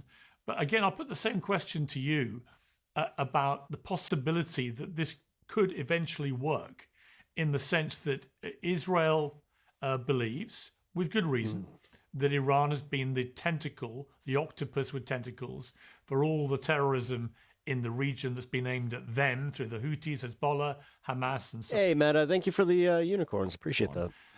That it's run by an evil, repressive regime, shed is still off. which has been that way for 47 years, repressing its own people, repressing everything else in the region it can I repress. love seeing dog. And He's a happy dog, too. He just they've had had some this coming. treats. We had a very kind... we had two chatters donate $20. So And that by decapitating the regime, he got himself you may then lead nice to an little uprising haul from the there. Iranian people, many of whom hate the regime, and that in 5-10 years we may look back in history, this is what I hear from many Israelis, and be grateful for what has happened. What would you say to that? Well, I mean, it's built into the question, of course, that this is all Israel's interests at play here. The God, it is creepy how much he looks like my father-in-law. Great revolutionary. Holy shit! Shiite men. You just put some fucking like thin wire glasses on him. That's my father-in-law. And this is their problem, not That's ours. crazy. Our problem is the Bin Ladenites, Al Qaeda, and ISIS, the radical Salafi edge of Wahhabi Sunni Islam And his their computer terrorist programmer. movement, Fits, right? mostly America and Britain and Saudi Arabia's pet terrorists, although they oftentimes turn on us and kill us too. But the Shiites are the Israelis' problem. And even though every time America runs an errand over there to try to spite them, we end up empowering them like we did in Iraq War II. And then inadvertently, when Obama built the caliphate to spite them, that blew up too big. So they had to take the Iranian side again in Iraq War III. which is, that we have strikes going on against Shiite targets in Iraq right now because that's the regime that we put in power. You quoted David Petraeus a minute ago about tell us how this ends. Well, Iraq War II ended with David Petraeus putting Iran's best friends in power there and training up their army, the Badr Brigade, to be the Iraqi army. And that's who we got a problem with as the war spreads right now. But then secondly, as far as will the war work?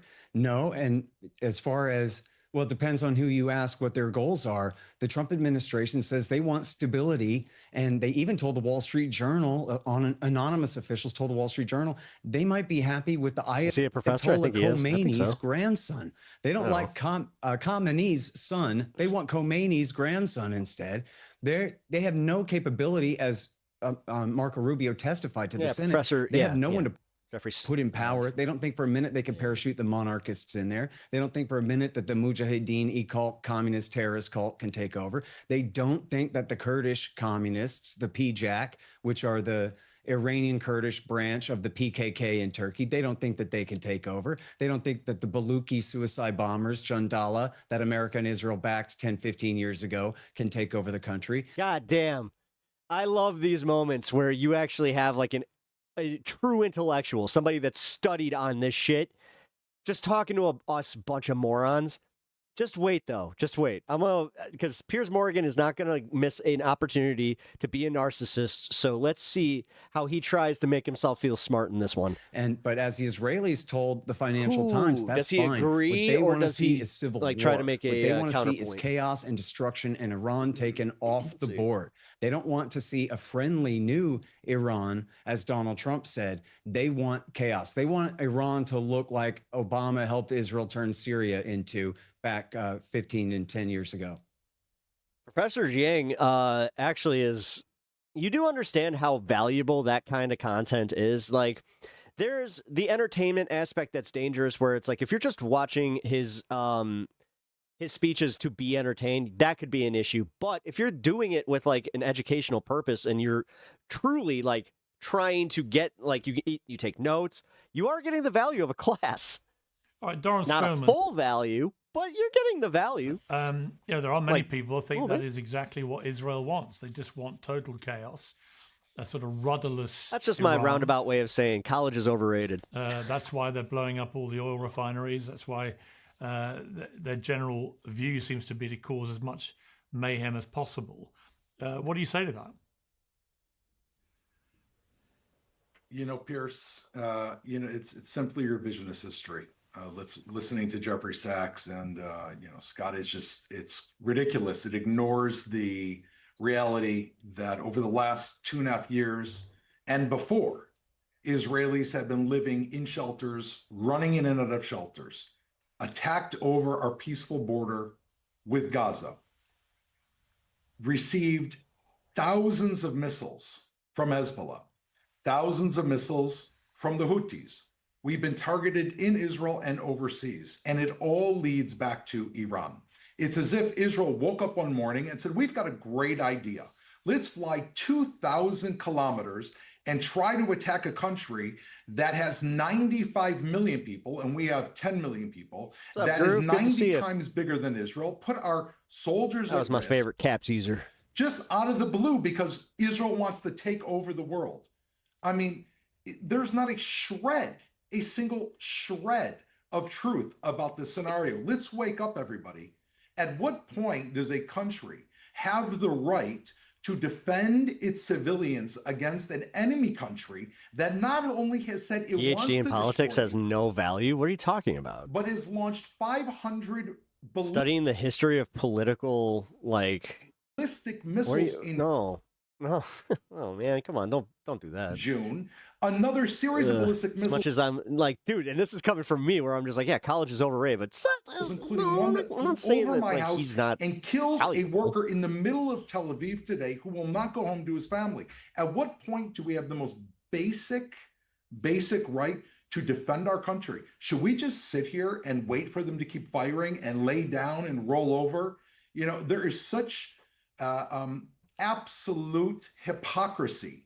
I'm listening to Jeffrey Sachs, so Pierce, you let him speak for half an hour, and it was, so emotional. I just found it Israel's funny. committing suicide. that Trump toyed with like firing Fauci, but he never did it. Weird.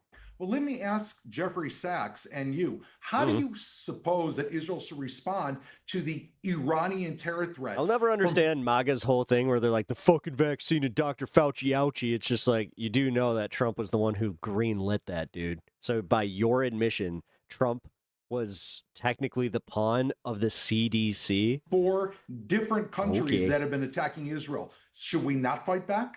Should we just lay down? Is that not suicide? At the end of the day, Pierce, we are leading. Thank you for proving my point. Telling me that Trump can actually prove that he can just listen to another source of power like Bibi Netanyahu, huh? Israel's not an ally of the United States. Scott, just one second. At the end of the day, this will go down in history the exact opposite of what Jeffrey Sachs said. You have Prime Minister Netanyahu and President Trump. Mark my words, they will go down in history like Churchill and Roosevelt, who were the first ones to confront the evil that spread throughout Germany and save the West. We are the very first. That's revisionist history like a motherfucker. No. What? And that's also way to try to take the British fucking, like, W there, but also forget about how Trump simultaneously said, like, Winston Churchill wasn't a great guy. You know what? Technically, it was just as bad. First ones, because there's an imminent threat against us that are going to stop this threat before it hits American soil. It already hit you. It already hit Israeli soil. They will go down in history, and everybody else that decries this war will be a minor footnote of those who said we should give. No, actually, it's going to be the majority. The way that you disingenuous dude. These fuckers are the ones that were like, yeah, you know what, this war's going on too long, and by 2016, they probably, they called themselves anti-war, anti-interventionist. They probably, throughout the Ukraine thing, were saying, we definitely shouldn't be intervening. We shouldn't be giving, sending over U.S. tax dollars to protect Ukraine, and now they're loving this shit? Uh-huh. Tell us how you're not just Israeli pawns. Okay. Into the regime. We can't defeat the regime. Man. If this was 1945, they'd shit. The IDF's gonna go broke just from fucking trying to pay these fucks off. They just said, no, let's not finish off with Germany. Let's just let them reconstitute with Hitler's son, which is what Mujata is. He is Khomeini's son. For heaven's sake.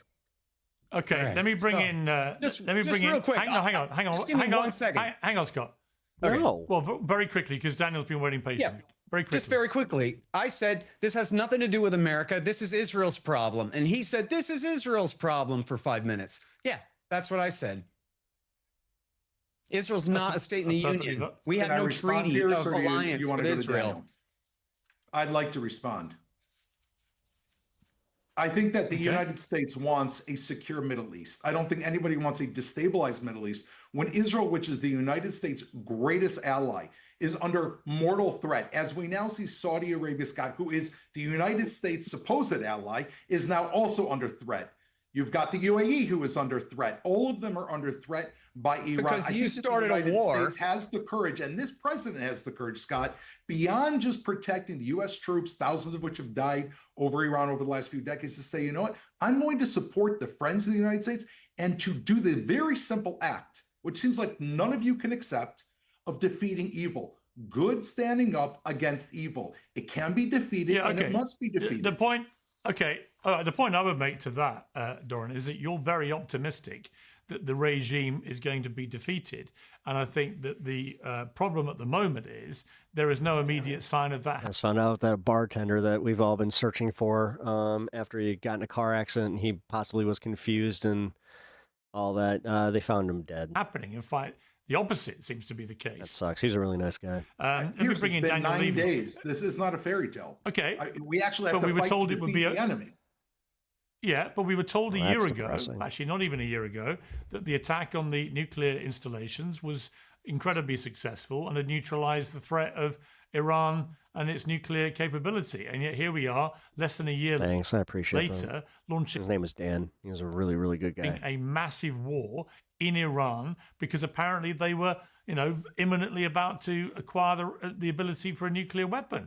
And those two positions seem to be completely completely incompatible. It's like either it was neutralized last June. Shall I force my way in? Okay, or... but it's stretching. It is stretching. Shall I force my way in, or yeah, Daniel. Let me bring in Daniel. Daniel, you've been very patient. Thank you. Over to you. First, I'm struggling right now over this definition of evil. I saw a country lay waste to Gaza. I've seen a country that occupied Palestinians. October 7th was a crime.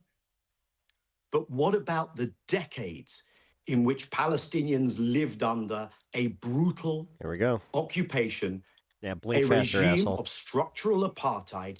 And then I look at what was done subsequently, and I'm shaking, because when I hear these glib comparisons to the Holocaust and to the Nazi regime, I feel it's a form of cheapening, almost of Holocaust revisionism. You know, I'm quite confident that the Jewish population in Germany was not keeping the Germans under a brutal occupation for decades. What a horrible analogy to draw, to call this some kind of Holocaust. Now, first of all, if one's talking about evil, what we have witnessed in Gaza should be painful and shameful to anyone who has grown up in near the end of stream, just so you guys know, I'm a tradition which respects and values Dan was like a big PBR guy. Jewish life, and which considers never again to not be a parochial call, but a universal global call. Now let's come on to the subject at hand, which is what is going on with Iran.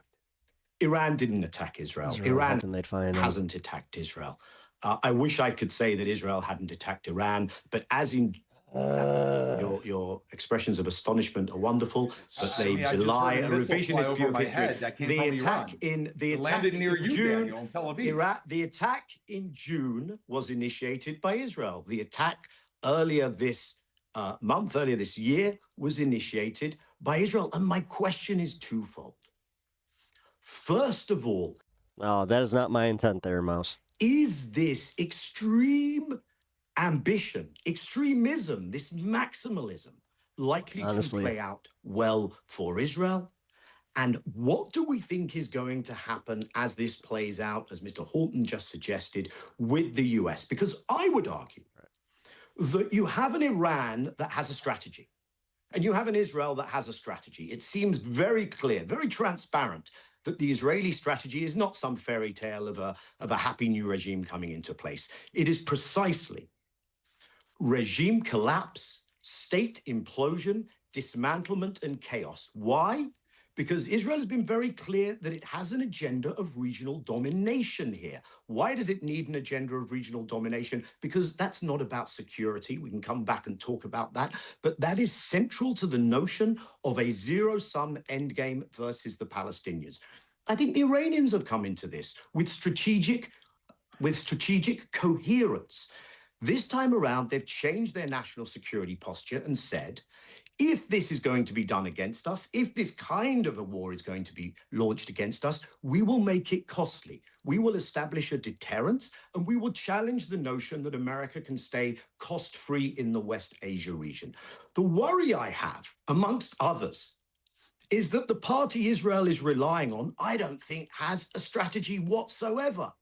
America used to go to wars that were often problematic for the world, for those who suffered, for America itself, with some degree of competence and coherence, some degree of a multi-layered interagency process. Today, I think you have rank incompetence and incoherence. Did I see the monster tornado? No. What? Hopefully no one gets hurt or worse. Was so violent. On any given day, the question is, what the is fuck, this about? man? I just turned my weather thing up. You could say this is. Daniel, let me ask you this. Oh my God! If I can finish just this one thought, Piers, I'd be appreciative. Yeah. Yo, where's it being reported? Because oh, dude, that looks like Bartlett. That's not too far from Chicago here. So hold on. Oh fuck. Okay, so we're getting slammed twice now? Yeah, because I don't think I'll be able to see that, but holy shit. This is about a chokehold Kankakee. like they see Greenland Here, in you know what? I might be able to see geopolitical, that. geoeconomic terms about I'll be right back. oil. But you can also hear them talking about Listening to this. capitulation. Hold on. You can hear them. This was hours ago? Oh, then I wouldn't have seen that. Suggesting Okay. this can be a Venezuela 2.0. You can perhaps hear people saying the they? this You're getting slammed Sorry, right now. Who's the they, Daniel? the spokespeople of the administration that is carrying out Which this illegal administration? war, Mr. Spillman. So Which administration? It's coming right towards me. I would suggest that this could end in a couple of I'm about to days, get or it could go on indefinitely. But what you have here is Iran has not tried to say we will escalate toe-to-toe. Fun. I have a 98% chance of hit.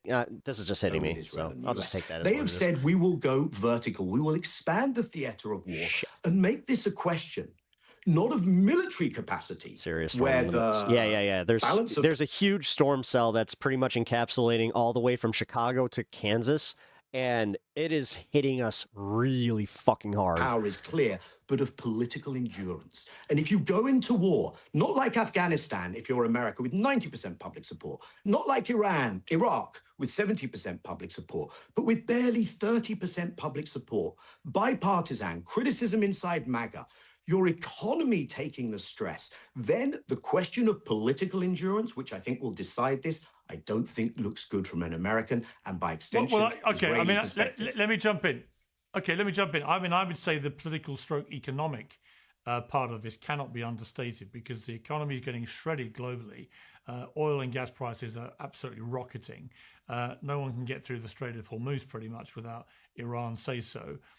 So this is a very perilous moment for the global economy, I would say, notwithstanding the military part of this, where the strategy of Iran has been just to scattergun attack its neighboring Gulf states because they know that by effectively doing that and the way that they've been doing by targeting hotels and airports and so on, they are acting as a massive deterrent to people who are not naturally born in those states to want to go back to wherever they came from. You've seen lots of Brits go back to Britain, for example, because they suddenly think that this safe oasis is not as safe as they thought. But let me just ask you one question, Daniel, before I go to the others for their response to what you said. And it's this: when you said that Iran has not attacked Israel, and the two examples you cite were indeed retaliatory, but surely that ignores the reality, which is for decades the Iranian regime, which has publicly talked about being wedded to the annihilation of Israel, and hear the chance of death to America at the same time, and has killed lots of Americans and Israelis. But the part you're missing, which I'm really curious about your response to, is that surely you would accept that by propping up and supporting with arms and lots of cash, Hezbollah, Hamas, the Houthis, they have been attacking Israel relentlessly for decades, but doing it through their proxies. And that is, to me, that is the same thing. Whether they're doing it directly or whether they're doing it through proxies, they have been attacking Israel. Now, you might have concerns about the way Israel has responded, and I would share many of those concerns. I've expressed them, but no one can persuade me that Israel isn't fundamentally justified in trying to defend itself from the tentacled attacks by the Iranian regime through its proxies for many, many years. So I'm not going to carry the brief for the Iranian governing structure and what it has set out to do. What troubles me is... What does that mean? I'm sorry. Apply... Daniel, what's your answer to Pierce? What does that mean? Just answer the simple question. Do you consider the fact that Iran has funded and trained Hezbollah, Hamas, and the Houthis to kill Israelis an offense? So are they actually attacking Israel, or are they listen. some parallel vertical regime? What's your answer? Here's my response. I would consider it highly problematic if the whole bunch of debris outside. The response to Israel's genocide. I don't know how I haven't lost power to it. Against the Palestinians. This is crazy. If the response to Israel being led by a woman. I'll be honest, dude. Like, no sirens, no nothing on it, and I didn't get any warnings, but yeah, it looks bad out there. Criminal with an international criminal court arrest warrant against his name. If the response to that would be an attempt to wipe the Israeli Jewish community off the map. Israel is a nuclear. Israel is a nuclear. Hey, Carlos, how's it going? Welcome to the show. Daniel, is there any Heck no, got to put the kiddo to bed. Good night. I will see you later, man. point at which you think Israel is I'm justified in carrying out military intervention at all? Wait, give me one instance. Is there any moment? Is there anyone? You see, when you can't, if you can't listen to a response to your argument, Daniel, are we just going to shout over each other? No, I'm okay, trying to ask you a real question because I don't understand your answer. Can you shut up and I'll answer Piers' question? Daniel, take it easy. Take it easy now. We don't have to get overly upset. Well, I think this is... Okay, Daniel, Between El Mencho and El Nina, this is not my year. Daniel, answer the question. Shit. Let Daniel answer the question. So I think the fact that Israel has... I had to deal with this in the fall, too. Maintained control of the sovereign skies of Lebanon, violated Lebanese sovereignty for decades. The fact that Israel has maintained a vicious, violent occupation against the Palestinians does not mean that the happy Tuesday, Daniel. Solution is a military solution. I think we should eschew and avoid from Panama. Nice. And war in this instance was avoidable. Iran was manageable, not through kinetic military means. I don't think this is going to make the Jewish population of Israel or anywhere else even safer. I think quite the opposite. It will be more dangerous. Israel is going to have to step back from its illegal criminal activity. Iran should step back from its illegal you're in the criminal safe place activity. right here, buddy. And I would suggest that the way to do that is not by bombing schools, whether they're in Gaza, in Israel, or in Iran. I would suggest the way you do that is you pursue other options. And if anyone told me that Israel, as a nuclear power, which has attacked Iran, not been attacked by Iran, where Iran's so-called proxies were more of a deterrence than an offense, that Israel is more than capable of handling itself militarily, but apparently absolutely incapable of handling itself politically and of having a diplomatic game. It sounds like you're defending Iran and persecuting Israel. Sorry, I'm not defending Iran, but it sounds a heck of a lot like you're defending Israeli genocide. So my question to you, Mr. Daniel, Spielman, is, are you ashamed and are you against the Israeli genocide Daniel, of Palestinian I'm trying to ask a question. Can I just ask one question? Sorry, I didn't realize that was your job. I promise I'll be quiet. Daniel, is there a single moment at which you think Israel is justified in carrying out where'd you send military intervention against one of the enemies that are facing it, Hamas, Hezbollah, or Iran? Is there a single instance? Yes, but I do not think that Israel is going to succeed militarily. But what is if the premise of its position is we will continue to manage a permanent illegal occupation against the Palestinians. If you can't, but we were not sorry, because you are therefore in a belligerent state in the region. Israel has bombed several countries in the region. Israel hasn't tried the other path. What should we have done after October 7th, Daniel? Let me bring in before October 7th. No, but what after they attacked the question? Gentlemen, I'm just going to call a timeout. Let me call a timeout because Scott has been waiting very patiently. It's not there. Scott, look, there are passionate arguments on all sides of this. Of course there are. I guess. Do you have any sympathy with Israel's look, there's a massive majority support for this in Israel, for what's happening in Iran, because the Israeli people have reached a general consensus that they believe Iran has been responsible for most of their problems in the last few decades with these proxy terror groups just constantly trying to attack them. And that has caused this massive security crisis as they see it, which has to be somehow brought to an end. Do you have any sympathy with the way the average Israeli feels about this and why they're supporting this? All right, thank you for that. I appreciate that. Well, I understand it, just the same as if you swapped them out with any other nation in the world in the same position, if there was such a situation. It's fine, but it has nothing to do with the United States. And this goes back to a falsehood that Danny Danon said earlier. Yeah, it's pretty south for me. In your show, where he was claiming that ever since the Iranian Revolution of 1979, Iran has been at war with Israel this way. Yeah, that's not true. Israel stayed friends with Iran all through the 1980s. As everyone knows, when Ronald Reagan switched sides in the Iran-Iraq war for a minute and sold weapons to the Ayatollah, he used the Israelis as the cutout because they had the ongoing operation. And I highly suggest everyone, especially you, Pierce, read this fantastic book by Trita Parsi called Treacherous Alliance, about the real history of America, Israel, and Iran's relationship throughout that period.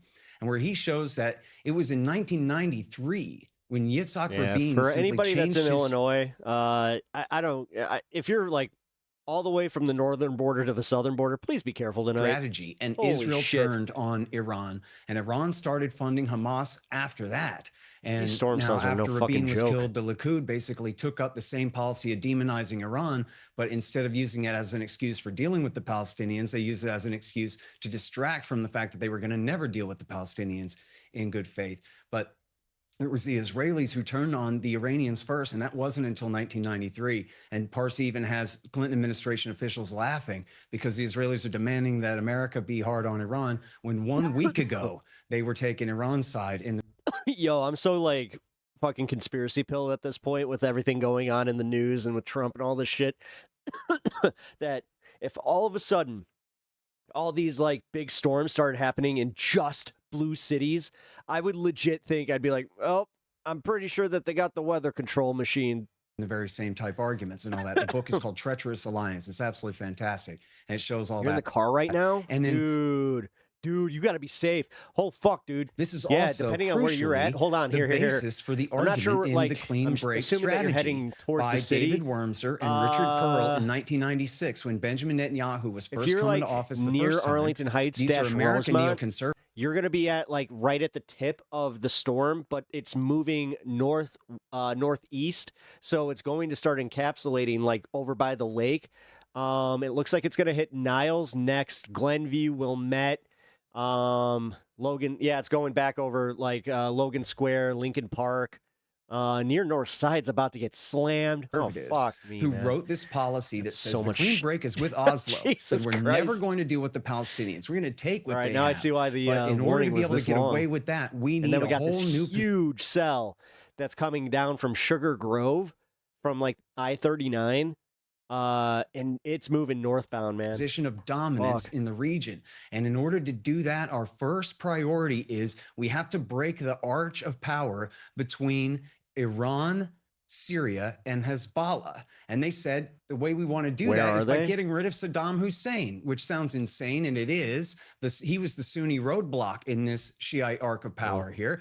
But they thought Oddly enough, that it's actually starting at Broadview right now. Turkey and Jordan would be dominant in the new Iraq, and then Guys they have been would paying get attention in the the news. Iraqi Shiites to tell Yeah. Hezbollah to stop being friends with Iran and start making nice with Israel. It's This called is the a Clean really Break, a weird new system. strategy for securing the realm. Okay. And the partner companion piece is called Coping with Crumbling States. And this is the naive pipe dream of the neoconservatives and the Likud. And this was the policy behind Iraq War II, which Netanyahu, of course, championed, and his neoconservative fifth column in America championed, and which backfired and only resulted in America fighting an 8-year war to install Iran's best friends from Dawa and the Supreme Council for Islamic Revolution in power there, and to build their militias into the Iraqi army. And as I said, Iraq War III against the Caliphate also was literally for Iran and their friends on the ground. When the Iranian Quds Force liberated Okay, I've gotta Tikrit jump from in. ISIS, they had American airplanes semester-long flying history overhead. class And in all 10 this minutes. just goes to Scott, show,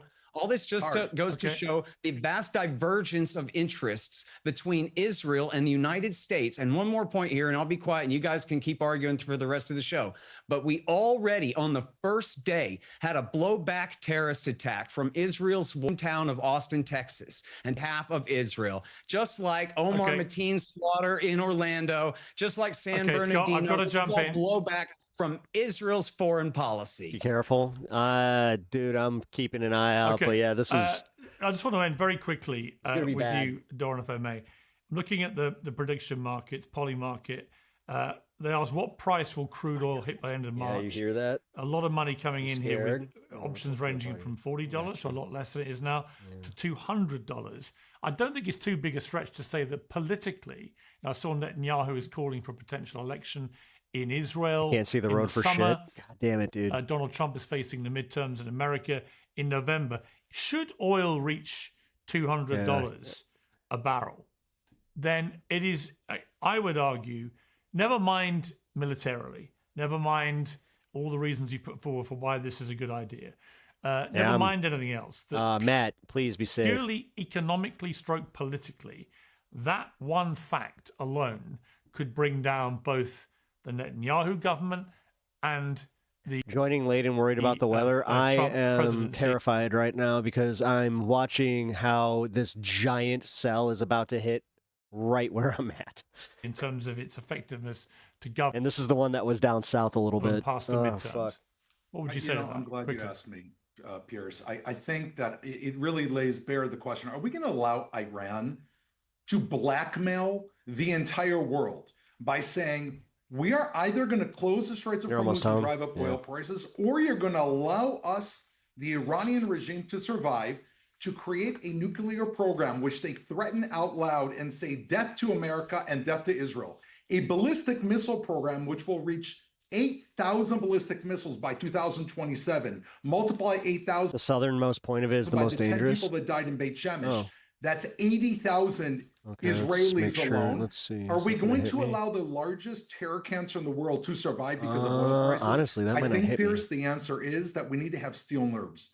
I think that we have to not lose faith in the American people, the Israeli people, most of which understand, maybe not the two guests that I don't know, man. There's like this little gap that if it keeps holding, it might miss me. On the show with, that you have to have courage to defeat evil. If you think that we're going to leave the Iranian regime alone and it is just going to become a peaceful regime, that is a pipe dream. They are going to develop a nuclear weapon, and had we not struck them in June, the same ballistic missile that landed near Daniel today would have had a nuclear warhead on it. Every time we ask anyone on this panel, it is U.S. interests, it is Israel interests, and if we do not defeat Iran now and give those Iranian people, which is where this began a month and a half ago when Trump said help is on its way, 32,000 people were massacred in the streets. If we do not continue to deplete this regime and allow those people to bring in a leader, then we will be back in the same spot with a nuclear regime. And then I ask one question: what will be the price of oil when Iran has a nuclear regime and it strangles Hormuz and it says, you're going to give me whatever I want, otherwise I'm going to drop a nuclear bomb on you? That is not far away. Piers, guys, I'm sorry. We've run. May I come in way with over one time. point, Piers? The dog's not worried. As long as it's very, very brief. Yeah, it will be very brief, because I think what we've heard here, and this is important, is a very glib, unfact-based, fantastical position from an Israeli spokesperson of a nuclear power. And we've heard something from Mr. Horton, which I think should really have Israelis thinking long and hard. This is America. Israel is dependent on America. What are you doing to an Israeli image in America, which has already tanked during the relentless assault on Gaza? Americans are going to blame Israel for this, and they'll have a reason. This is seen as Israel first, and I think Israel is playing with fire in ways that could be spectacularly a blowback. Well, I think my overview would be, I think it was Doran who said earlier that history will look back on this and judge accordingly. I completely concur. I just have no confidence that it will look back in quite the way you think it might. Oh, no, Groove. I mean, here's the bitch of it. So we got two warnings. We got a tornado warning and a flash flood warning, which never good, because if the flash flood happens very quickly and you're in the basement where you're supposed to be during a tornado, that's bad. But it may be. But also because, the history will look back and say this was the moment when Donald Trump and Benjamin Netanyahu conspired to destroy their legacies. Or it will end up being their legacy in the way they see it. But I do think the stakes are incredibly high. I mean, I haven't lost power yet. And again, anyone who says with any confidence they know how this is going to play out is living in cloud cuckoo land. We'll see. I've got to leave it there. Be here for a minute. Thank you all very much, because joining me now, live from Tehran, is Dr. Fouad Izzadi, professor at Tehran. This is a pretty good episode, though. University. Dr. Izzadi, thank you for joining me on Uncensored. What is I mean, for as much as I've been able to pay attention to, because holy fuck, man, this is definitely weird. Like to be in Tehran at the moment? We had the bombardment just a couple of hours ago. We have lost over 1,400 civilians, including 165 little girls. We are dealing with the Epstein class. They are bombing and killing little Iranian girls and raping little American girls. The Americans and the Israelis believe that ultimately this is the beginning of the end of the Iranian regime, which has been obviously in power since 1979. Right. What do you say to them? You know, Netanyahu asked the Iranians on the first day of war to come. So I'm gonna guess that DBZ's decibels are, I don't know, but all I know is that I'm watching it. It goes from like 20 to 171 to the streets in millions, and they are every night shouting against him and Trump. He has managed to unify Iranians. We have the Israeli around the flag effect.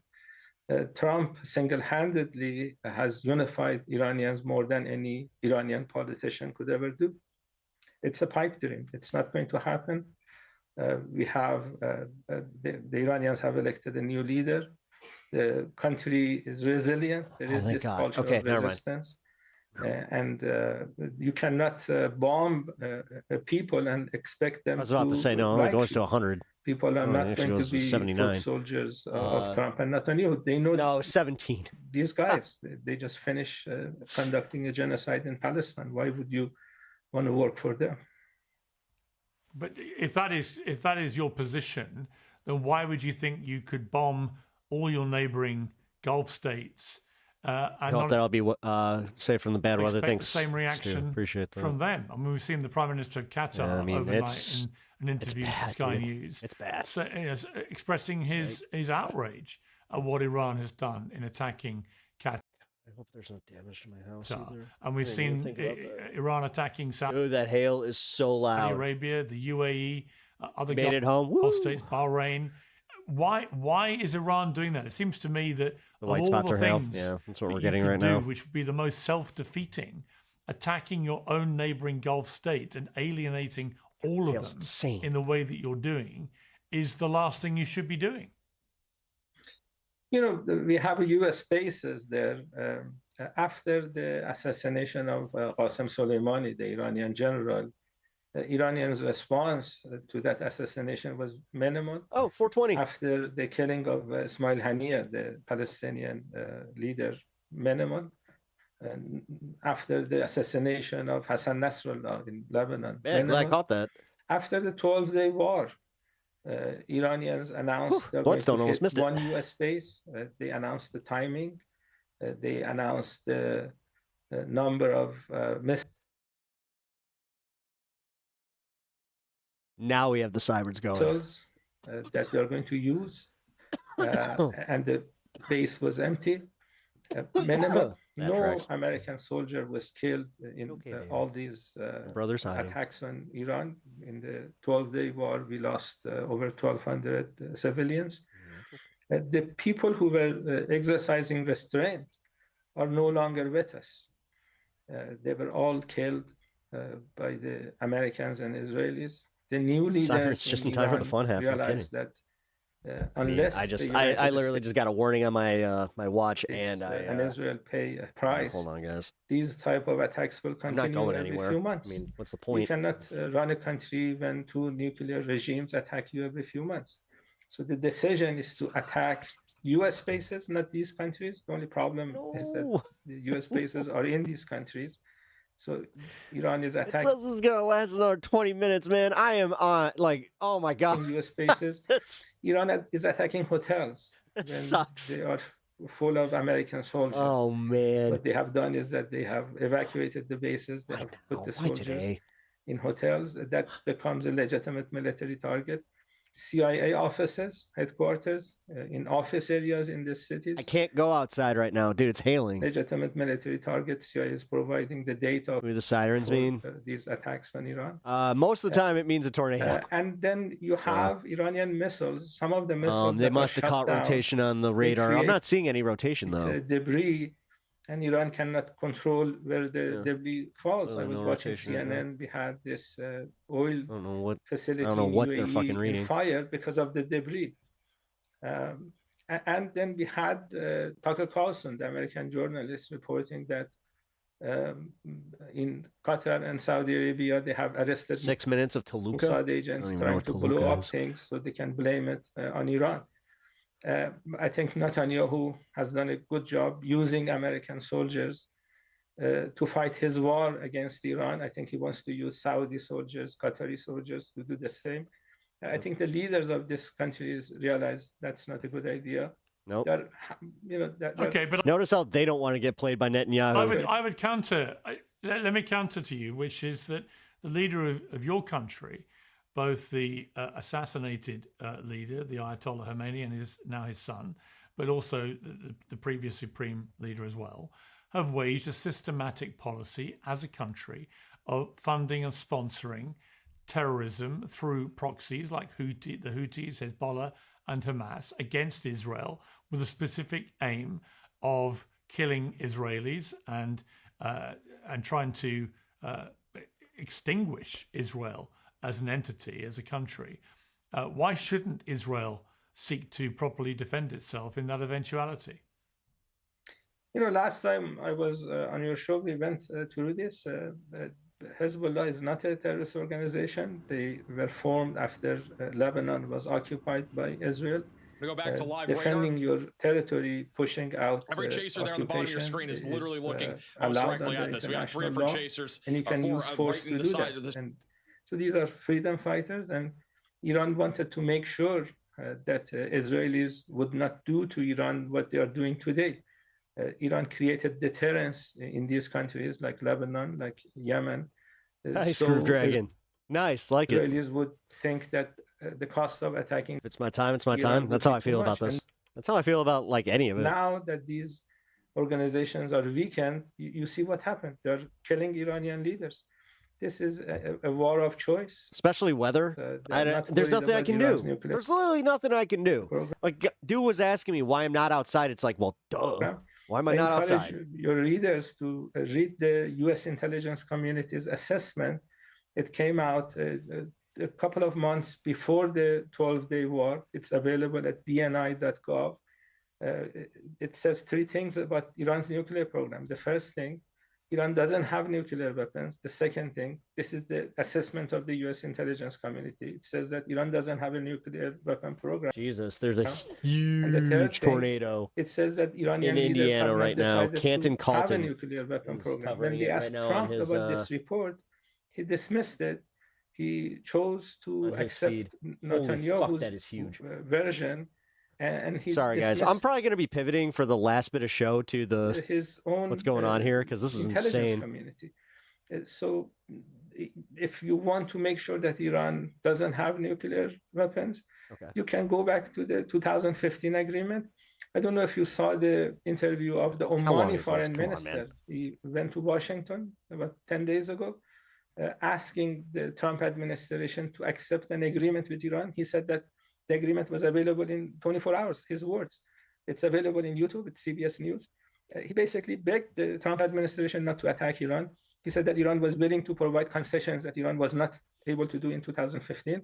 And Trump attacked Iran, and it's understandable. If you want to change a country's government, he literally was like, "We'll make a deal," and like the whole thing was they were preparing to go to war for 2 weeks before they even went to Iran to try and get that deal made. So why have all this fucking war preparation if there was going to be a deal made? It's almost like, enter a diplomatic agreement with the government that you want to change, but they're not going to be able to change Iran's government. So it's a huge policy mistake, and unfortunately, we are seeing a lot of people get killed. Responsibilities of Trump and Netanyahu.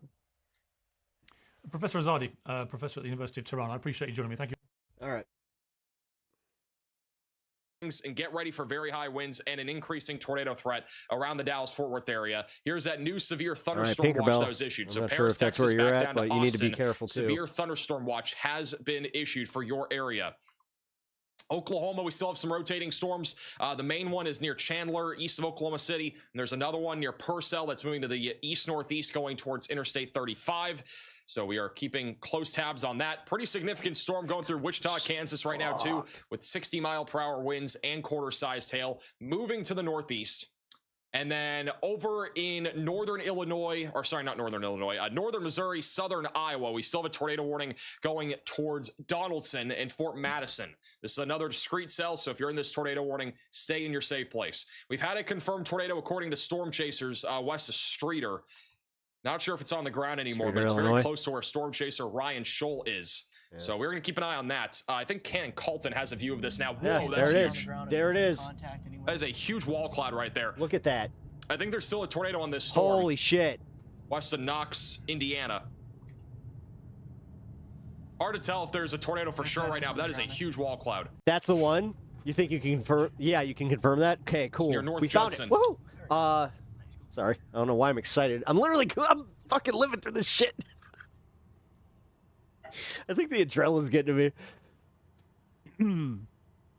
That is a huge wall cloud. That is all rotating. If it's not on the ground, I'll be shocked. If there's not any sort of ground contact right now, I'd be shocked.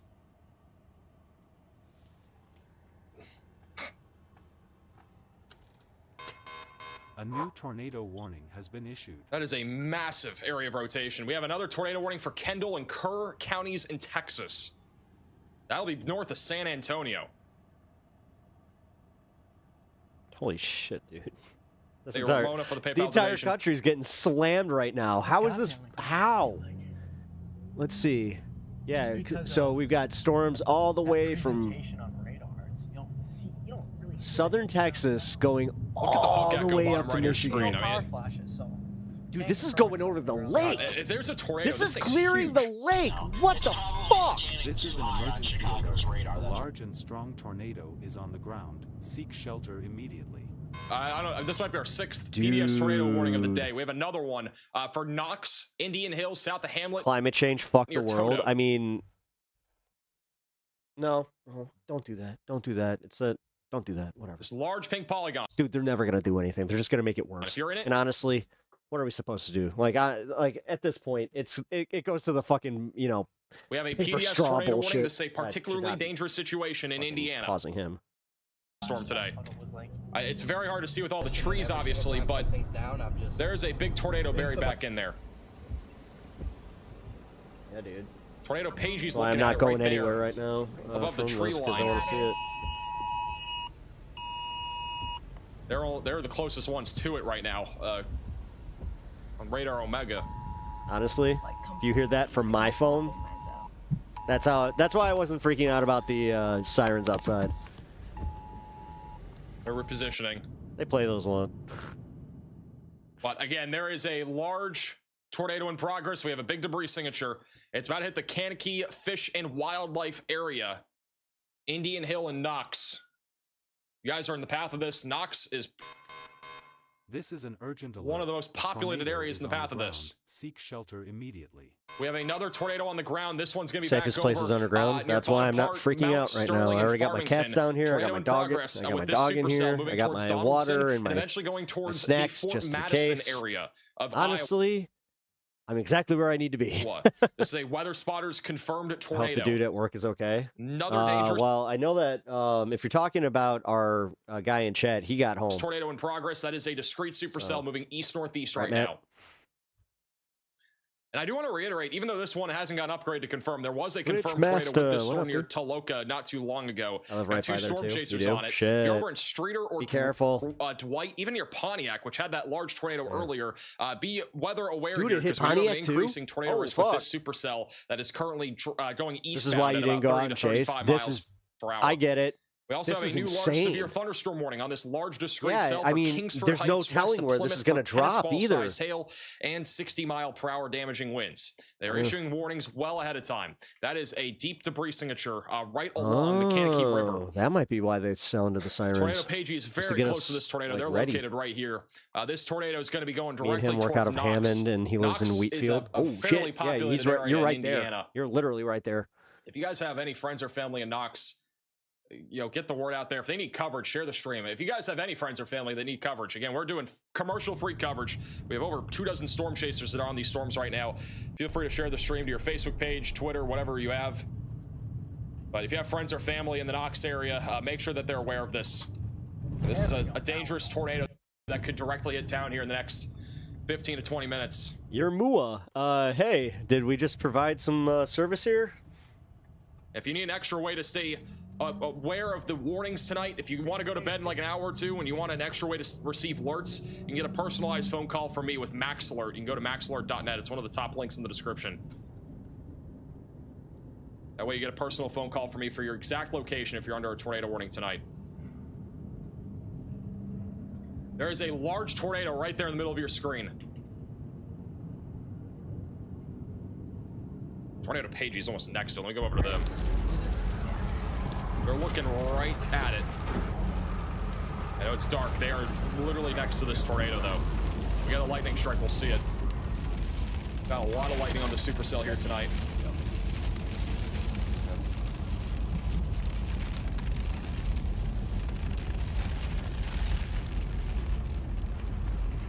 Wow, there's literally no lightning, and they're right next to the tornado. Right there, beyond the tree line. What's It was going off on, to the left. Glitchmaster?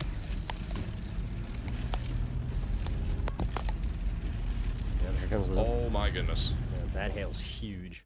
This just keeps getting worse. Oh my god, look at Ken Colton's stream. He's looking directly at this large tornado. I mean, I don't know what, I can't, really can't tell what the tornado is, but there was power flash on the right. Dude, they That can't is a even tell huge if it's tornado. like... You can see the edge of the right and left side of it. There's a large wall cloud, and there's a tornado right underneath it. That could be a half a mile to a mile wide right now. What? Take a left here and stuff.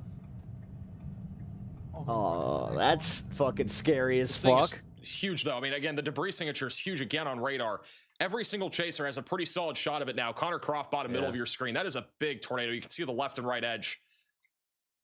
I mean, this could be, again, a half a mile to a mile wide right now heading towards Knox. And, I mean, I'm really concerned right now for Knox. There's a lot of stuff in Knox. I mean, we got a hospital. Got multiple hotels. You got a bunch of food places. There's a Pizza King. Aren't you glad that FEMA's not funded right now? Because you Democrats. A Finger Hut Bakery. There's multiple medical buildings. There's the Northwest Health Building in Stark. The Indiana Health University of Health. There's a lot of places here. Knox. And this is a huge tornado. Here, I mean, come on. North Judson, Indiana. McDonald's, Pizza Hut, Subway, Burger King, Super Value Inn. I think that's probably back down. That is a wedge. This is Storm Chaser Connor Croft. You can see the large tornado. This might be the... This is... I mean, this thing's getting bigger, guys. This is a wedge. We need a tornado emergency. There's just no way. This is by far the biggest tornado that we've, I think, seen today. I may not be getting home till...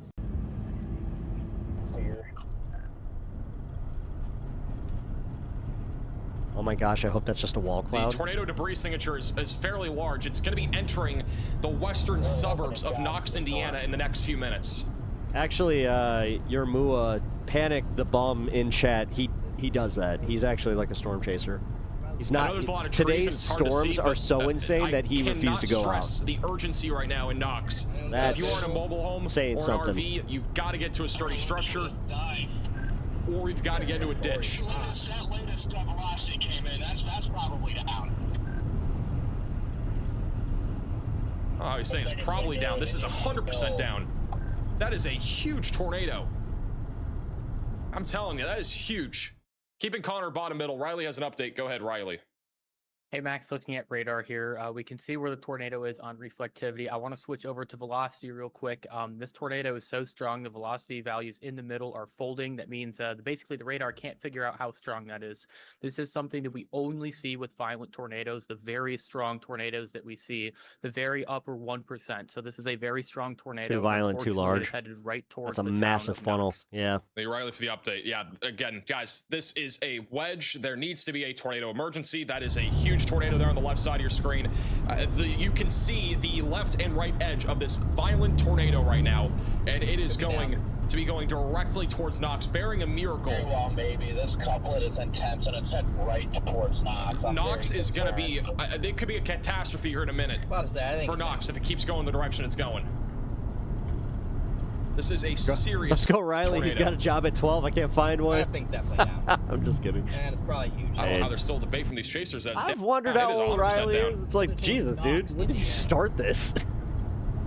Watching Max for a little bit, and Riley's been part of the channel for quite some time. So I'm really shocked we've not had the trigger pulled on a tornado emergency at this point. I can tell you I've been watching Max for definitely over a year because, yeah, when I was down in Tennessee, actually it was right around this time now that I think about it. So again, that is the tornado right there. I watched him the entire way down because there was a cell just like this. That is a huge we debris weren't sure if we were going to get State caught in. 39. I am so concerned right now for Knox. I mean, most of what it's picking up right now are trees. There are some farms out here, so there are buildings taking a direct hit, but a lot of what we're seeing right there is trees. Okay. You gotta hope that this thing occludes off to the north and west. That's the only thing that would save Knox from taking a direct hit. There is also the Stark County Airport that is in the path of this. Do they Tornado know? Pagey is going directly north towards it again. If and when you see anything, you are literally about to pass the road I'm on, going north. I mean, if you guys have any... I just got an update from my side here. It seems that whatever I was dealing with, it just passed. We have another cell coming in about an hour, though. Please make sure that they are taking this as seriously as possible. The tornado's on the left here. This is Tornado Pagey. I believe they have it on the left there. They are now on the north side of Toto. Pass that he said, "I'm sorry."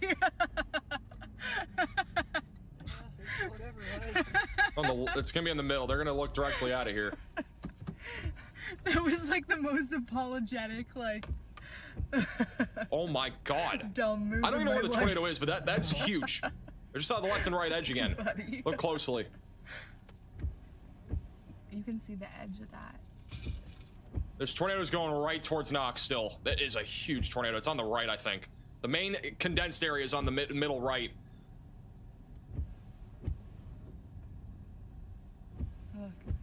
AG is chasing this? I don't know who you're talking about. What's that? How large do you think this is? I'm asking Bryce Shelton.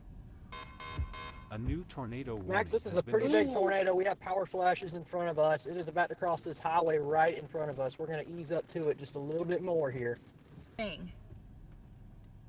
That whole thing, there's a giant debris signature. This is really bad. Look at the latest scan. The debris sorry, signature guys. keeps getting bigger. I would go back to Guys, politics, everything you're but seeing for the most part right there is a tornado. Again, it's possibly upwards of not a while mile this tornado's wide, on the ground. heading towards Knox, Indiana. although I got to get going here soon. Look. Oh shit. How large do you think this is? I do not. Oh, big power flash. Oh, pretty big tornado. We have oh power my flashes God! in front of It's us. hitting. about It's to cross actually this hitting stuff highway now. Those right are the in big front power of us. flashes We're Bryce gonna was ease just up to it alluding to. A little bit more here. It's near Yellow River right now. That was a huge power flash.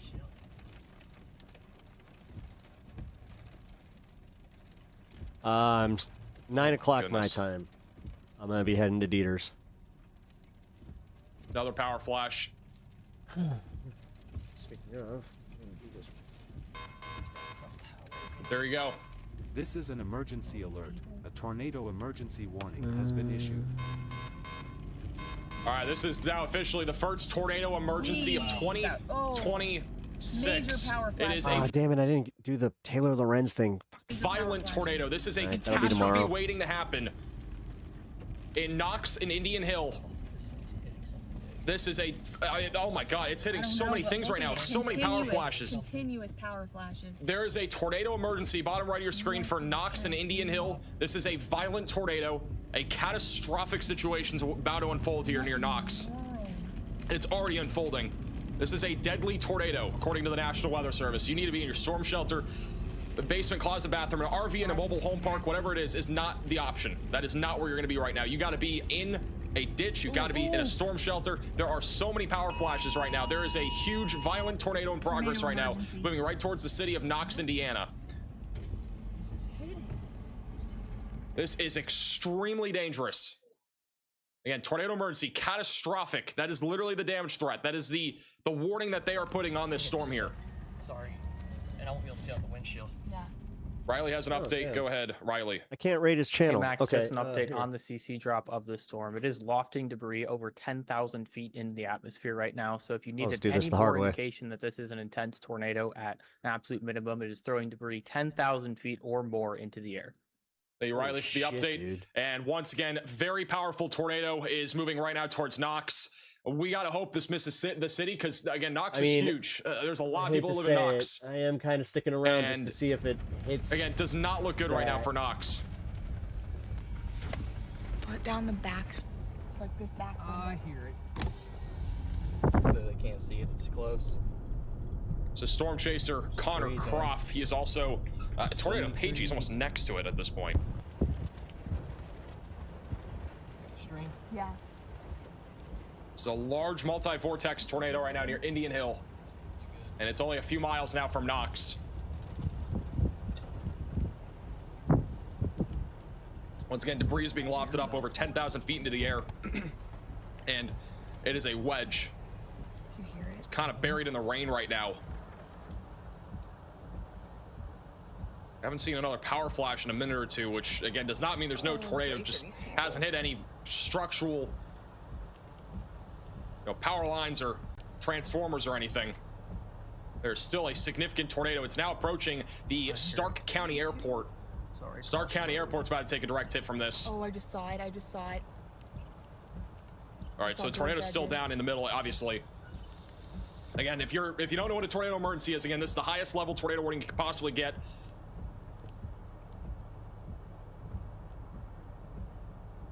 This is a life-threatening, deadly tornado right now near Indian Hill. I pray to God that everybody in Knox or surrounding areas is in their safe place because this is straight up going to be a deadly tornado. Riley has an urgent update. Go ahead, Riley. Hey Max, one thing I want to talk about real quick with the radar is at this point the tornado is so debris loaded and so strong, velocity is no longer going to be something that we can rely on heavily. So we're looking at that CC drop, we're looking at reflectivity. That is telling you where the tornado is. Velocity is going to be very, very contaminated. So don't look at this and say the couplet's going to miss my house. If you're anywhere in this tornado emergency, please be taking it seriously. Good point. Thank you, Riley, for the update. Yeah, again, there's so much debris being lofted up right now. Again, this is a major tornado. This is one of the most powerful tornadoes I think I've seen in a long time. And again, we have a Lake big Village time tornado is down an right now. EF3. Cannon Colton, I think, has it right in front of him here.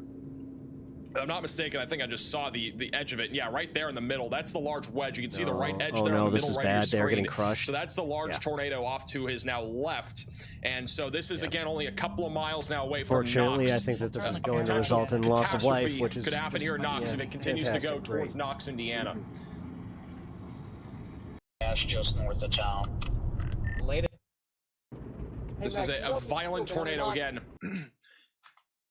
That is in progress. It's gotten pretty rain-wrapped over the last several minutes. It's right now near the Stark County Airport. Again, if you're over at Donaldson, if you're in Grovertown, Plymouth, Indiana, like anywhere out in front of this, we need to be staying very vigilant. And if you have friends or family that might not be in one of these warnings and they are going to bed here soon, don't let them. Yeah, I mean, again, this you is not a gotta call them situation or where you should be going to sleep if you're in Plymouth. God, this is too how close for powerless comfort though. right now. Like, And this storm you is only going have a directly few towards you minutes guys. to even get to them. I can't urge enough. I mean, I This know it's isn't almost 9 o'clock right now, but there's no reason to go to bed if you're over in Plymouth. Because your life is going to be at risk if you get under if this storm keeps going that way. Holy the latest scan showing a very significant debris signature. Storm Media has it. All right, large tornado on Storm Media's feed here. This is, oh my God, it's right there in the middle. This is hitting the Stark County Airport now. 15 feet of clearance to the debris is being lofted over 10,000 feet into the air from this tornado. There's probably trees and parts of buildings being lofted up into the sky. West side of Knox. It might go just northwest. I see the back side of it. I think we can kind of get a view. It's gonna go north. I'm debating. Son of a pop. If you are in Knox, by the way, do not get out of your safe place. Do not try to look at this tornado at all. Stay in your safe place. It does not matter if the tornado might be going, like right now, the radar is showing it might be going a little to your north, but it could turn. There's no reason to get out of your safe place if you're in Knox. This is a huge tornado. You can see the left edge. Just looks like a big rain wrap mezzo. The left edge of the mezzo is super, super sharp. Best of luck to your wife and me. Thank you, Anthony. Now. I mean, it's about 10 o'clock in Knox. Sorry, I'm trying to warn somebody about this. Now.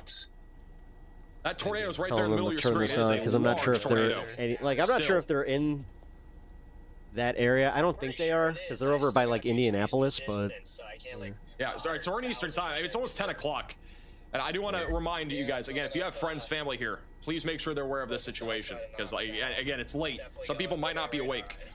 And if you have a plan to go to bed tonight, this wouldn't be happening. Again, get I mean, alert. It's another way to receive weather alerts. If it's down, it's not condensed. That way you get called in the middle of the night if there's a warning like this. I mean, I know it's about 10 o'clock, but many people are sleeping now, at least in Indiana. I don't see condensing here, but I see the mezzo.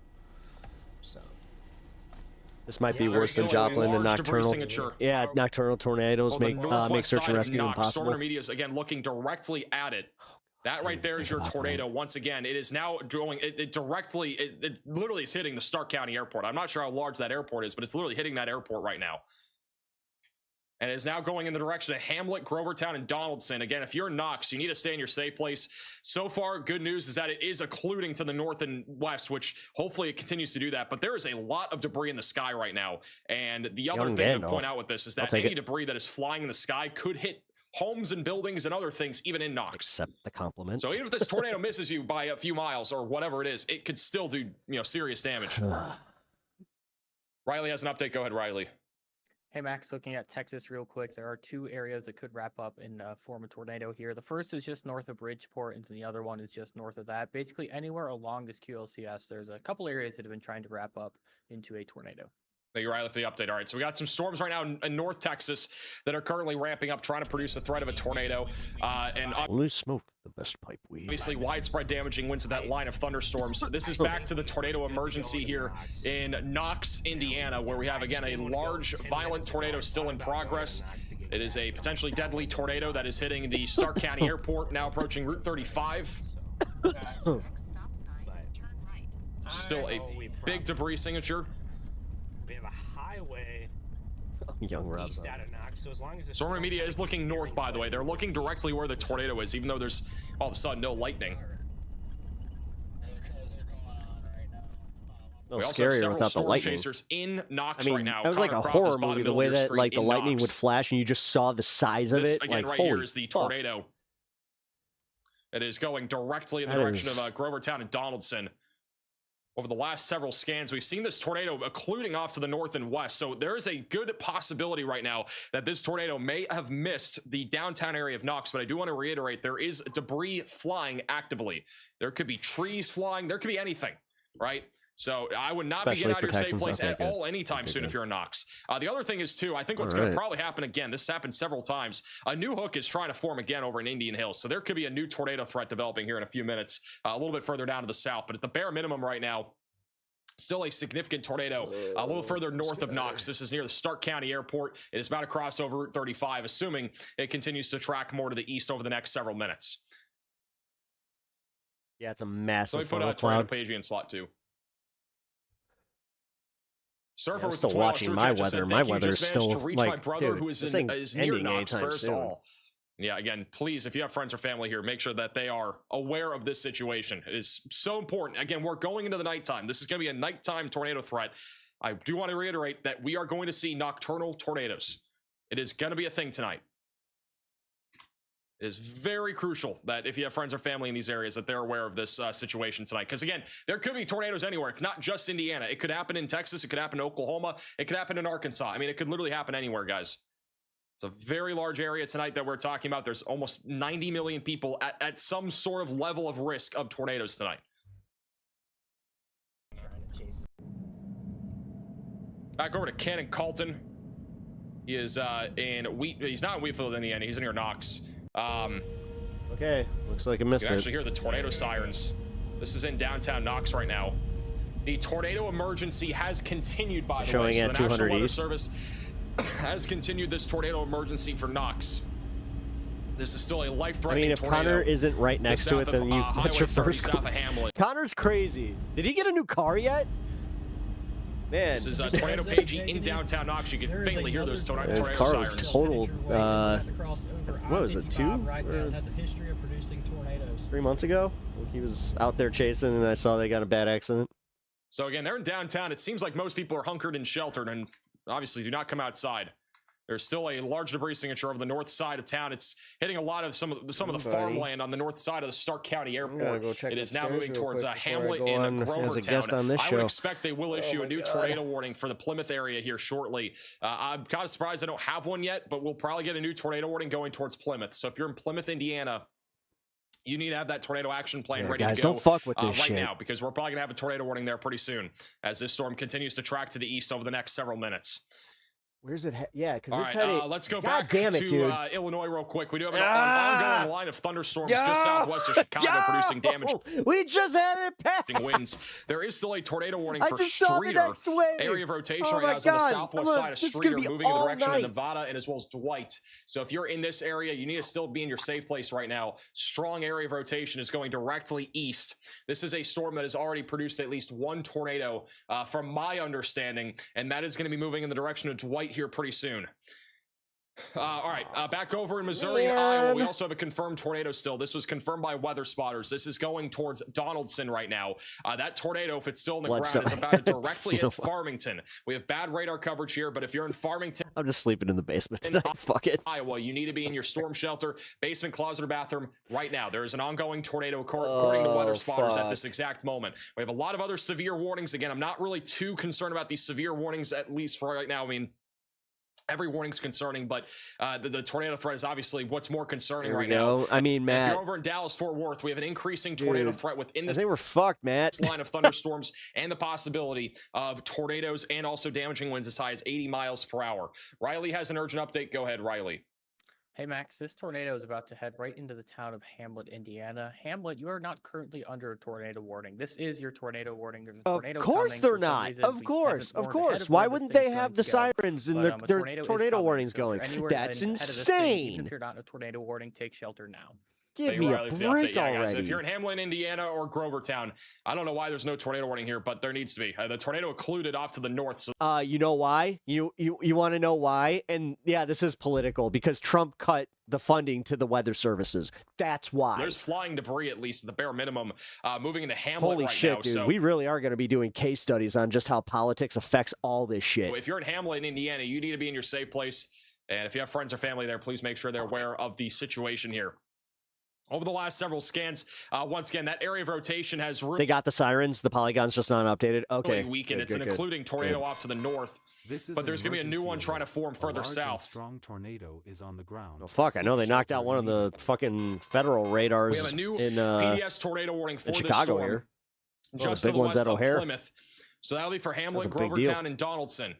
All right, so again, new particularly dangerous I situation. mean, maybe they're replacing it, but I haven't seen it replaced It'll pop yet. up in a second, but just north of Knox. I just saw it get taken you need to be in down. your safe place, get away from windows, and get on the lowest floor possible. Get to an interior room of your home or building. That's it right there. So Grovertown, Donaldson, Hamlet, as well as Walkerton. All of you guys need to be in your storm shelter, basement, closet, or bathroom right now, away from windows and on the lowest floor possible. This is still a very dangerous storm that is continuing to move to the northeast. But not. Cannon Carlton is going directly It is saying towards that the they're- tornado right now. He's going northbound on that he's Route got 35 5 stretch in Knox.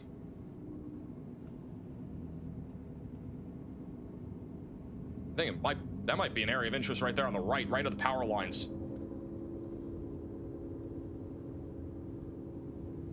North of Knox here. Very Seems important like this update rotation's rapidly falling apart. for Indiana.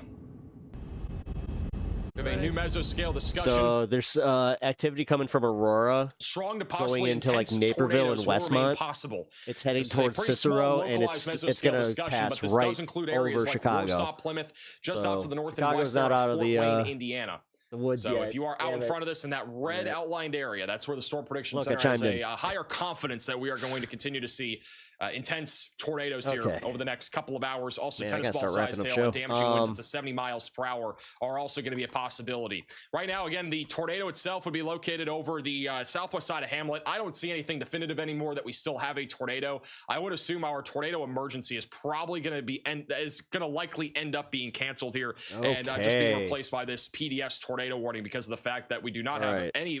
Well, then that means what I'm going to do is I'm going to start wrapping up show.